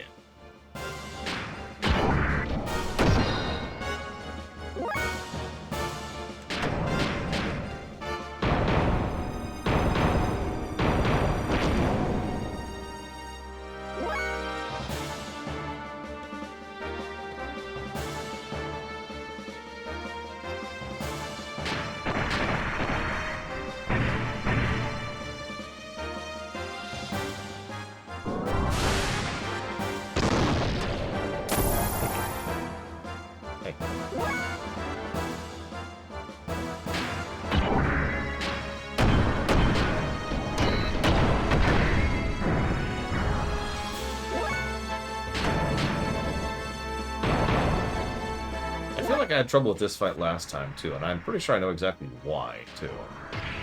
I think it's because I wasn't keeping up on my upgrades. I know. Make fun. It's fine.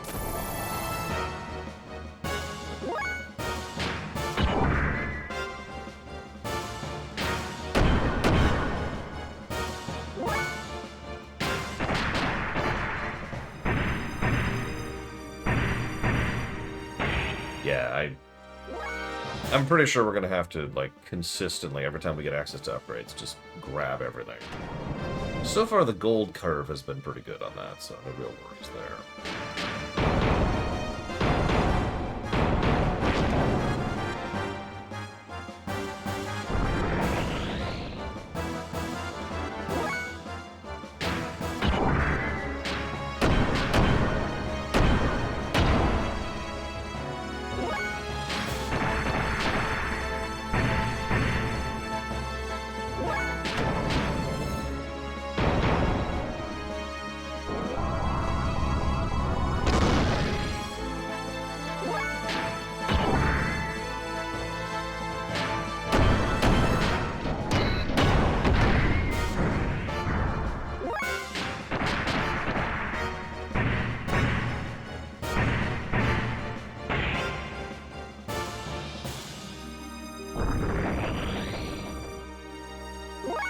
Hey, old Griffin. I hope you enjoy, for what little it's worth. This has already been a fascinating experience. And we haven't even caught up to where I put the game down yet.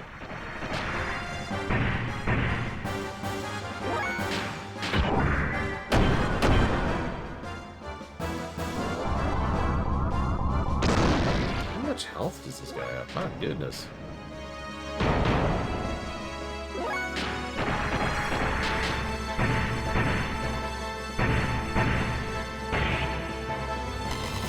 There we go. Ushka.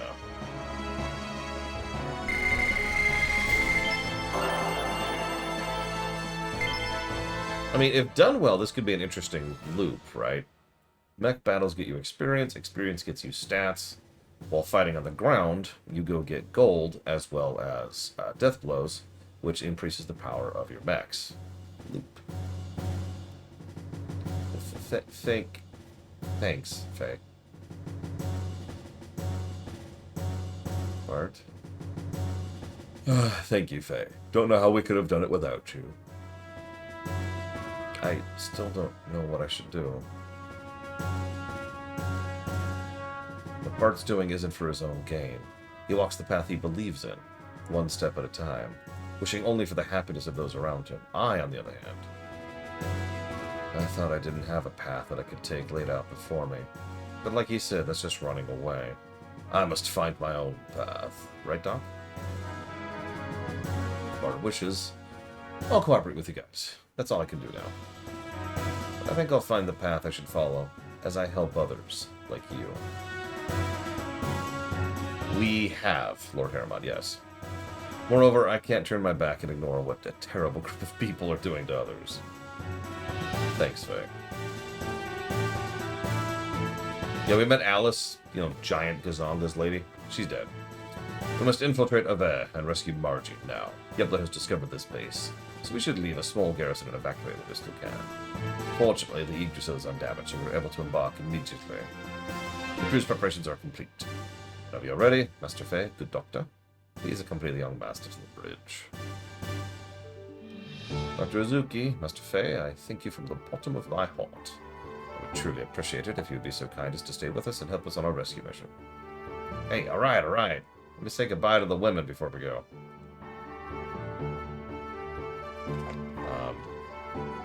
Okay.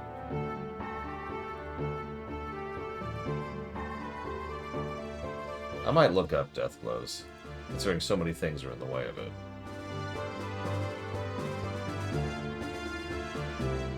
Yeah, she's turbo dead.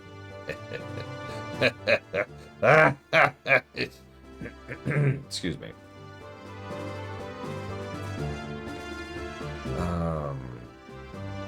Okay, I want to go down the hatch. I mean, they really did, Righteous Ham. Which makes sense, considering they're thugs. In more or less the literal sense of the word. The concept of a thug. You know, ice, in other words.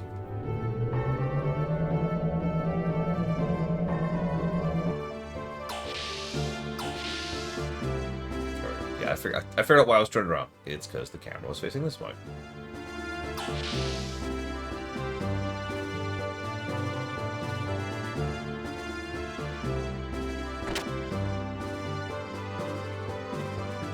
On the plus side, I know this base pretty well now. Okay, do we have anything to sell? I don't know what these are, by the way. And I haven't seen a tutorial explaining any of this stuff yet. Don't tell me. It's weird.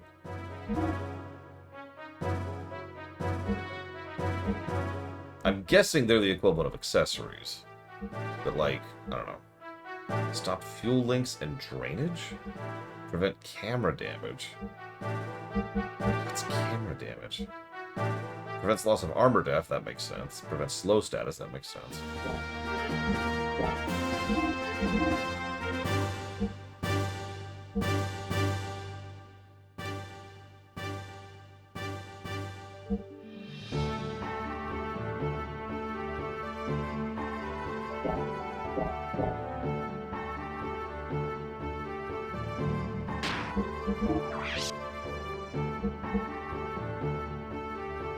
Okay, yeah. We actually have several accessories on by default.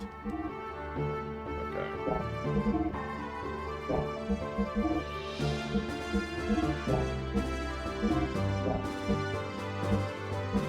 Increases agility in desert. Air conditioning. Lol. I don't know what response or defense are. I mean, okay, I know what defense is. I don't know what response is. We haven't really seen much of a gear tutorial. The most gear tutorial we saw was actually very early on. It was right when we very, very first jumped into the Veldal. Veltal. Don't worry, the game... No, there was a tutorial room, right? So there's going to be another tutorial room that's like, here's how gears work.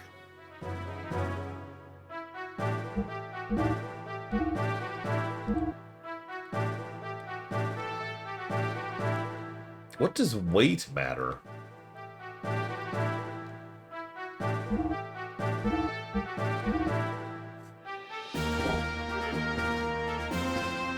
I'm really here to do is this. So that's the same. Okay. That's too expensive? I should have enough money for that. Why don't I have enough money for that? Oh. I'm an idiot. Veltal use. I see it, I see it. That is better. Okay, so let's go ahead and do that. Do they like when I upgrade, do I not get any money back from the thing I'm upgrading from? Or is that like automatically calculated? It is, isn't it? Yeah, I see it right there. Because if I bought this, I'd get half the price back. Okay, so it's automatic. I suspected that earlier, but I wasn't sure.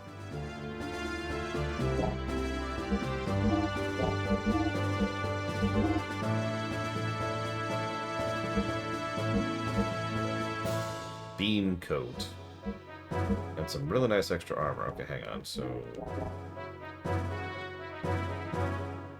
No, no, no, no, no. Go away. Menu. That's not menu. Okay, so we've got basic extra armors. Beam damage down 50%. There we go. Okay. Let's bulk up ourselves.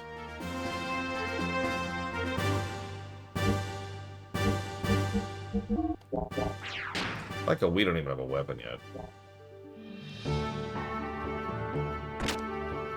Where we're going, we don't need weapons.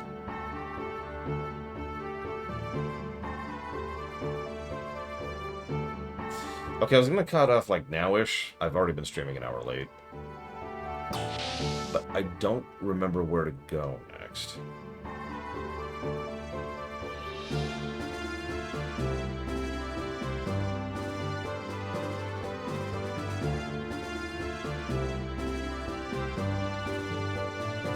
Okay, I can do bridge. I think.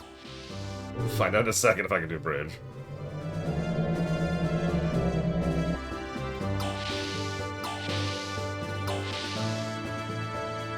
See you around, Righteous Ham. Aha! Bridge get. Okay. I'm gonna go jump off here.